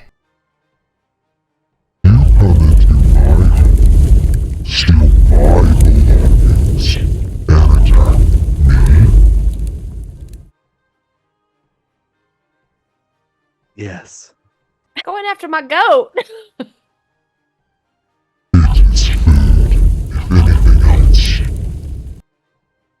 Where is your goat, by the way? Did it go anywhere else? While it was prone, she'd probably keep trying to run to me. Okay. How much movement does it have? There's giant goat. 40 feet. 40 feet. So you can actually move your goat. Okay. Perfect. 10, 15, 20, 30, 35. I want to leave space for people. She's a big girl. Can people still get through her if she's heading for the door? They can still get through because there's that corner where Charmie and Erator are currently at. And with Erator have just gone, it is now the dragon's turn. Mm. The dragon was knocked prone, so it is going to take 20 of its movement to stand back up, and it is standing tall as its head doesn't quite hit the ceiling, but you know it's a big boy, so it's pretty close as it's going to start walking with thunderous steps. Fuck, and we're all in a cluster. And you're all in a cluster. It is going to, you're going to hear it roar as this gurgling sound comes from its throat. And you're going to start seeing this smoky breath come out of its mouth. And it is going to release a breath of green poison in a 60-foot cone. Ouch. I need you all to make a Constitution saving throw. Natty 20 for 26. I have a thing, but I can't remember what the thing is. It means a 19. point of luck. I think I'm resistant to poison. Resistant against. Yeah, I have advantage against being poisoned. That's what I was checking before I roll. And I'm resistant to poison damage, so I'm... I don't think 19? That's fire damage and disease. Okay, that's not poison. I also have advantage because of Dwarven resilience, and I got a 19. Okay, but everyone will get +3 from being near me if they're within 10 Okay. feet. Oh, 10 feet? 22 then. I wouldn't get it then. Okay. Okay. So 19. So now mine is a 22. I rolled a 22. 12. All right. I'm at a 14. 14. If you rolled higher than an 18, you will take half damage of 16d6s. Ah, Oh God. God, can I see roll? Oh my gosh, your computer just slowed down. That is 52 points of poison damage if you failed. That is 26 points of poison damage if you passed. Oh my god. goat is gone. You were so This is young. so much damage. Ooh. And I have resistance. Okay. Goat is gone. Mastiff Yay. is gone. Oh no. Jeez. Elle's over here murdering Hi, good boy. animals. My lioness is barely there. She's strong. Pot's really happy that he dismissed Goldie before he came in here. No. This is traumatizing. Wise.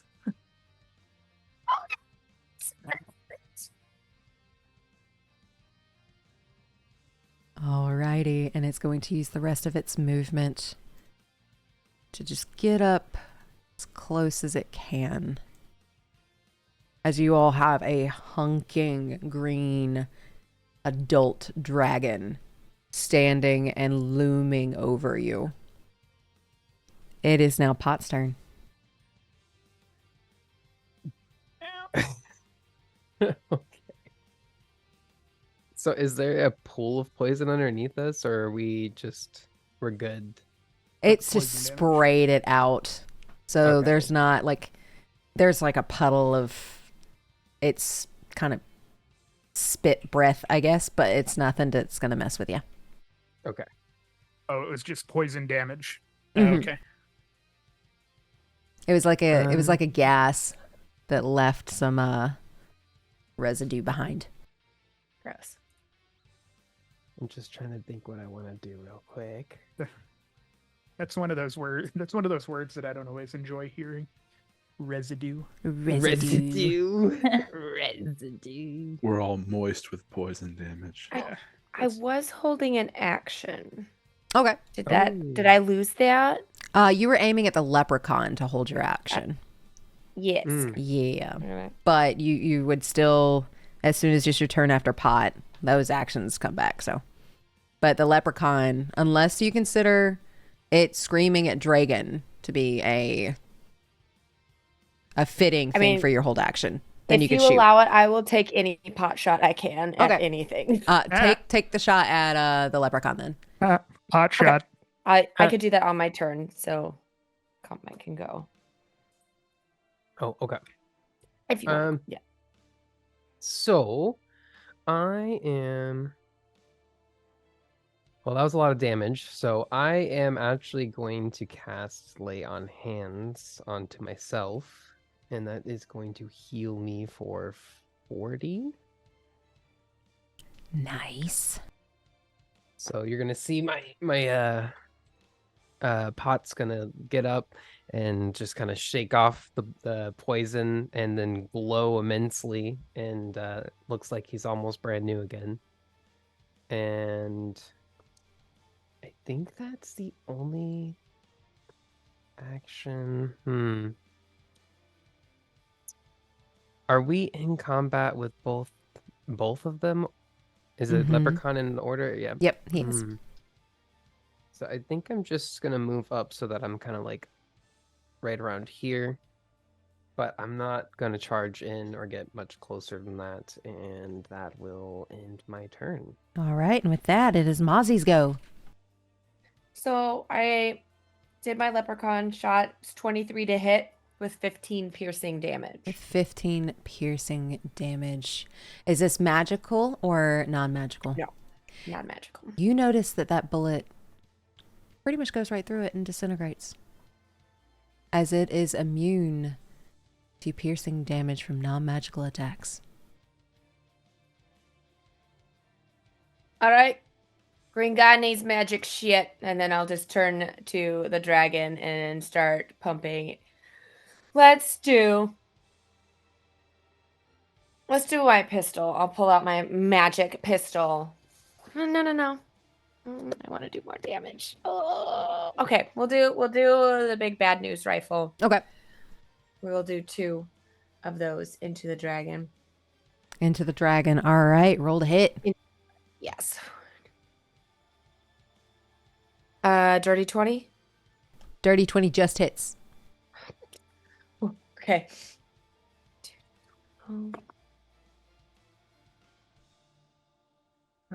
10 damage on the first one. All righty. Second shot. And does it do damage? It does do damage on the dragon. Beautiful. I'll just keep it going then. I'm going to re-roll that natty one. Okay. Ooh, for a natural 19 plus That 5. hits. And then... Ooh.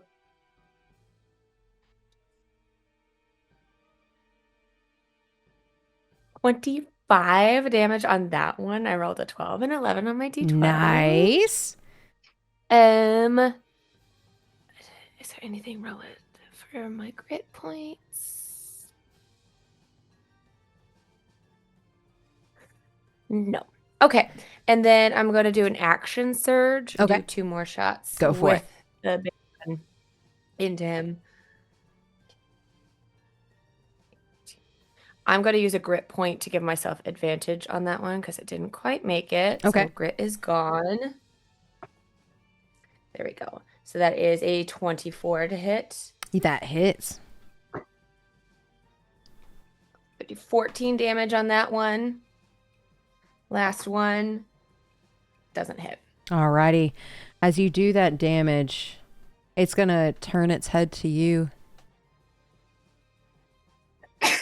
I'm assuming these are your friends, right? What did it say? I'm assuming these are your friends, correct? Never met him before. Well, that's in spite of shame. It's going to use a legendary action and use a tail attack on Eliver since he's right next to him. Damn it. And Eliver, that is going to be a 26 to hit. Oh, yeah, that'll do it. That is going to be 16 points of bludgeoning damage as it takes its tail, whips it around, and smacks you pretty much against the wall.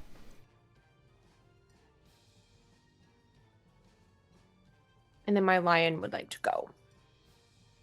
All right, and what does the lion wish to do? She Said is going 16. to use... Sorry. No, you're good. Do you have more to say? Ow. No. Okay. Here. She's going to use the pounce action. Okay. She is going to pounce on the dragon. Go for it. And then I'll need a DC 13 strength saving throw. Strength Sure saving this will throw. work. 14. Oh, it was so close. But it's not prone.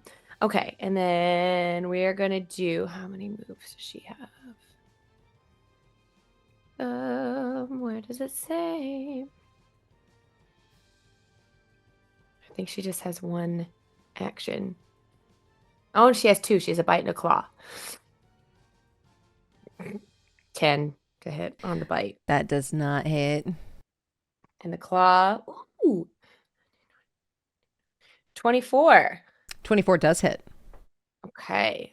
So we get 1d6. Go, baby. Oh. 4. 4. That still does something. And as she takes that pounce against this green dragon, it's just going to slowly move its head down towards it. And it looks like it moves its tail to do something. But the small fae in the back corner is going to use a legendary action and try to hit it with its magical sling for a 21 to hit The lion. the lion. Yeah. And she has 1 Alright. hit point, so she's. You're going to hear the little leprechaun chuckle. Bitch. See, Dragon, I can do stuff too. I can help. I can be of help too. See, this is a You're great a fucking alliance. coward.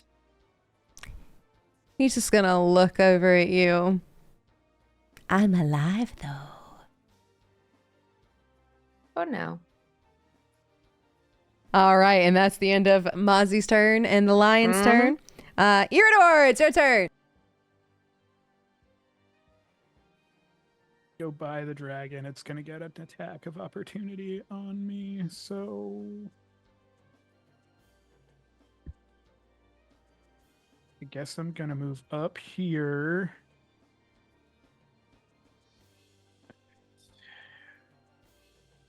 And hit a dragon with a stick. All right, hit that dragon with that stick.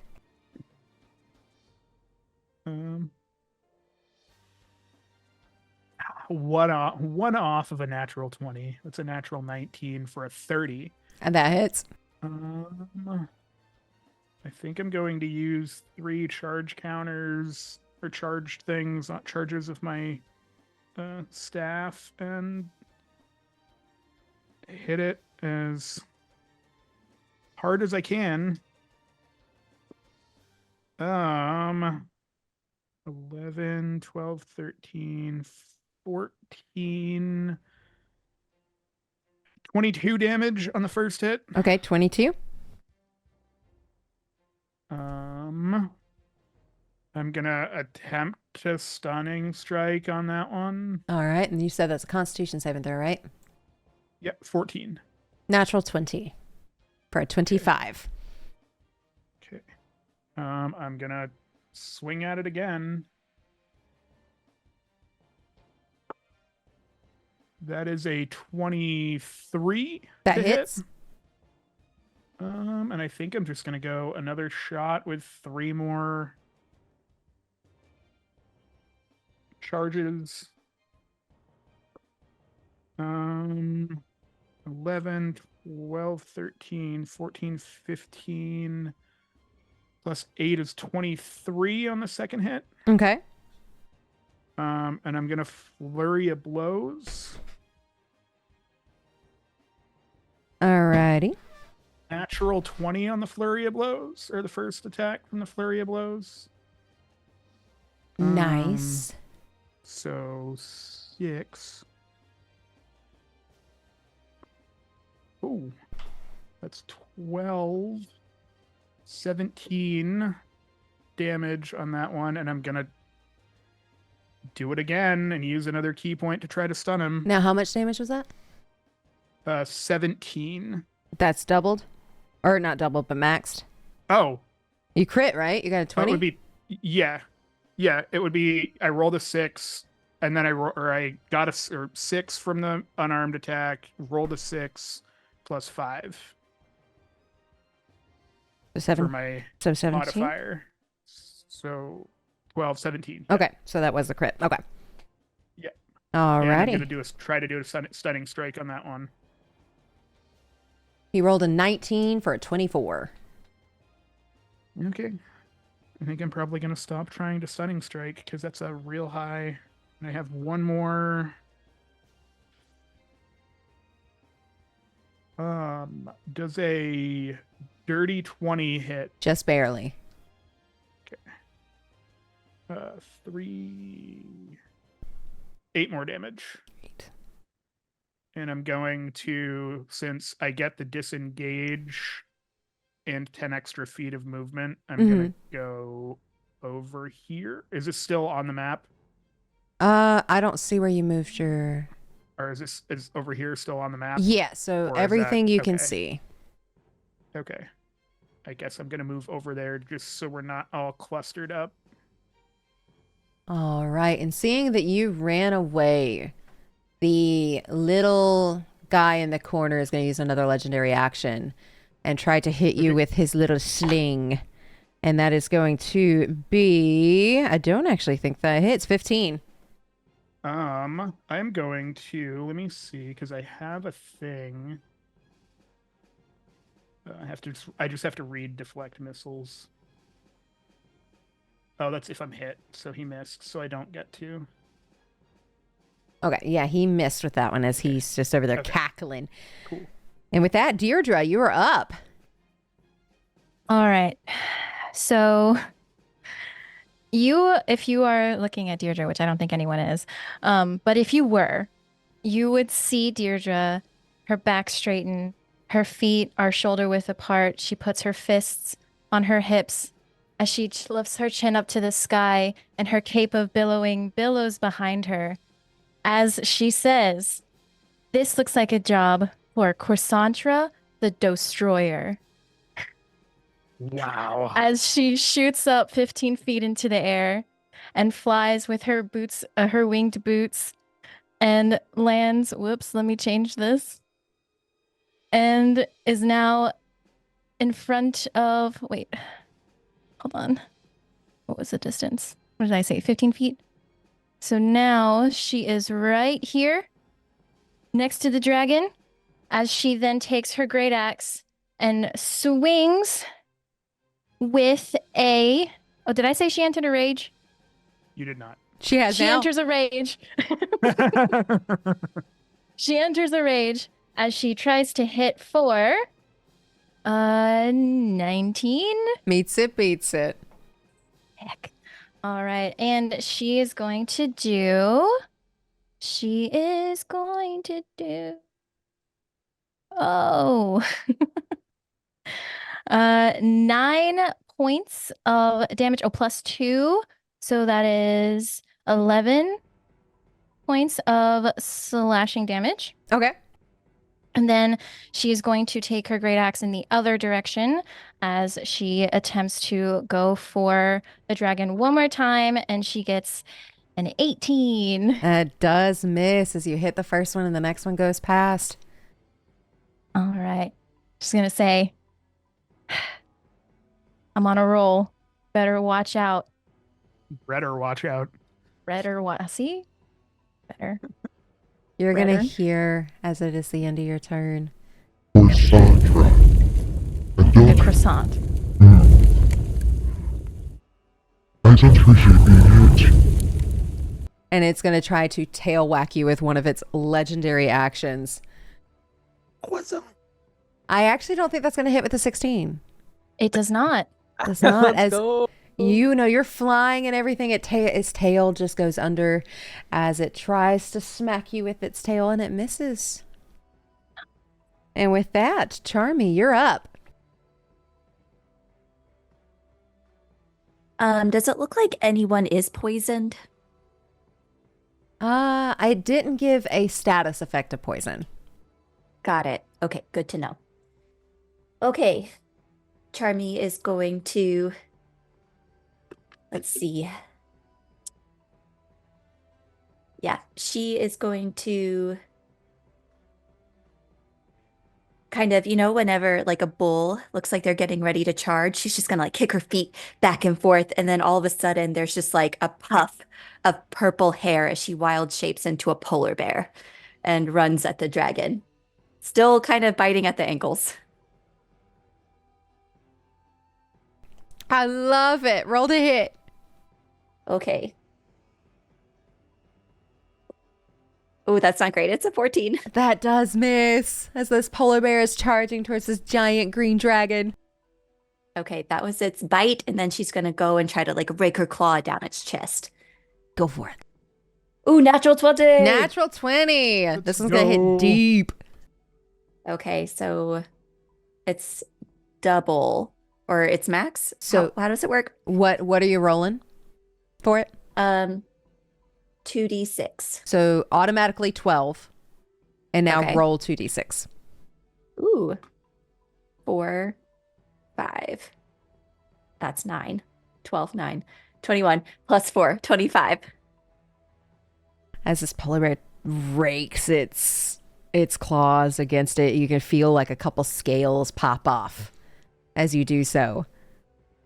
Is there anything this polar bear would like to do on top of that?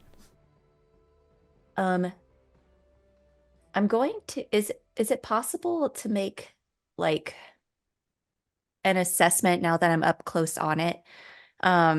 Is this a young dragon? It looks a little older. Okay, just as long as it's not a baby. No, it's not a baby. This is an adult. Okay, I'll beat up an adult dragon. And is I'll Charmie punch sitting an- like right there? punch Right an adult. there. Where's Charmie? Yeah, she's gonna try to flank it. So right there is good. Okay. All right. And with that, it's going to use its last legendary action for this round as it has a couple of its scales come off and try to tail whip you as well. And that is going to be Does a 14 hit a polar bear? Yes. All right. That polar bear is going to take 15 points of bludgeoning damage as its tail whips around and smacks this polar bear as it takes that damage on its chest. She How gives dare a little bear bark. Oh. Doesn't he know that they're endangered? And with that, it is now the leprechaun's go, as the leprechaun is just hiding in the back corner and just shooting these magical like slingshots at people. He's going to take his first attack against Erator.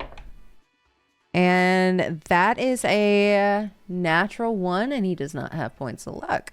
So that one is actually going to be going to him.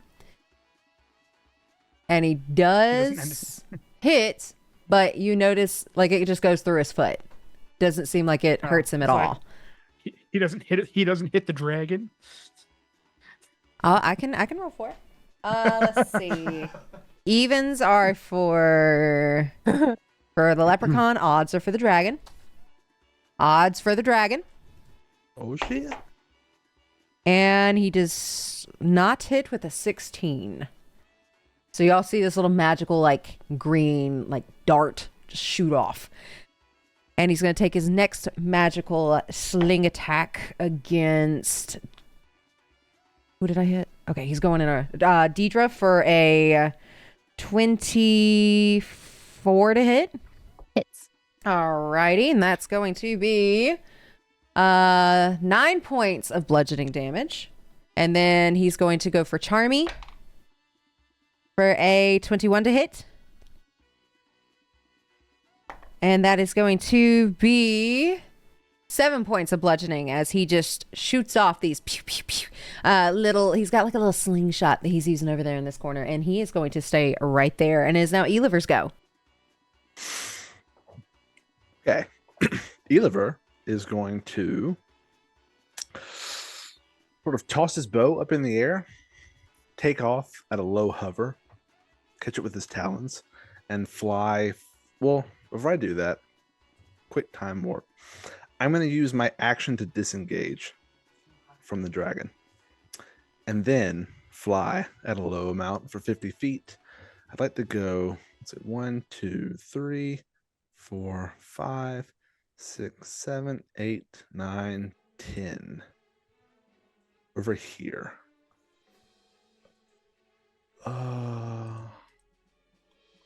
Hang on, I may have made a mistake. No, I'm good. 2, 3, 4, 5. Yeah. And then from there, as a bonus action, because you can use it as a bonus action, I'm going to cast that healing spirit again on the spot where Deirdre is standing. Alrighty. So the little blue ball of light with tiny little fluttering wings pops up and starts sort of flying around her head. And that will be my turn. All right, and with that being your turn, it is now the dragon's go. It's going to try to see if it gets its breath weapon back.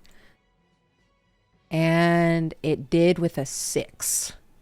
So it's going to start seeing that green light appearing in its mouth as it is going to cast in a 60-foot cone. I need Deirdre, Charmie, Pot, and Mozzy to all make Constitution saving throws.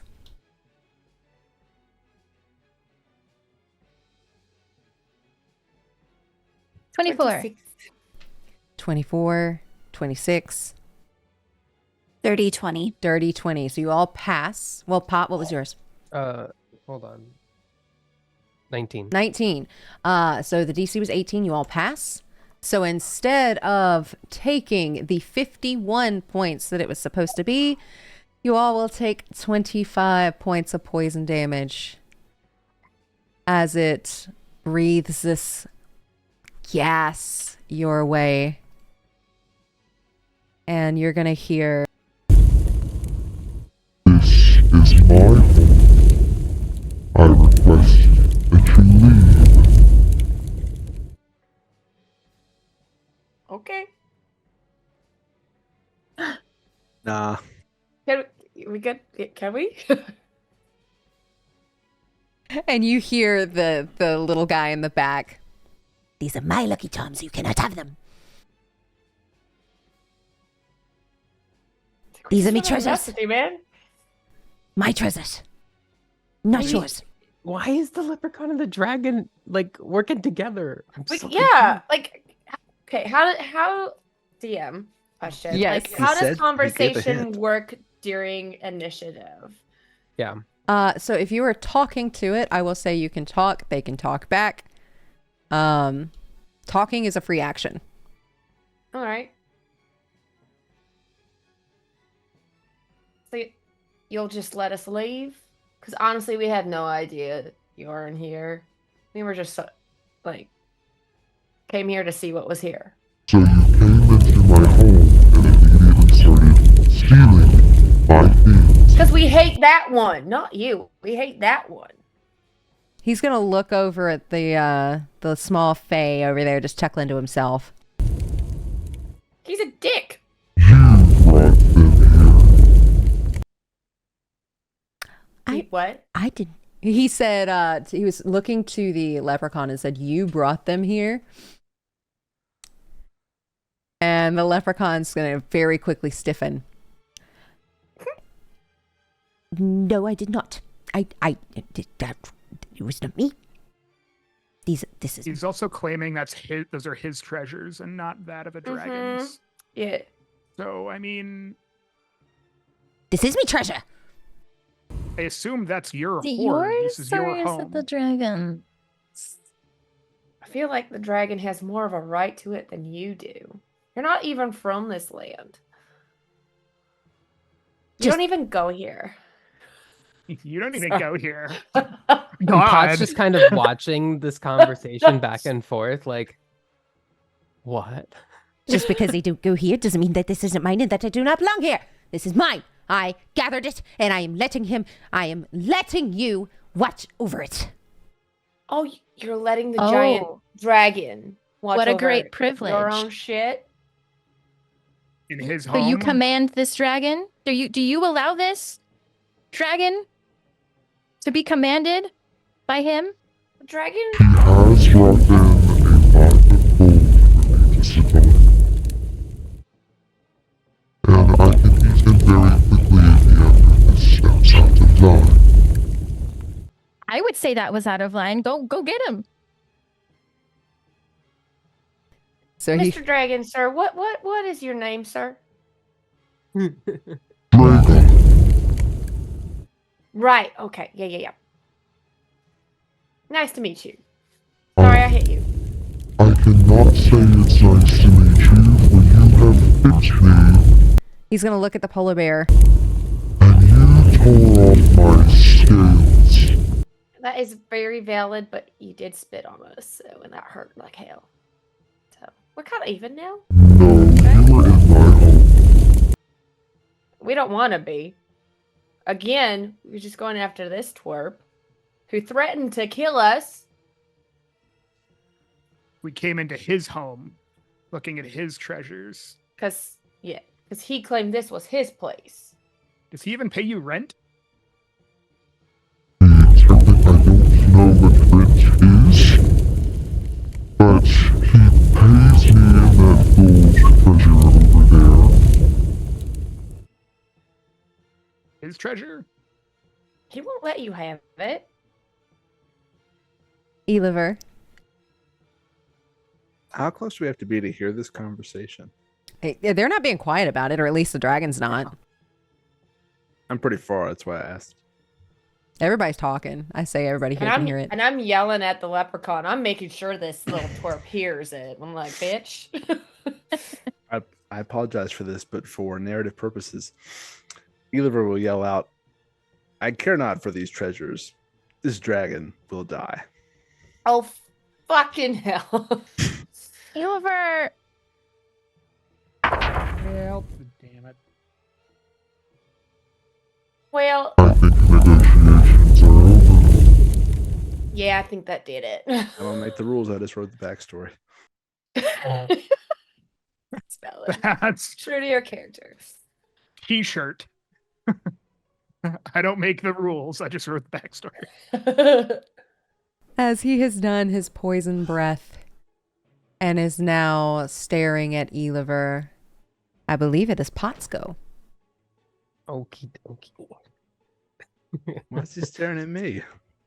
So What did you just say? We were all like Vaguely chatting, and you're like, he has to die. We were so close. It wasn't even a veiled threat. It was No, it's like it was just a this one straight has up, to die. I'm gonna murder you. Yep. Yeah, but that could mean a lot of things. So Pot revels in the idea of being able to face a full dragon in combat, but there's one thing he hates more than, or not hates. There's one thing he's focused more on, and that's that stupid leprechaun. Oh, sorry, my camera turned off. And so he's going to make his way. Hold on. So he's going to move himself over here, I think, and right there. Is that where I'm done? Let me just make sure I did that right. I think I move one more. No, that's... Well, that actually works. We're at right there. So I'm going to stop right there. And I am, looks like 30 feet away from Mr. Leprechaun. And I am going to channel Divinity. Oh. And use Turn the Faithless. So I am going to, you're going to see him pull out like a little necklace from around his neck, and it's a little holy symbol in the shape of a 4-leaf clover. And it's like his little symbol that he wears in honor of the goddess Tamora. And he's going to channel Turn the Faithless at the leprechaun because he's a fae. And each fae within 30 feet that can hear this have to make a wisdom saving throw of DC 14. And on failure, they're turned for 1 minute. Or until it takes damage. All right, wisdom saving throw. DC 14. Yep. He rolled a 7, but he's going to use his legendary action and succeed instead. Resistances. That's fair. Burn the legendary resistances. Burn them all. The goddess Tamora is never, someone you can understand. So maybe she didn't want this to be that easy of a fight. So, You think you're lucky, but you're not that lucky. And whatever god you think it's lucky enough is not luckier than me. Okay. Pot's just gonna look at him and growl, and that's it. Just and I think that there is nothing else that I'm gonna do after that has been unsuccessful. Yes, I think I am out of movement, and I don't think I want to do anything else. Actually, I'm still gonna go ahead and let's see. I'm just gonna double check which one I want to do this to. 60 feet. I think I'm going to cast Shield of Faith as a bonus action. And that's a 60-foot radius. It goes to one person, I think, or creature. So I think I'm going to go ahead and cast it on...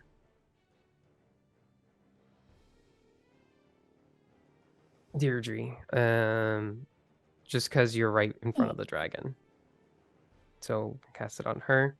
That's going to give her a +2 to AC for 10 minutes, it says. As long as it's a concentration as well. Alrighty. And with And that'll end the turn. that ending your turn and he got the sense you were trying to be luckier than him, he's going to try to shoot you with his little slingshot, but I don't think he hits with, well, he might. 19? Yes. 19 actually is one up. That is 3 + 6, 9 points of bludgeoning damage as he hits you with this little green bolt of... See, I am luckier.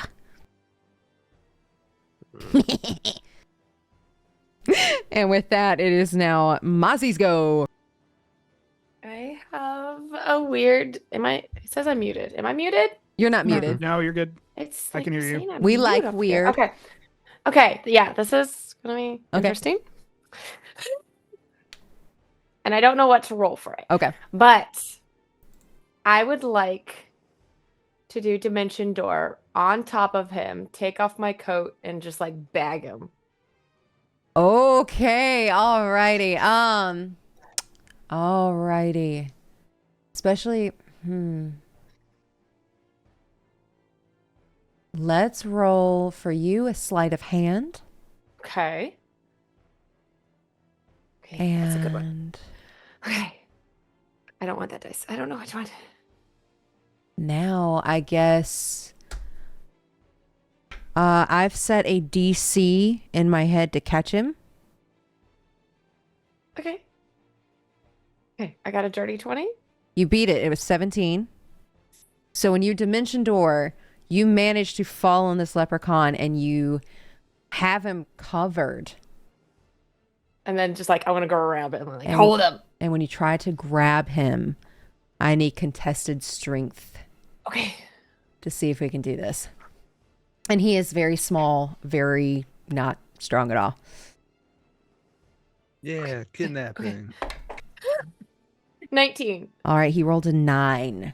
So you have this little leprechaun grappled What do you think you're doing? No, let me go. as he's just squealing and in this jacket. Yeah, and I just want to choke him, like to have him pass out. That's what I'm gonna be doing. Like whatever movement, because that was like my action, bonus action, choke. And that I'll just hold him there and I didn't think that would work, so I didn't think what the next step would be. You have grappled this little leprechaun, but with grappling him, you know they're very mischievous and very sly. You don't have long to hold on to him before he Yeah. manages to get out. And with that, it's Erator's turn. If he's grappled, Wait, do I get a wish have- now? That's the reason I'm saying, like, if this continues, you've got him for like a second right now. Each round is like Yeah. 6 seconds.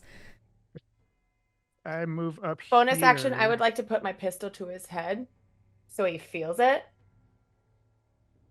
That doesn't do just- anything to me. You know that. It just goes right through me anyway. Even a magic pistol? Stay very still. My thought is also, I don't know if this is how we want to do it, but I can also go up, and since he's grappled, I can punch the crap out of him. So I got him! Punch! All right. So I'm gonna Yeah, go ahead just and do that since I'm out of range of the dragon. All right. You get to punch him at advantage. Yes. It's cool. Either- I'll just look to the dragon. It's like, I don't care. Like, we'll go as soon as he's gone. It's like, I'm going to re-roll. I'm going to use my last luck point to re-roll one of those because that was real bad. I'm assuming a 25 hits. Yes. Okay. That is 10 magical bludgeoning damage. And I'm gonna attack again.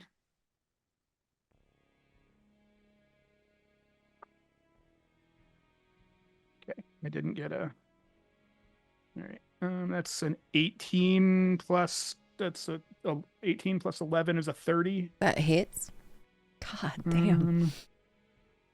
16 bludgeoning damage, and I'm actually 16. going to dump. I'm gonna dump 3 more points into, or 3 more charges into the. So it's gonna be more than 16. How many charges does the staff have? 10, and I've used now 9. If I use the last one, then it's no longer a magic weapon anymore. But okay. That's an additional 11, 14. All right. Force damage, and then I'm gonna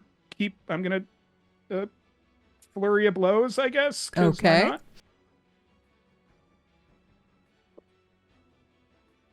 not? That's gonna miss. Okay. I don't have a luck point. Because those were 2 2s. But that's gonna be a 26. A 26 hits. And that's 11 more damage, and that is whatchamacallit, magical. All right. I'm gonna attempt to burn one of his legendary resistances by stunning striking him. Alrighty. And what was the damage on that last one again? 11. 11. And stunning strike him for a Constitution saving throw. Yeah. Alrighty. He is going to burn through a magic resistance in order to not be stunned because he rolled a 9. That's 2. And is that the end That's of your turn? Yeah, that's the end of my turn. I guess I could disengage, but I'm not going to, because he's the reason we're here, not the dragon. Even though our friend is causing problems. He did not like that at all. So he's going to use a legendary action and cast Power Word Stun on you. There is no save. If you have 150 hit points or fewer, the target is stunned. And the target may make a constitutional saving throw at the end of each of your turns. And then the stunning effect will end. Okay. As he has cast, used 2 of his legendary actions on that one to cast Power Word Stun. Okay. Better than Power Word Kill. This is okay. Yeah, I heard Power Word, and I immediately went, oh no! I wouldn't feel right casting that. I don't know. That one seems like a little dirty, unless you're like Power level tickle. 18, 20 to 20. Yeah. Or if the it's person's like extremely evil. Mm-hmm. But I am stunned. Erator is stunned. Deirdre, it is now your turn. Alrighty, so she's still flying in the air, and she's going to again take her great axe and swing it as she says, "You've really put me in a sourdough mood." And she's going to swing and hit for a 22. At 22 hits. And she will do 17 points of slashing damage for her first attack. Alrighty. And for her second attack, she will again, in the opposite direction, swing her axe at the dragon, and she will hit for 18. 18 misses. 18 misses. Just by 1, you just miss. See? I can't even hit you. I'm in such a sour mood. Imagine my mood then. Fair. Very fair. I'm sorry. I really didn't want to do this. You come into my home and threaten me and say that I'm gonna die, yet you don't intend this. I didn't say that. I did. Exactly. As it is actually, is that the end of your turn? Yes. It is that'll going be to it. use get, its. You get 5 points of healing. Oh, Because sick. my little spirit's on you. Perfect. It is going to use its legendary action. And I need everyone within 10 feet to make a dexterity saving throw of the dragon. That's not me. I'm sleeping over here. Let's Are we see. counting everywhere his wings are and stuff? So I am in 10 feet. Yeah, because he's I'm big. going to use my last luck point. Okay. Reroll that. Yay! Okay. Alrighty. What did we all get? I had a dirty 20. Dirty 20? Dirty 20. Dirty 20? I had a natural 20, Natural. but that makes it a 19. Meets it, beats it. So you all pass, and let's see. You are not knocked prone, and you don't take any damage, but it is going to fly 5, 10, 15, 20 to get close to Eliver. Take an opportunity of attack. Okay, So okay. bring it on. All right, she's gonna reel her axe back, and she hits for a 16, which does not hit, right? No. 16 does not hit. Charmie. Well, she tried. 23. 23 hits. Okay. And she's not a polar bear anymore. That poison got her. So this is just a spoon attack. Just a spoon. It's just a spoon. 10 points of damage. 10 points. Alrighty. And Pot. Party That was a spoon. pretty hefty spoon. Yeah. My turn. Okay. I'm trying to decide if I want to do anything with Leprechaun or go for the dragon now. Oh, so you get an opportunity of attack. Oh, that's what I'm doing. Oh, okay. Sorry. I didn't realize this was an opportunity attack. Okay, well, I'm just gonna swing as he's flying over. All right. With my Sunblade. And so that is 7 plus. That's a 19. 19 meets it, beats it. Okay. And then damage is gonna be. Where did my D10 go? Kooky, you're on it. Thank you.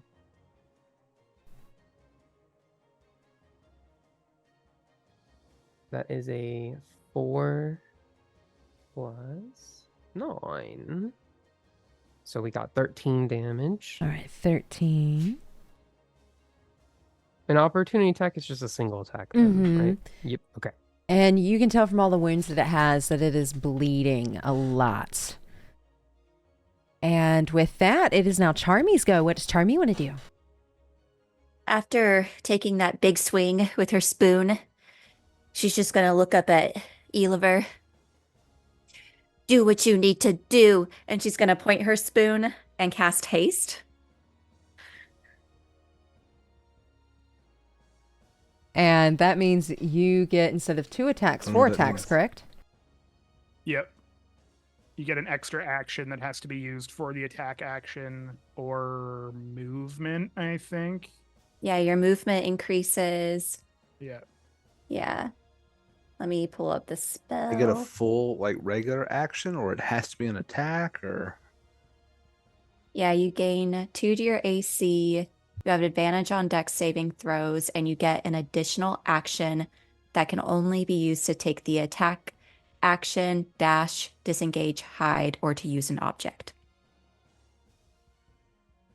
So yeah, you'd get a full extra round of attacks. And 2 DC as well. Whoa, this is awesome. Thank And you. And because I am concentrating on this, I'm going to move a little bit away. How long Make does haste myself little.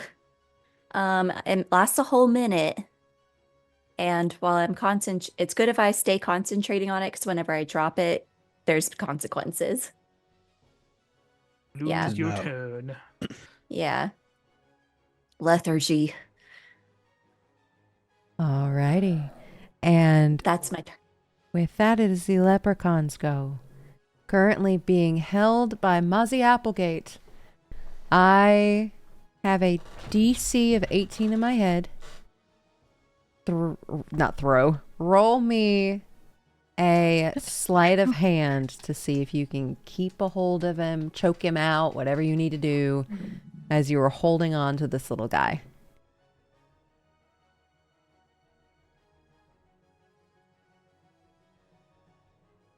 I'm gonna use a luck point. Okay. Okay. Dirty 20. Dirty 20. You're able to hold on to him as he tries to misty step, but the way you strangle his throat, he's not able to get the spell out. And that is all he can really do as he is being held like this. And it is now Eliver's go. Okay, feeling a bit of pep in my step. I'm going to. Okay, dude hasn't moved. I'm going to use my first action to disengage because it looks like I'm within 5 feet of the dragon right now. Yep. And that's not good for a bow. So I'm going to fly 1, 2, 3, 4, 5, 6. Over here. Is it still part of the map or am I like in the wall? You are still a part of the map. Cool. Okay. One action down. I'm going to start attacking with my next action. My extra one, I guess. With my oath bow. Everything is still up here. First one to hit is a 27. That hits. Okay, damage is 8 plus Colossus Slayer. 3 is 11 plus Hunter's Mark. 3 is 14 plus Sworn Enemy. 24 points of piercing.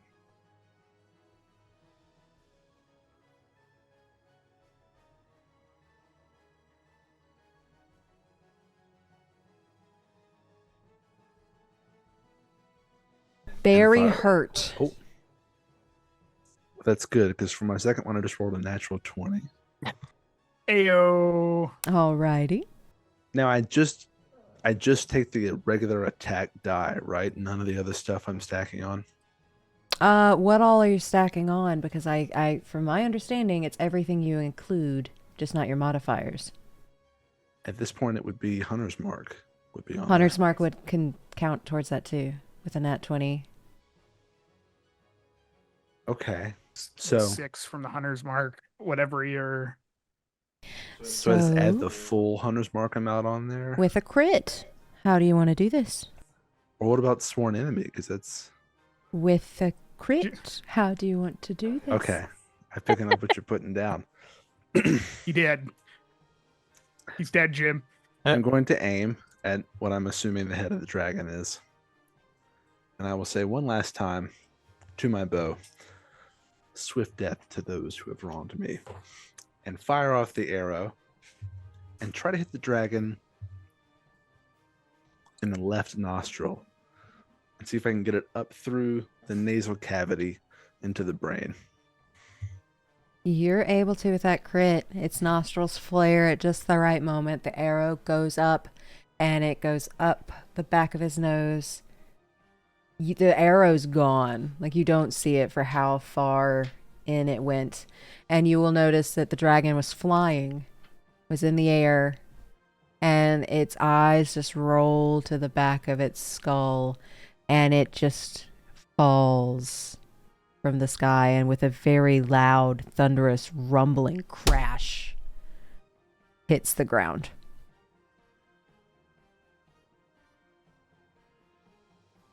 Cool. That's sick. And with that, pot. Oh, is there anything else you'd like to do on your turn? No, that'll be all. He's just done slaying a dragon. No big deal. Yeah. A green Done. dragon, specifically, the one he was looking for. Hmm? I will say last time I fought against Elle playing a dragon, she sat on my character's head and killed him. Seems accurate. Nice. Nice. Pot, it is your go. And what you currently see is a dead dragon and a leprechaun being held by Mozzy Applegate that is like just strangling him in this coat, and a stunned Erator next to him. So I am.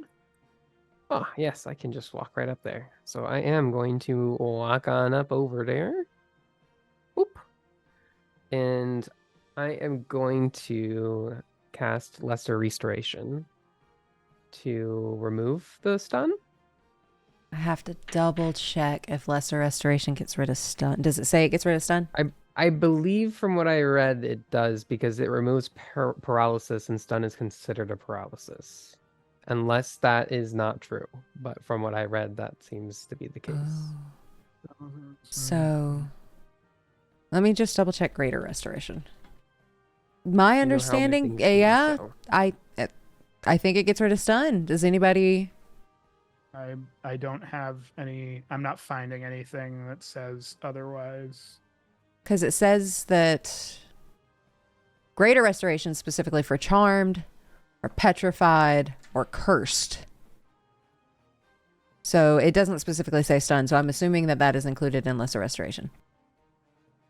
I would believe so. Cool. So I cast Lesser Restoration. Just, set my hand on his shoulder and relieve him of that. And then I am turning to the leprechaun here.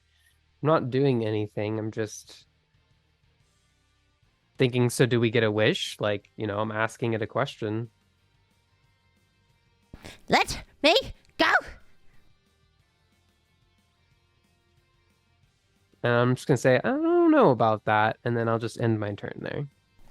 And with that, it is now Erator's turn.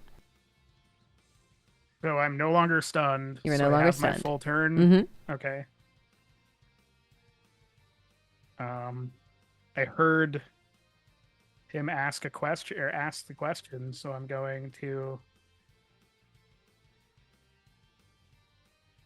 attack once and be like, the man asked you a question.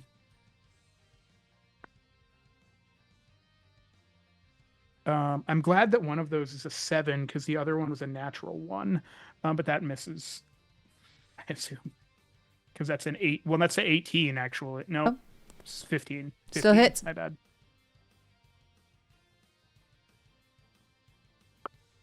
Uh, 7 damage. 7. Yep. All right.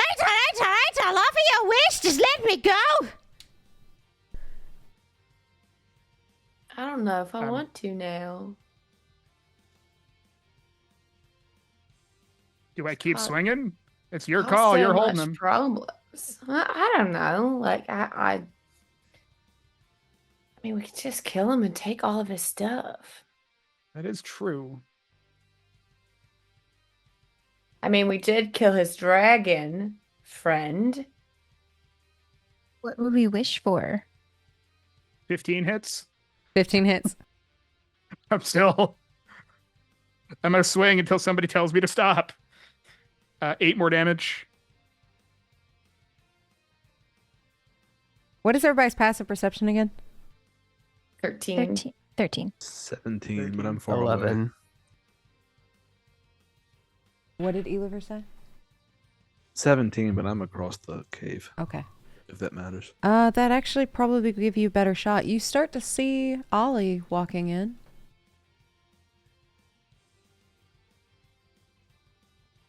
Hi. Ollie. Hello. It appears that you all have done it, but you have something that is... Oh, there it is. And he's going to walk over to the hat.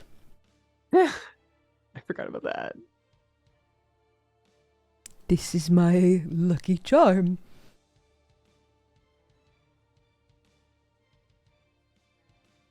He took it from me in an alimony case, and I haven't been able to get it back.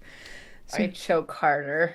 I'm okay. I'm not even thinking about it, and I'm like, because that's a 25 to hit. That is. It's like I'm not even paying attention. I'm just listening 10 to Ollie's story. 10 more damage. I'm sorry. Alrighty, and Leprechaun over here is starting to look a little bloody. I have one more. You're I have getting one more blood hit because all it's a over flurry of my blows. coat. Oh my gosh. That's gonna hit because that's a 27. Because monks. That's another 10 bludgeoning damage. All right, as y'all keep hitting him, as he's squealing. Look at off, you wish. Just let me go. I think we're over Ollie, the I whole just wish wanted the thing. hat. I made it myself anyway. It is technically mine. Well, you Then why did don't Ollie take have a it? gift back. What leprechauns do, they steal Lucky Charms. That's what they do. I feel like we got in the middle of something very personal. Yeah, I this think feels, we need context on this both of feels your like sides. a squabble. Yes. And y'all will see Ollie very slowly, as like an old halfling would walk, goes and grabs the hat. And he just looks at it very lovingly. Like this was his lucky charm. He puts it on his head. And Ollie starts to shrink. Slowly. Becomes very tiny. You start to see the wrinkles of this halfling's face disappear as dark, like reddish tint brown hair starts to like appear where this old man's hair was, and a very full beard. It is very nice not to have to be in such an old body anymore. Thank you for finding my charm. Everything that is in this... Oh, what do you want to call it? Very tiny cave area. Lucky, you could have done better than this. I gotta uncover Lucky's head and just like still holding his arm, but like about ready to let him go. Pot kind of like is like disregarding the whole exchange and then just like walks over and shoves the iron pot in his backpack into the pile of gold and is like, there we go. I like that you follow the traditional way of things. Thank you so much for providing me with my lucky charm back. Have fun with my ex-husband. As he's gonna walk out and has offered you all of the gold that is, and trinkets and everything else that is in this cavern. They also say that when you catch a leprechaun, you get a wish. You will not be getting a wish from me, of course. But that one... I look over at Lucky and go, ah! Hit again? Alright, how much damage is he taking? Is it lethal or non-lethal? It's not, at this point, it's non-lethal. I already promised a wish already. Just let me go. He's- Don't understand That's why you took my another- ex-husband's side anyway, but let me go. How about you give each one of us a wish? I can only cast it once. No. That's another 7 points. As he's saying, just let me go. I Stop punch him in the mouth. hitting me in my precious teeth. Those are my lucky charms. You sent trees after us. Your teeth You are. sent trees after us. Yes, he did. You know, I'm looking for some lucky charms for myself, so I might just take yours. His teeth? There's Does he have a lucky hat charms. of his own? I We're offered- taking teeth. I offered a wish. What else do you want? I don't know, but revenge feels really nice right now.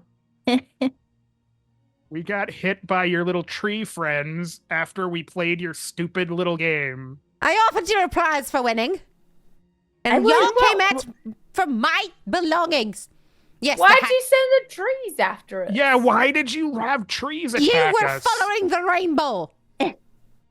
Yes, little Yes. one. What if We can talk Taking about it as a questions group. now. But I want endless pie. We already have endless beer. What if we had endless pie too? And as soon as you say that, he snaps a finger. She didn't say it in wish form. Does Wish have to say, I wish?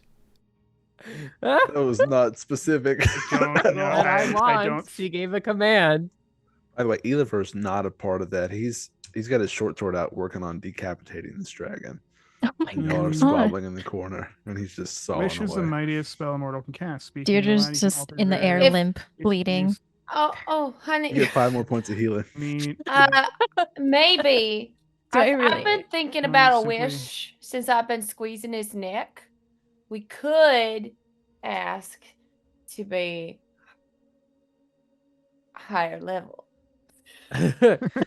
Well, you also mentioned something about feeling like, some revenge or vengeful. And, this guy loves hoarding gold and stealing things. What if we wish that he has to give away all his treasures and help the needy for the rest of his life? Ooh, he has to give I out the unlimited that. pie to anyone, I like anyone he finds. that he's going to be doing Doing good. community service for the rest of his life. Yes. My vote Alright, is yes. I do not wish for this. Gotta It's not what didn't you ask wish you. for. It's what we wish for. We gotta word it so specifically, though. But what about the endless pie? That's definitely a factor. I vote for pie. I'm For okay us with for anything. community You guys, service. Yeah, charity and pie. Yeah. So we only get one though, right? Well, if Yeah. we word it correctly, Okay. we could get both things. okay, I'm but- not. What are the saying it shamrocks are yet, y'all but wanting if- me to do? Shut up. Let us think about it. Just shut up. You're gonna make it worse for yourself. God. And I'm like, Erator's like Punch the winding dish. up, like, Ooh, I got it. He has to show endless generosity, and all of the gold he finds he must give away with a slice of delicious, non-poisoned pie. But if I'm giving There away it all is. my money, how am I supposed to live? Okay. You'll have plenty of pie to eat. Yeah. Say you could eat have an his own unlimited pie. supply of pie. So cast it. That's the wish. Alrighty, I wish for me to have to give out a slice of pie and all of my money away for anybody who might need it. And it's not poisoned. It cannot We be were specific. poisoned. Did it go? And it has to be delicious. No shit pie. I cannot give away shit pies. I'm gonna pick up Has to be some gold, delicious. put it in his hand, and I'm gonna carry him over to Iliver. This one needs money. So do your thing. You look rich enough to me. Give it. Like I'm gonna hold the back of his neck. We're testing it out, buddy. Very begrudgingly, you see him start to hand out a coin, but then he's gonna put it in his mouth and he's gonna bite onto it. If you want it, you got to take it. And then I yank it out and hand it back, and then I punch his teeth. Oh my god. Damn it! You didn't say how I had to give it away. I can ask for I kisses. punch him again. I punch him again. Are we punching again? Are we punching again? I'll punch again. Wait, before you guys I can break bring him him, back. I want a piece of pie. Yeah. You did not Yeah. say how I had to hand it away. So if I Nice. You was wanted Not pie. shit pie, please. to hand it, Through kisses. Give him pie. Give him pie or punch. Give him pie or get You punched. start seeing out of his pockets pie slices just popping out. Ooh. Eliver starts moving towards the exit. Done. No, cautiously, because I don't know how much pie is about to come out of this guy. That's fair. Death by pie.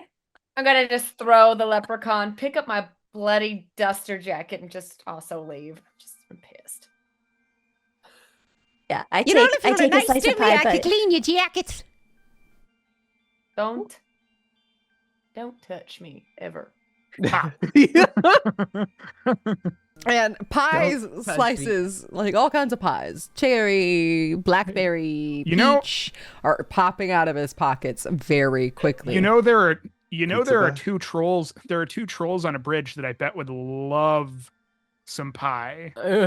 They'll even offer you some. Especially I'm going in especially Irish. after he got their brother killed. I did no such thing. You're the one that killed him, not me. You're the one that set him on the path. Says only you.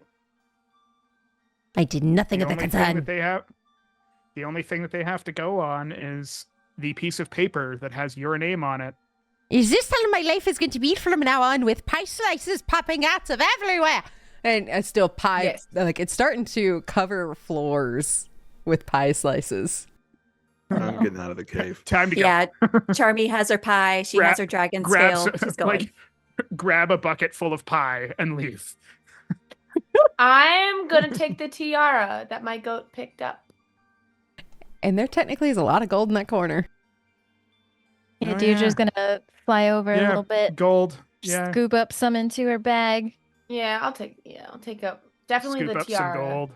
that my goat died for.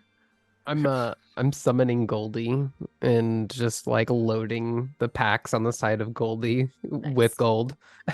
And then she's just gonna very low to the ground, leaving a trail of blood, Oh, just fly out of the cave. oh. Well, bloody and lots of money that fills your pockets, an endless amount of pies coming out of this person's pockets. You all have managed to give Ollie his one lucky charm that he has been looking for a very long time, that his ex-husband stole from him and kept away. And you have managed to send a very unlucky today leprechaun to his community service. When a leprechaun becomes a lepicon. Let PyCon. Yes. This was a pun shot. I loved it. This was a pun It was shot. a pun Really shot. was. Give any more bread puns? We win. I have a list. Your favorite one. I'd tell you a joke about butter on bread, but I'd be worried that you spread it around. So And you all are the richest people in Emberwind. Oh yeah.